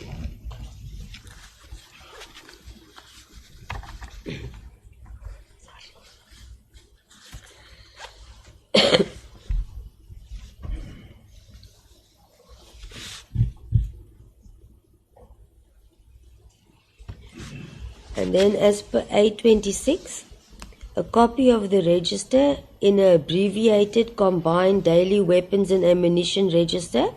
In paragraph 8, the witness listed the 30 firearms that were not present on the premises. The 30 rifles were accounted for in the register of the institution as being booked out.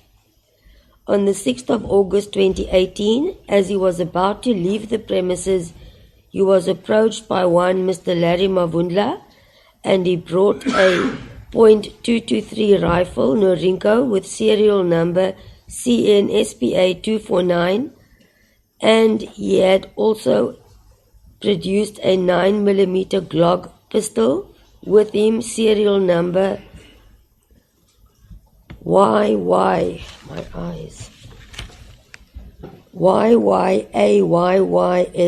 508. The witness was informed by the managers that they are volunteering the firearms as they know that it is viewed as possibly being used in the commission of the offence, and therefore they had asked Mr. Mavundla to bring the firearms to the premises. The witness explained that the offences is referring to the incident of East London, where there was a video clip circulating where Mr. Malema was firing a firearm. Therefore, Mr. Mavundla had been requested to bring the firearms in for inspection and possible ballistic inspection. It was said that Mr. Mavundla was asked to return from Johannesburg to bring the firearms to KZN. The firearm in question was, as he had listed in paragraph 8 of his statement, the .223 rifle, semi-automatic, being a .23 caliber. The said .223 Norinco was marked as number 6 on the list per paragraph 8 of his statement, therefore being the firearm that was presented to him before he left on that day. Thereafter, the witness left and compiled his report. The firearms were left at the institution for whatever further arrangements or investigations that may follow. The 2 firearms brought by Mr. Larry Mavundla was also left at the premises of the institution when they left. The firearms were detained and kept by the responsible people or owners of the institution for presentation to the investigating officer as they may have arranged. The witness also attached a Section 109 inspection report to his statement. It reflects an indication of all the firearms that was physically checked and inspected. The firearms were left at the premises as stated, as the witness was not privy to the investigations and was only requested to conduct the inspection, which he had done, drafted his statement, including the Section 109 report. He confirmed that accused 2 was present on the 3rd and the 6th of August 2018, and also present when he was about to leave and when Mr. Mavundla arrived.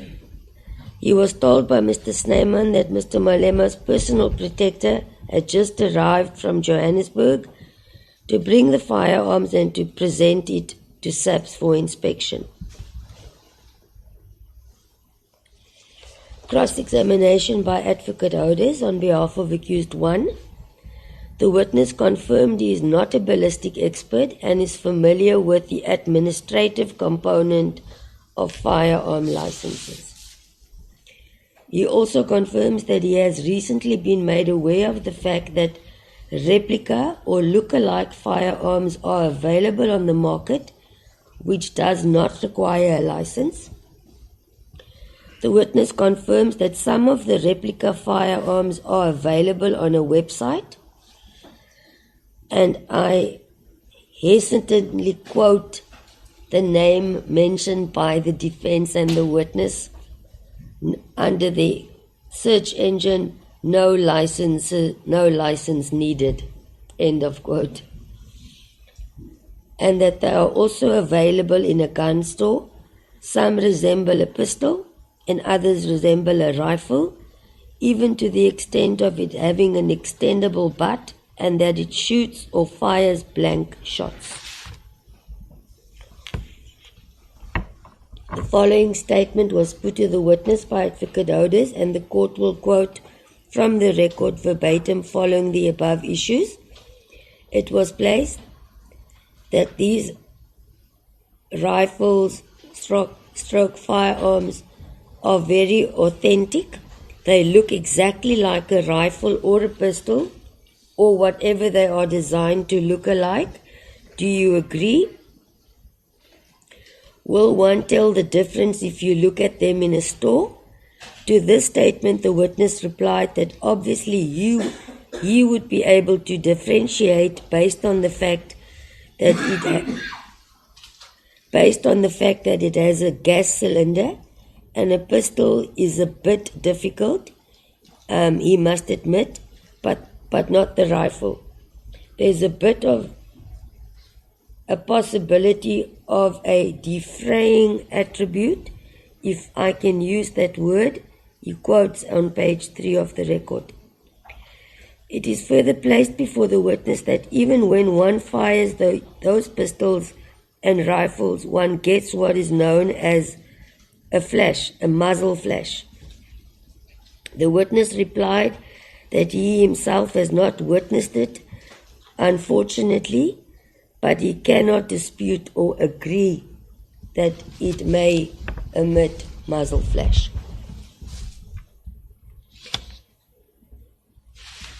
The witness confirmed the statement made thereafter, being that the principle at the moment was that they are available because no projectile comes out of the barrel and no license is required.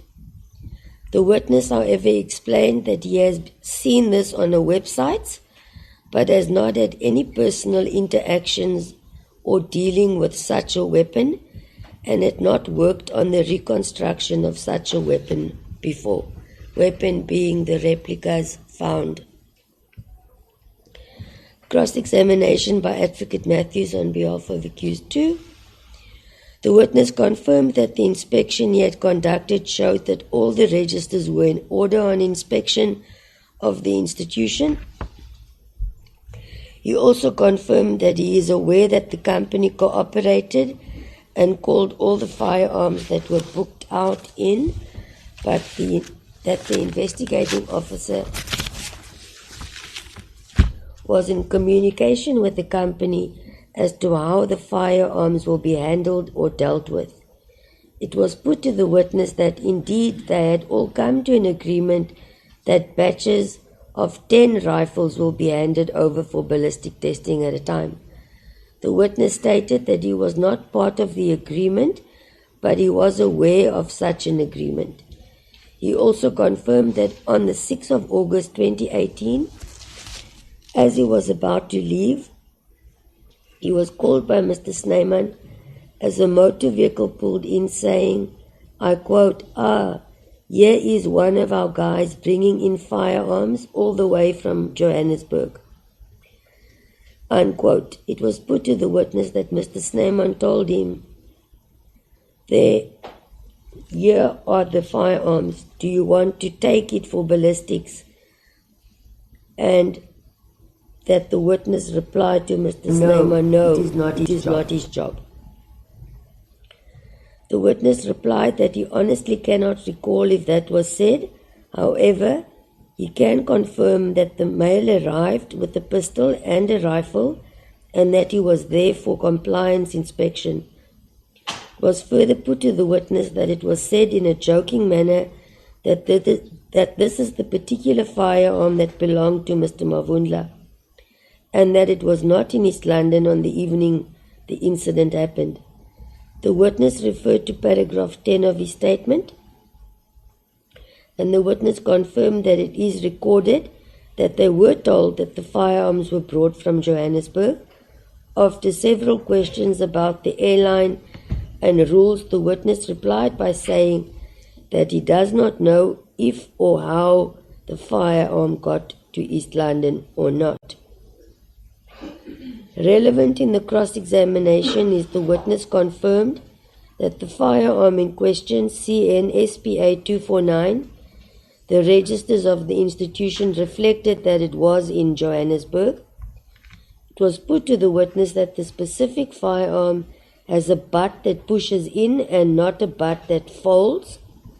Further discussions and questions pertaining to the availability of ammunition used by the replica firearms and its legality ensued, and the court does not deem it necessary to repeat the discussion between the defense and the witness on that aspect. In regard to the evidence of Colonel Jansen, by agreement and consent of all parties, Exhibit C being A26 in the docket, the report was then marked as Exhibit C by court.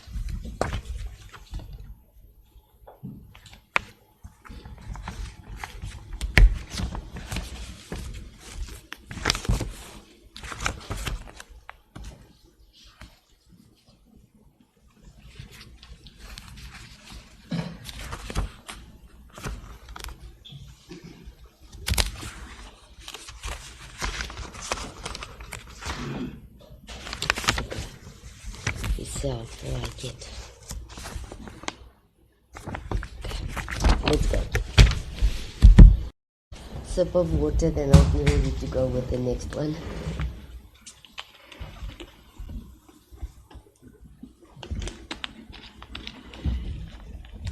The court will now deal with the evidence of Dwayne Frederick Francis. I would highlight that indeed the evidence of Warrant Officer or Sergeant Francis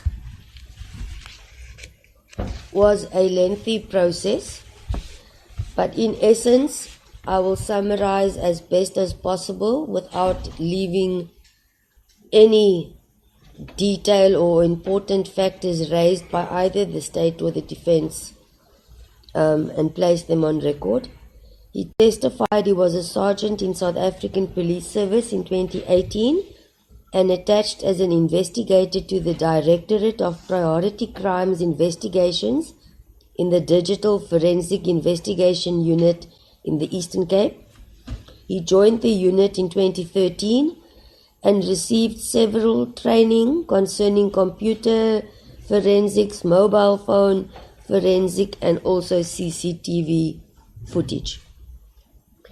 I'm not going to list the list of training, it was read into the record. Of importance is he testified that on the 2nd of August 2018, he received a request from Colonel Swartboy from Mtansane Detective Services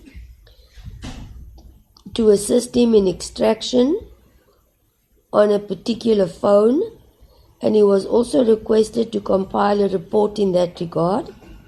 The report was submitted with the consent of the defense and was marked as Exhibit H. Therefore, the relevant exhibit with regards to Sergeant Francis being Exhibit H before court. The nature of the functions performed by the witness was as follows. The mobile phone was handed to him by Colonel Swartboy on his request to download certain videos from that mobile phone. The video footage was pointed out to him, and he downloaded the video footage with the forensic software at their office. The footage was then copied onto a verbatim DVD. The exhibit was then sealed in forensic exhibit bag, and the evidence bag was handed over to Captain Botha for further analysis or investigation. A copy was also then handed to the investigating officer, and the handset was handed back to Colonel Swartboy. His investigation was then complete. The handset or phone that was handed to him was a Samsung SM-G360H mobile phone with IMEI number 358551-06-191340-8. The footage that the witness downloaded was the 2 video clips, and he testified that the phone belonged to Colonel Swartboy. He confirmed that the footage was pointed out to him by Colonel Swartboy, that being the 2 video clips were found on the specific device under the application WhatsApp. Therefore, it is taken from the phone handed to him by Colonel Swartboy. By saying it was found under application WhatsApp, the witness explained that the 2 video clips were received via the WhatsApp application, and he confirmed that whilst the said phone was in his possession, he did not tamper with the said phone in any manner, and further that the footage that was downloaded on the DVD handed to Colonel Swartboy was indeed to the satisfaction of Colonel Swartboy. The DVD was sealed in tamper evidence bag number FSC-1239722, being the DVD marked as Mtansane Cas 0608 of 2018.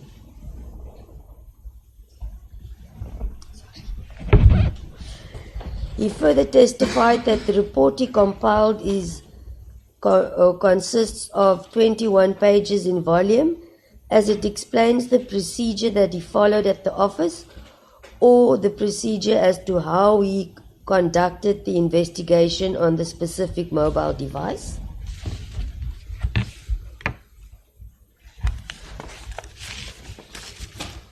The witness was referred to page 19 of his report. This is now by the State Advocate Caesar, to which he testified depicts the photo of the specific handset or mobile phone he used to extract the footage from. And then page 20 contains the relevant DVD that was sealed in exhibit bag number already placed on record, but for record purposes reads as FSC-1239722. That concluded his evidence in chief, and during cross-examination by Advocate Houders on behalf of accused 1, the following is noted. The witness was confronted as to why he did not mention that the specific handset he testified about belonged to Colonel Swartboy. The witness replied he did testify to that regard, which in fact he did in evidence in chief. However, the bone of contention raised by the defense is that it is not specified in his report, and he continued to say that the report states that the phone was handed to him by Colonel Swartboy at his office. Yet the issue remained that the report does not in any clear terms state that the phone belonged to Colonel Swartboy. This led to the following statements made to the witness. As has been the procedure during this judgment, the court will quote verbatim from the record. Quote, "You will see here, you say that he approached you. You say in paragraph 6 on the 2nd of August, a request to assist with the extraction of data from this particular mobile phone, which we have already established you never identified as his, that being of Colonel Swartboy." The witness conceded to that aspect in as far as his report does not state it is the property of Colonel Swartboy. He explained that he handed a cellular phone to him, a mobile phone, and it was put to the witness that Colonel Swartboy told the witness that it is his phone, to which the witness agreed. However, he had also not recorded that sentence in his statement. He explained that he did not ascertain as to who the owner was of the said mobile phone, as the request was to download the video footage and not to ascertain who the owner was. This line of questioning continued for a length of time, and I will, for purposes of this record, have to repeat what was put to the witness, which will clarify the bone of contention and the concessions made during the questioning, and after all then read out the reply by the witness. Read out.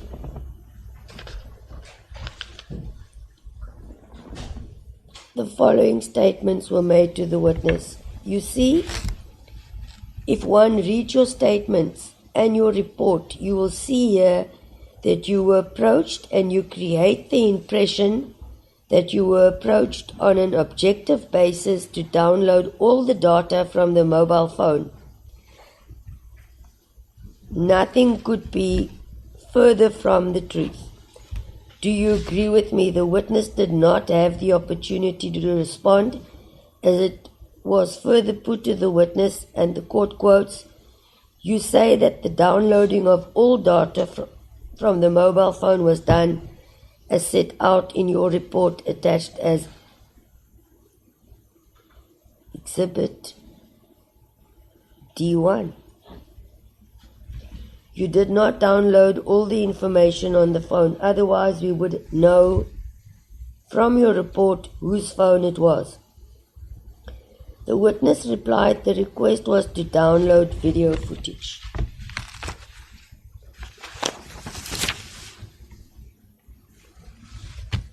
The statements continued in the following manner. Quote, "Even that is not accurate, sir. You did not download all the video footage on the phone." The witness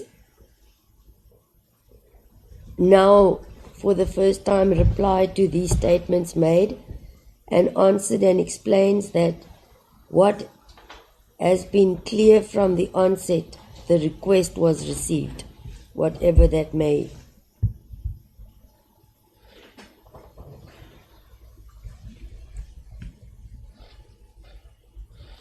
mean. It continued with, "You are not answering the question. I'm going to repeat it again.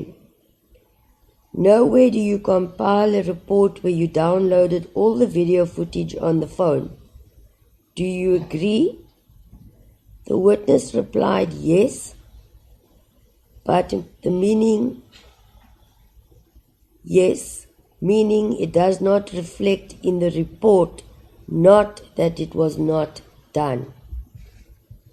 So what happened here, if we can summarize, is Colonel Swartboy came to you, he gave what was his own phone, which you do not disclose, and he said download all the information which you read to me, and download all the video information which you did not even do. Meaning, at this point, it is put to the witness that he did not download all the information as requested. The witness stated clearly that the video footage was downloaded. Then Colonel Swartboy pointed out what video footage he is requesting. Advocate Hodes then put to the witness, "You have now drawn the distinction. You never downloaded all the video footage. He brought you his phone, he opened a particular WhatsApp and said download this WhatsApp, and that is what you did." The witness replied and explained, "That is not how the system works. It downloads the video footage in its totality, and then from the downloaded footage, it is where Colonel Swartboy pointed out the two respective video footages that he requested."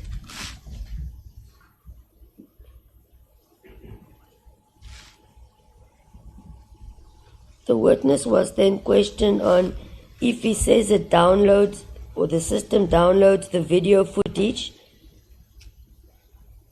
Did he then in fact download all the video footage from one WhatsApp on the phone? Because this is the distinction the defense is trying to draw. The witness replied that the video footage falls under the category of media. All media under a folder that includes videos, pictures, and audio. The forensic software only gives one the option to select videos or pictures or audio. Therefore, in this instance, the witness selected video footage or a video folder. It is because he was requested to download video footage. Then, in summary, it was placed before the witness. Therefore, sir, you were directed to one particular video to download, that particular video. The witness again replied, all the videos were downloaded, and from there, the requested specific video footages were pointed out, and that he had stated in his report. Advocate Otis then placed it before the witness. Your report does not come close to saying that, sir. It says the downloading of all data from the mobile phone was done, and that nobody corrupted and tampered with it. And if we turn to your report, he was taken then through the report and with specific reference to page 14 of the report. I quote, to assist with the extraction of data from the mobile phone. The paragraph was read out to the witness and the statement was put to the witness. You did not extract videos. You went to videos and you were directed to a particular video that you then downloaded. Once again, it remains the same statement, phrased in a different manner. The answer by the witness remained the same. I downloaded all the video footage. He, however, concedes that it is not clear in his report. The witness also conceded that his report is not detailed and that he had not stated clearly in good wording that the phone is the property of Colonel Swartboy. It was put to the witness when testifying. He said that Colonel Swartboy requested him to download certain videos from the phone. The witness agreed and concedes again that it is so, but it is also not clearly stated in his report. And he also confirmed that he does not know the original source of the WhatsApp, and it is not included in his report that it is a WhatsApp received on a certain date and from a certain person. The witness explained that there is a report that is created by the forensic software that was placed on the DVD. That is the downloading of that specific mobile device which the video footage contains. This was also not accepted by the defense, and it was put to the witness that it does not explain anything. It remains unexplained. But I want to put it to you, sir. One of the most troubling features, because there are several that I have obtained from your evidence in chief, is you said that you made another copy that you gave the investigating officer. The witness stated that that was correct. And on being asked why he had provided a copy of the report to the investigating officer, he testified that it is stated in paragraph 7.3, page 21 of his report, the exhibit and the report were handed over to the investigating officer. Oh, let me just rephrase it clearly. in paragraph 7.3, page 21, states, the exhibit and the report was handed over to the investigating officer, and explained that it means the report and the exhibit being the copy of the information that he downloaded was handed to the investigating officer. Further questions in the same manner, now focusing once again that the report does not state the mobile phone belonged to Colonel Swartboy. The witness replied and explained all he knows is that Colonel Swartboy handed over the phone to him, and which he then believed to be the phone of Colonel Swartboy, and explained to the question to what does he base this on. He explained the mobile phone was not handed over to him in a sealed exhibit bag, as it would be if it did not belong to Colonel Swartboy. Therefore, it is clear that it belonged to Colonel Swartboy, because if it did not, then it would be received by him in a sealed forensic evidence bag as per the procedure.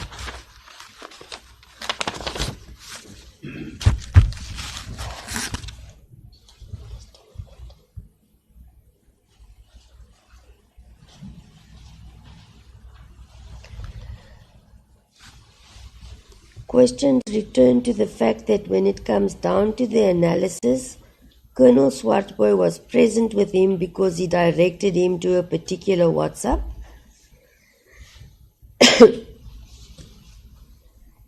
And as to why it is not in his report, he replied, saying he once again apologizes to the court that he did not provide a detailed description. Further statements followed, which will be repetitive to repeat. Therefore, it was put to the witness that nowhere does he deal with the gist of the case. The witness asked Advocate Hodis if he may explain, and was told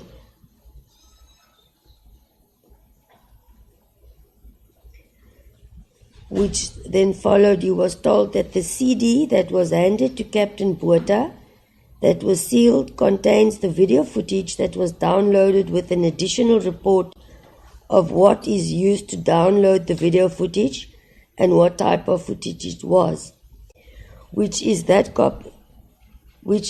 copy is also handed to the investigating officer as the information that was downloaded from the handset. He was then asked to know as to how we will know what is contained in Captain Botha's report. He explained because the DVD contains the video footage and that he downloaded it with a report and an additional report of what software he used to download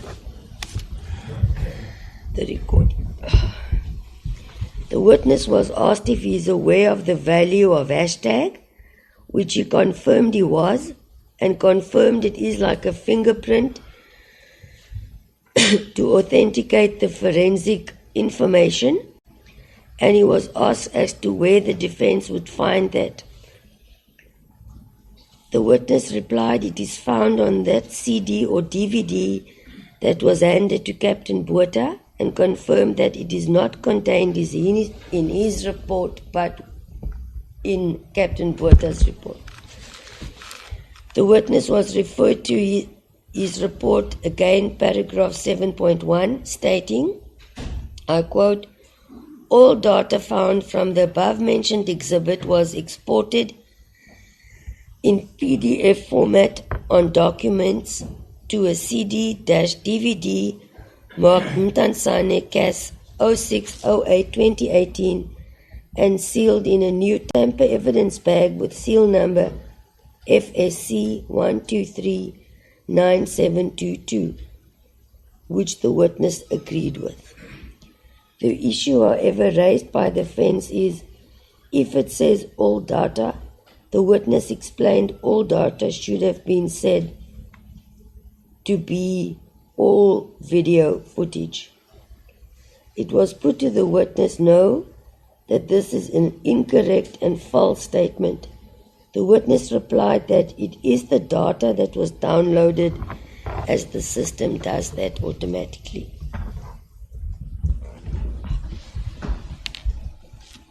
Cross-examination by Advocate Matthews. He confirmed that the mobile phone handed to him was functional, and he confirms he recorded in his report that he did not have a SIM card at the time. It was put to the witness, but it cannot work then if it had no SIM card. The witness replied that the SIM card was not needed to work properly, as there was no phone calls made or received for forensic purposes or purposes of his request. He explained on being asked why did he not take it out. He explained that he did not take it out, it is how it was handed to him.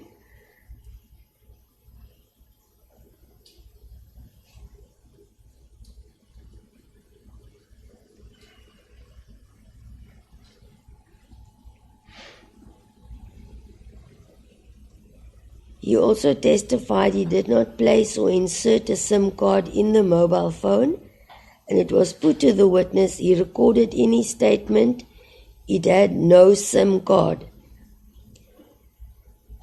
And it was a twofold statement, also stating that he also did not look for one, and if he says he does, how does he know there was none? The witness replied there was no SIM card when he opened the phone and removed the battery. He also confirmed that the forensic system used is Cellbrite. That completed the evidence of Sergeant Francis.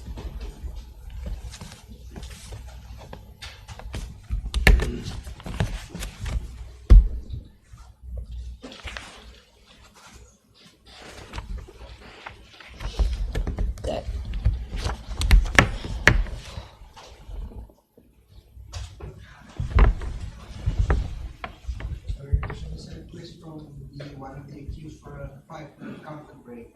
My apologies. Which one? No problem. Do we set a time frame on the comfort break? Or may I ask our police officer just to shout, because I'll come right back in, so that there's no pressure on a time limit to your comfort break. The court will adjourn and then proceed with the rest of the evidence.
think I only managed to say the court will now deal with the evidence of Captain Rian Botha. That's where the state applied to submit the document before court, and the witness started evidence in chief, to which the defense had no objection and was accepted by court, and the document or report marked as Exhibit J. My eyes. The witness confirmed that he was employed by SAPS and on the 2nd of August 2018 holding the rank of captain and stationed at the Directorate for Priority Crimes Investigation for the Digital Forensic Investigation Unit here in the Eastern Cape. The witness processed the place. My eyes are very tired.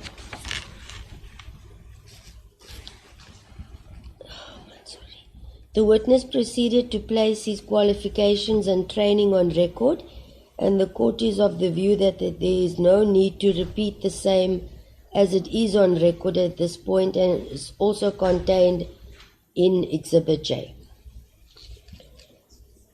So therefore, on the 2nd of August 2018, he was one of the cybercrime investigating officers at the office. He received a request from the investigating officer, Colonel Swartboy, from Mtansane Detective Unit. The nature of the request was to assist with the analysis of video footage and to compile an album, a verbatim CD sealed in evidence bag with serial number FSC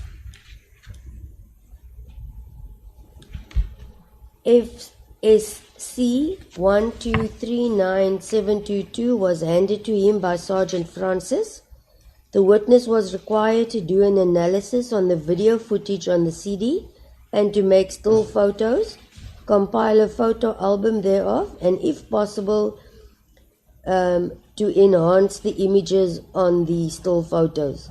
Thereafter, to compile a report on his findings.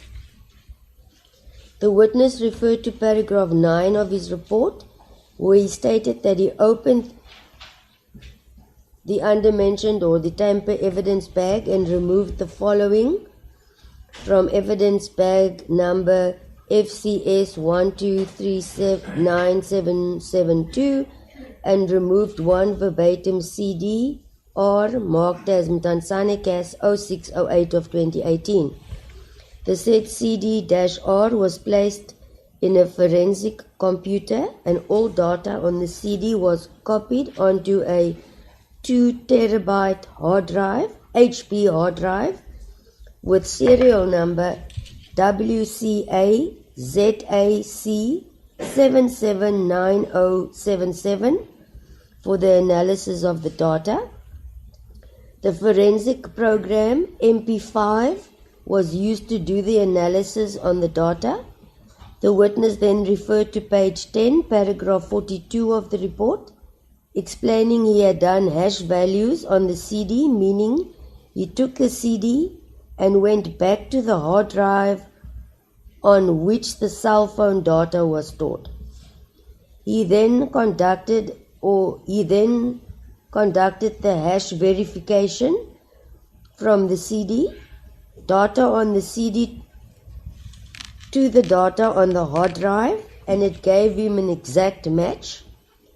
He explained that since he had copied the data onto the external hard drive and did a hash verification on the data from the CD again to the data on the hard drive, which he copied over, and that gave him an exact match as well. This is contained in paragraph 4.3 on page 11 of his report.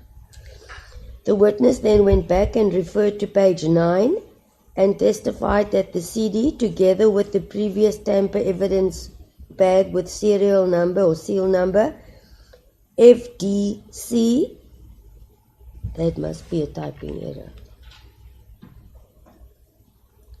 FSC 1239722 was sealed in a new tamper evidence bag with seal number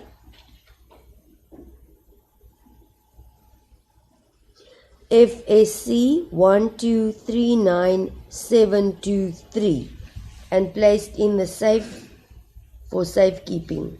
The witness then referred to page 14 of his report, which contains or depicts photographs of the sealing and unsealing process he followed regarding the said CD. It is depicted in page 14, 15 and 16 of the report. Page 17 contains the conclusion. A photo album was compiled and attached as per RB2. The still photos from album RB2 was enlarged and enhanced by applying filters in the forensic program M5, and a photo album was compiled and it is attached as per annexure RB3. Color copies were shown to all parties in court and referred to page 1 being in relation to RB2. In respect of photo album RB3, it contains some of the photos in photo album RB2 and enhanced it, meaning that the same photos as in RB2, page 1 of the second photo, explaining that it is the same photo on the left and the one on the right is the same photo but an enhanced photo. Then page 2 is the enhanced photo but further enlarged. And the photo in the photo album is reflected from page 1 to page 22. The witness then returned to page 7 of his report, Exhibit J, paragraph 7.3, referring to the album of the enhanced photos, and the 2 video files were copied onto a verbatim CD marked as Mtansane Case 0608-2018 for facial recognition purposes, sealed in tampered evidence bag with seal number PAD 005-06846 and handed over to the investigating officer, Colonel Swartboy. The CD received from Sergeant Francis, the exhibit and report were handed over to the investigating officer for further investigation. The witness testified that the still images he secured was done from the so-called viral footage made available to him. The witness was asked to explain what he observed in the video footage and explained to court as follows. On page 1 of 10 of the photo album, there are 2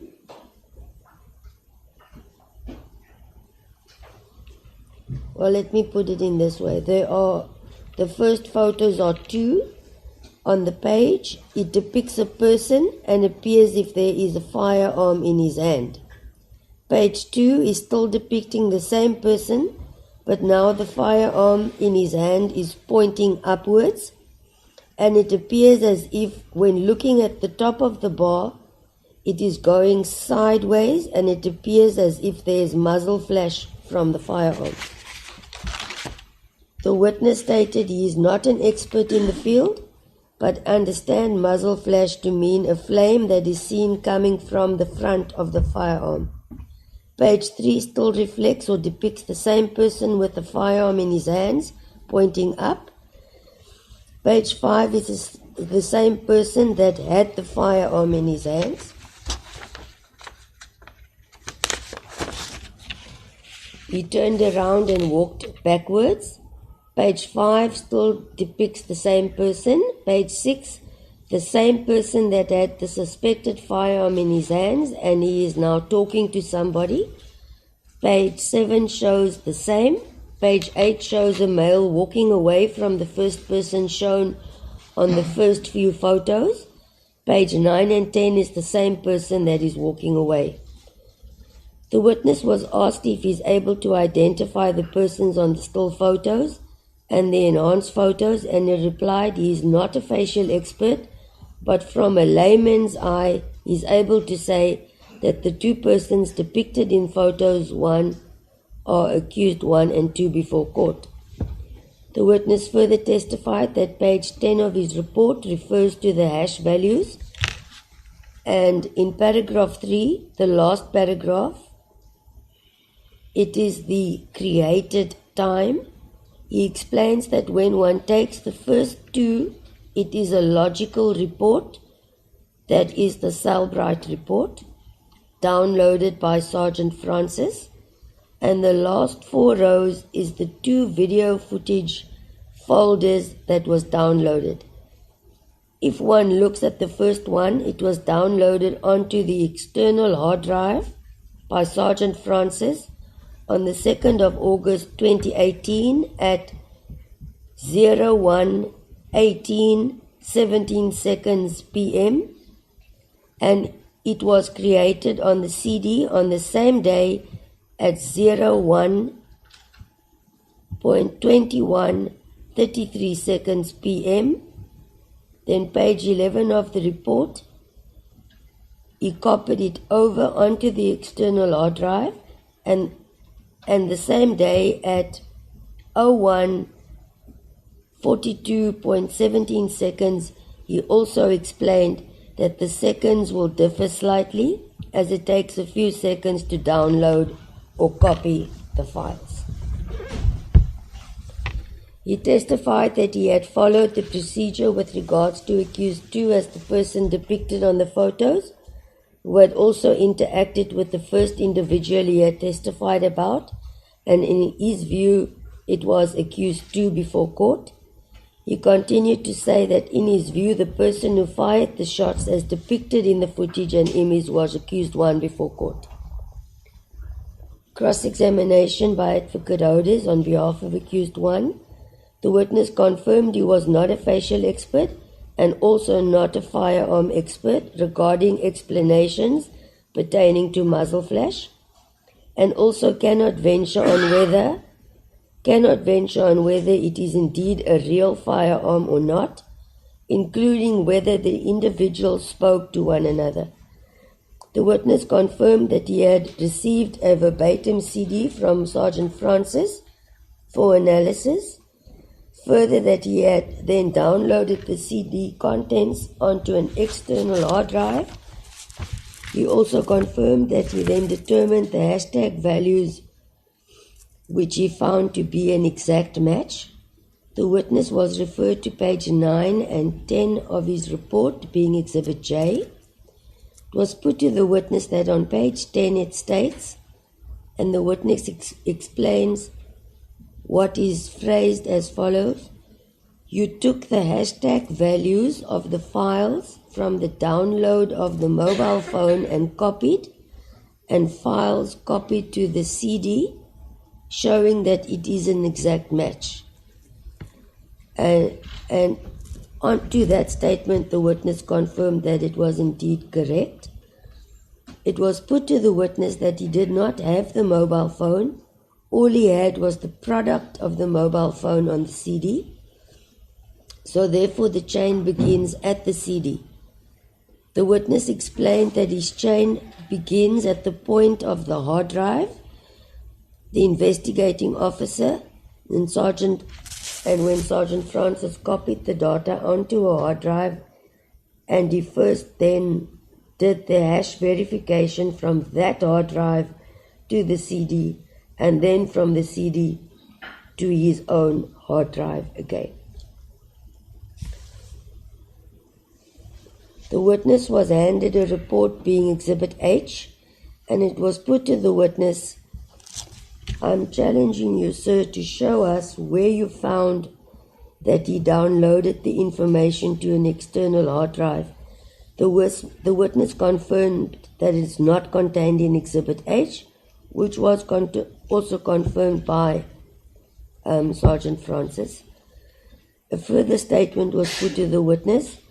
You are comparing that to a hard drive that we do not know when, where, or by whom it was created. The witness asked if he may explain, and the defense allowed him to do so. He explained that all data downloaded at the cyber forensic unit is kept on hard drives. They do not have other storage facilities, so all data is kept on external hard drives in the safe. So he downloaded the data on a hard drive, and that is the hard drive which he then took to see if it compares with the data on the CD. Advocate Holders proceeded to make the following statement.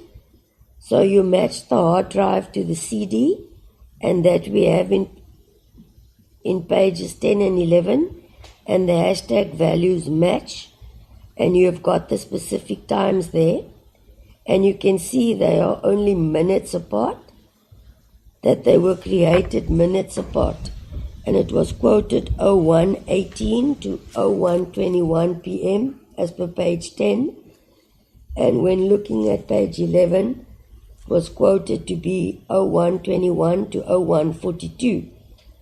The witness then pointed out that the times mentioned is actually the seconds apart, not minutes, and page 10 states the first one is a logical report PDF that is on the hard drive. The second one is a logical PDF report that is on the CD. So you will see the minutes are different because after he had it on the hard drive, he cut it onto a CD. So the times will be different, and then every second one is the CD and every other one is from the hard drive.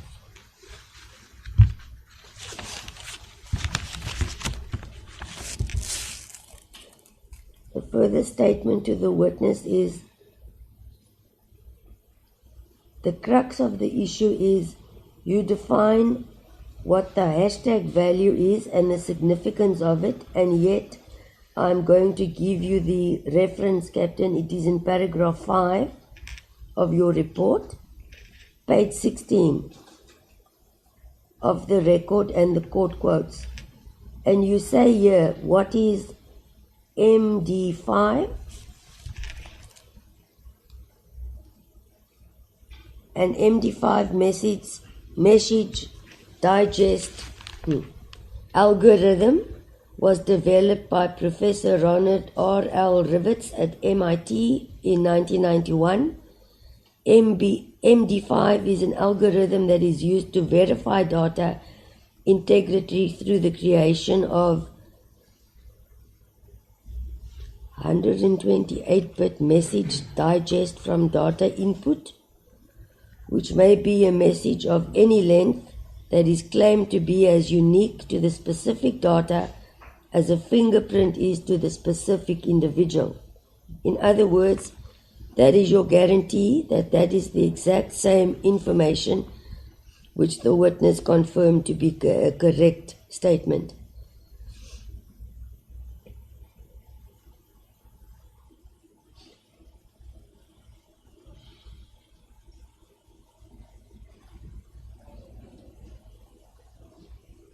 The witness confirmed that he had matched the hard drive to the CD, but never ever had access to the mobile cellular phone. And in other words, it was then put to the witness, the chain is intact as illustrated by the hashtag values from the CD to the hard drive, but nowhere before that and nowhere after that. The witness agreed in that he did not do a hash verification on that aspect. Further paragraphs pertaining to how algorithm was read into the record, and in essence it was then put to the witness that, so here we have a chain that is intact between these two items, the CD and the hard drive, but no hashtag value was obtained of the cellular phone, which the witness agreed with. However, that was not the situation from his side.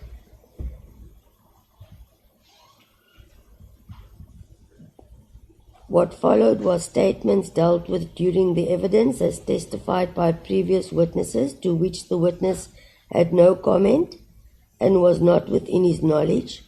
Safe to add that the witnesses replied by saying that from his experience, they also download, or he also downloaded the mobile phones, on a report of the mobile phone.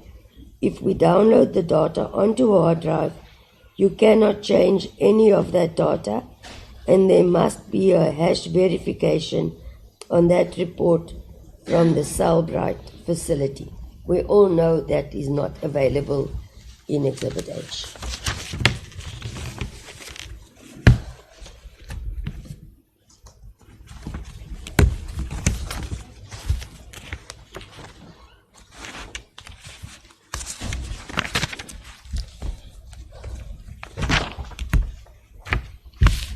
Have energy for the next witness? Me or the witness? Time. Shall we call time then? The next witness is 1, 2, 3, 4. The next witness is 5 pages. But it contains quite a few exhibit seal numbers, and my eyes aren't playing along anymore. I can do it. It's Philip Becker that I'll be dealing with. Speak up or forever hold your peace.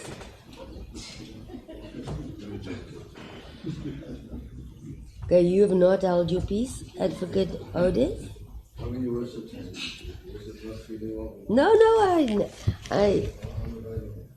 All right, then I'll play. Advocate Caesar, let's go. Court will deal with the evidence of Philip Rudolph Becker. The witness is a member of South African Police Services, holding the rank of warrant officer and attached to the Provincial Crime Office in the then Port Elizabeth, with, at the time of his evidence, 30 years and 9 months experience, of which 22 years and 8 months experience as a crime scene investigator. The witness explained that his duties are as follows. He is a criminal expert and functions as a crime scene investigator as well as a laboratory technician. It entails the processing of crime scenes for forensic evidence, which includes fingerprints, DNA, ballistic evidence, as well as other impression evidence such as shoe prints. The witness testified that he received a request on the 3rd of August 2018 from the investigating officer of the matter, Colonel Swartboy from Mtansane Detective Unit,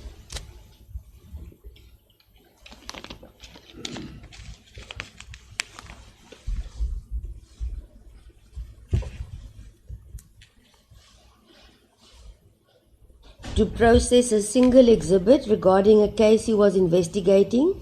He booked the exhibits from the Mtansane exhibit store booked out at about 8:45 a.m. At this point, due to time and to facilitate proceedings, the state applied to furnish the court with the report / affidavit drafted by the witness to assist the court to follow the evidence, to which the defense in respect of accused 1 and 2 had no objection. In paragraph 4 of the affidavit, the SAP 13 number is recorded as 699 of 2018.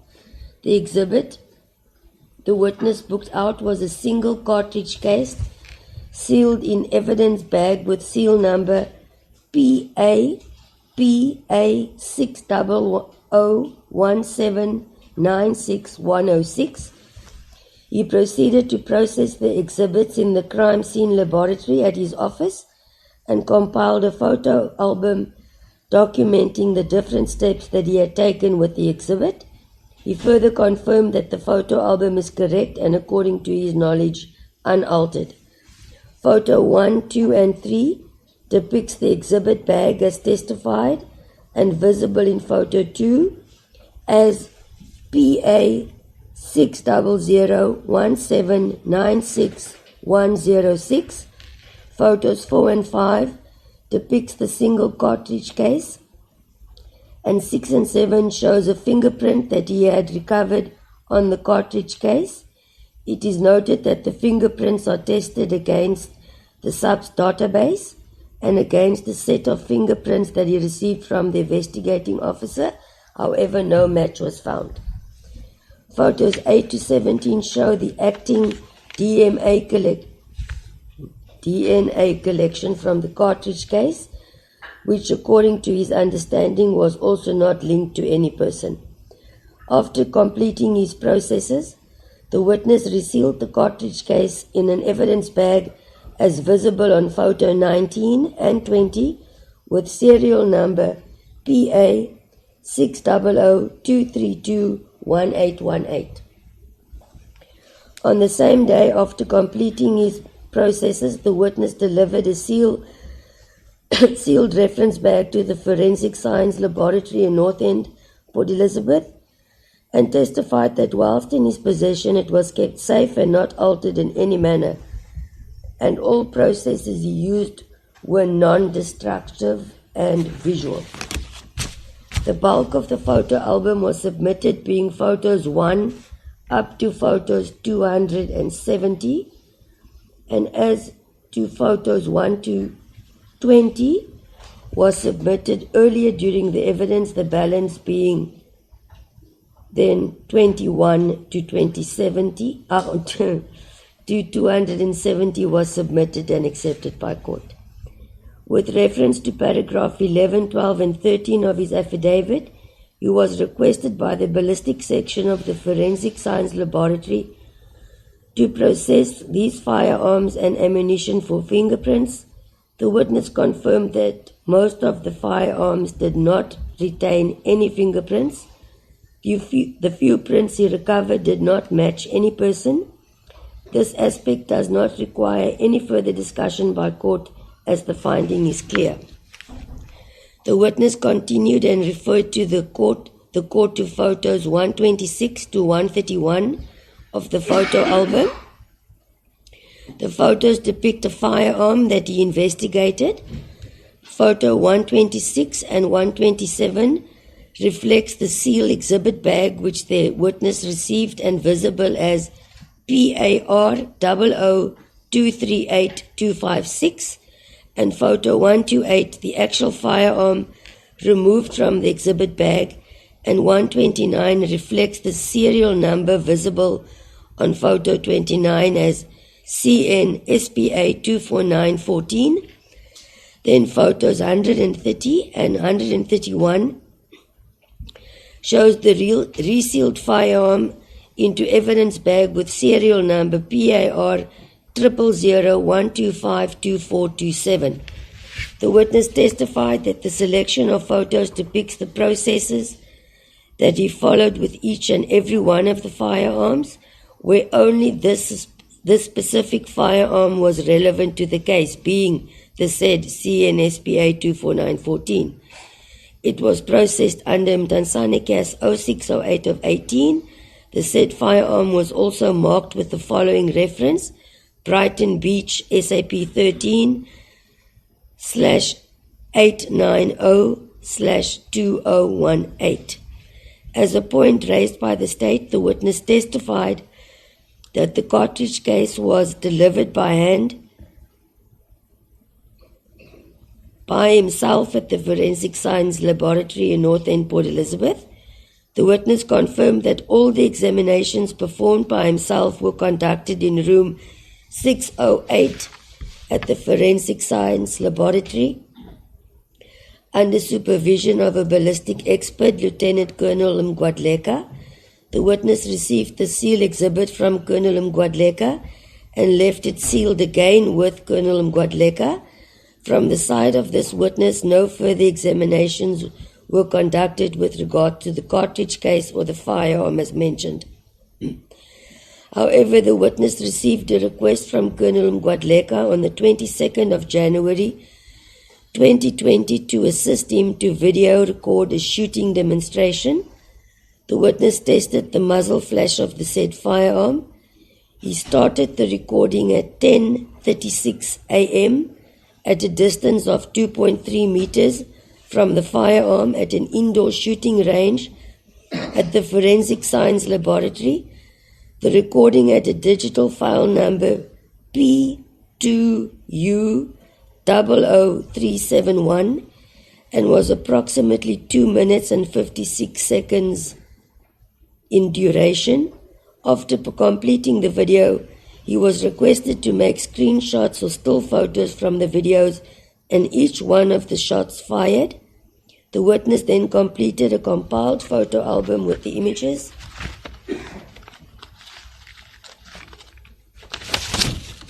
Which he marked as shot 1 to shot 5 and handed it over to the investigating officer, Colonel Swartboy. The witness was further requested to visit Sisa Dukashe Stadium in NU2 Mtansane by Colonel Swartboy to assist with making or taking measurements and plot certain points at an area in Mtansane. This was done on 19 November 2018. The witness testified that the points and measurements were taken with a handheld Garmin high sensitivity and GPS device, after which he had downloaded the data into the Garmin Street Maps as well as the Google Earth satellite program. The data and images are depicted in photo album marked as GPS map 1 and 2 and satellite image 1 and 2.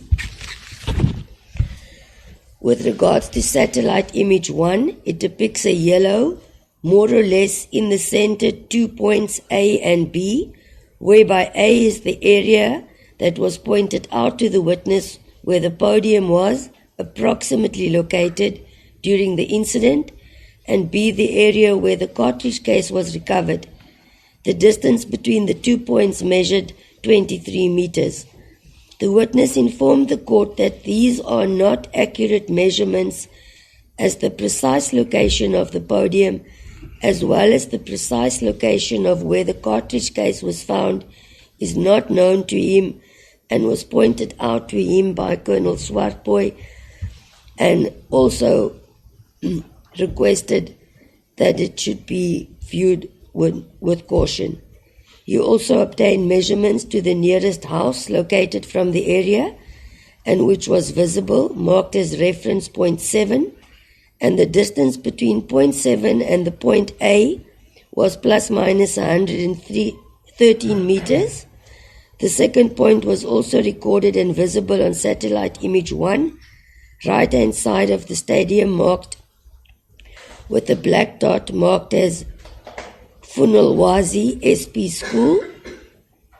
This point was marked reference 6, and the distance between point A and point 6 measured approximately 142 meters. In essence, that concluded the function of this witness pertaining to this matter. As to estimations regarding questions pertaining to ammunition, etc., he had elected to leave such aspects to the ballistic experts unit to answer. Cross-examination by Advocate Holders on behalf of Accused 1.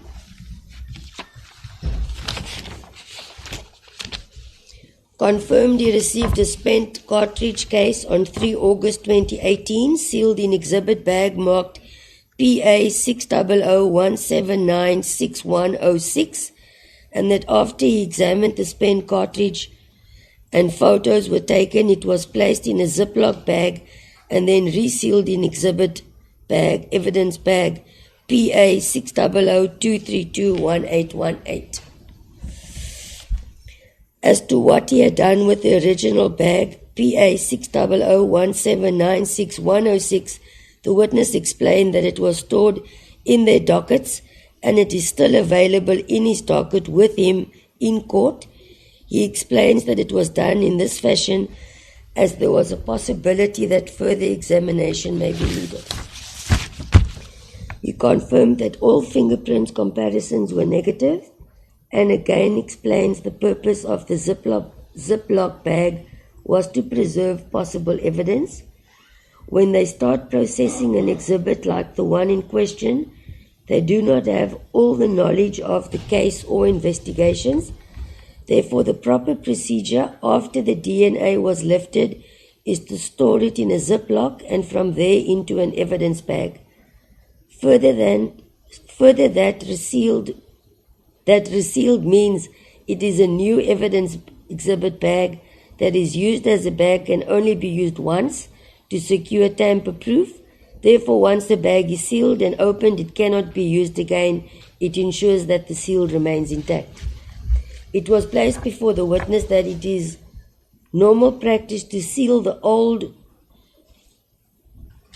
now damaged forensic bag into the new bag, and whether he was aware of this practice. He confirmed that indeed it is correct as per page 25 of the record. However, that yes, that is in practice, but it is not a standard operating procedure. The witness confirmed he had the spent cartridge case in his possession on the 3rd of August 2018 from 08:45 to 1600, so therefore 4 p.m. in the afternoon.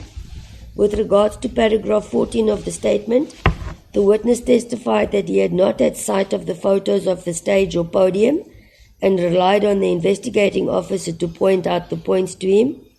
The witness confirmed that he agrees in order to produce accurate measurements, one will need to know the size of the items, stating it is why he indicated to court and cautioned the court that it is an estimation and definitely not accurate measurements.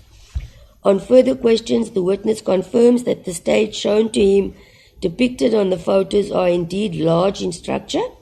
He also confirms that he was not aware of the other structures as depicted on the photos, yet been shown by the defense in court, which includes the catering tents, etc. He confirms that he is able to see the white tents or structures on both sides of the stage. However, at the time of measurements, the witness had agreed to and had, from the onset of the examination, confirmed to be an inaccurate assessment or observation by the defense in that for a spent going too fast and I'm missing a full stop or a comma here. Just a minute.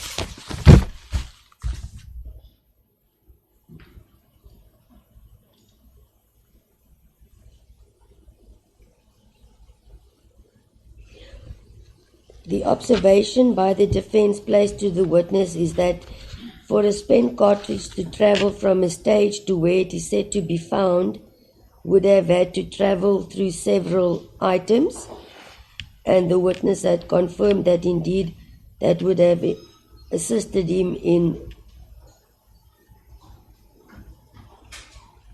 drafting a more accurate assessment of the observation. It was put to the witness that the ejection range is a medium of 2.4 meters and 1.2 meters back, which the witness confirms as correct. The witness confirmed that a spent cartridge or ejection of a spent round will never travel or be 23 meters as indicated on his estimation of the measurements. The witness then explained that per record verbatim, page 32 of cross-examination, the question of the direct ejection and the travel distances traveled will have to be answered by a ballistic expert before the court.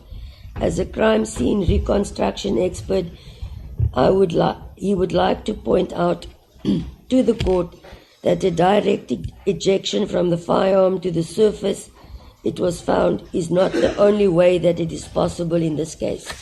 It is also possible that the cartridge case could have been picked up and then carried to that area from the firearm, or it could have just been dropped from a completely different area from where it was found.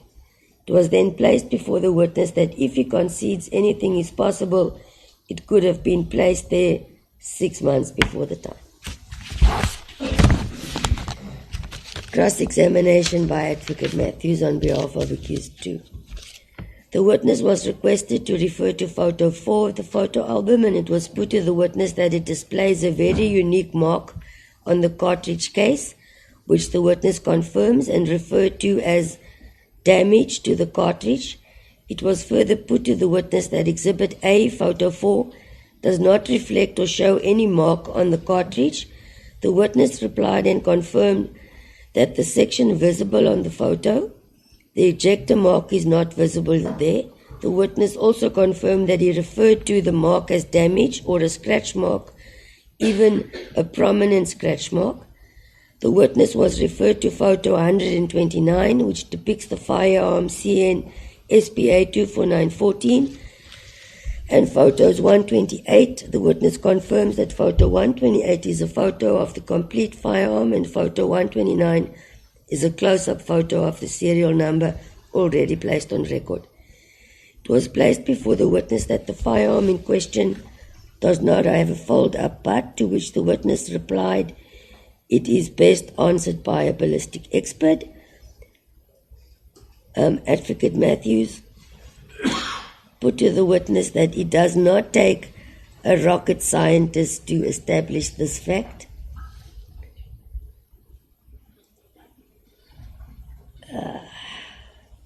And the witness was asked to look at photo 140 and continue to say, "Your training as a forensic expert, does it not include being able to identify firearms?"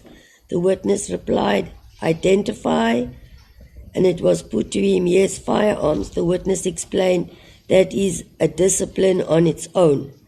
However, he was told, "Well, just look at the photograph 140 and photograph 128 where the butt pushes in and out. And I want to put to you that the CN SPA 24914 does not have a fold-up butt. It has a butt that pushes in and out. You can expand on it and push it back in. Do you dispute that?" The witness replied he had no idea. Exhibits submitted at this point, the section 212 Act 51 of CPA Act 51 of 1977, submitted as Exhibit D, key to album Exhibit D1, photos 1 to 272, image of the simulating shooting photos, Exhibit 1 to 5, marked Exhibit 3. I know there's Exhibit D4. I'll place that on record tomorrow. Sure. Okay. Let me just endorse the charges. Will we have the same arrangement between the state and the defense that the media must set up ahead of time so that there's no delay, or will there be an objection from any of the parties? I think that is so. The media, if you are willing, you are welcome to do it as early as possible for us to proceed. Just want to endorse the court book.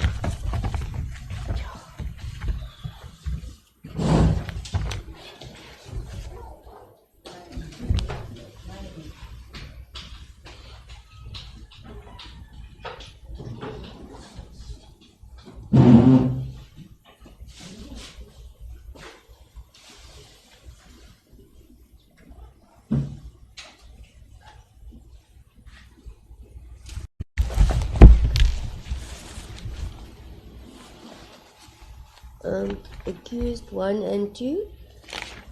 I have tried by all means to read as fast as humanly possible, but the time has caught us, so the matter will continue tomorrow, and I am confident that there will be sufficient time for judgment to continue. 30 September, you are both on bail, and bail is extended, and warned to be present in court to proceed by 9 a.m. Thank you.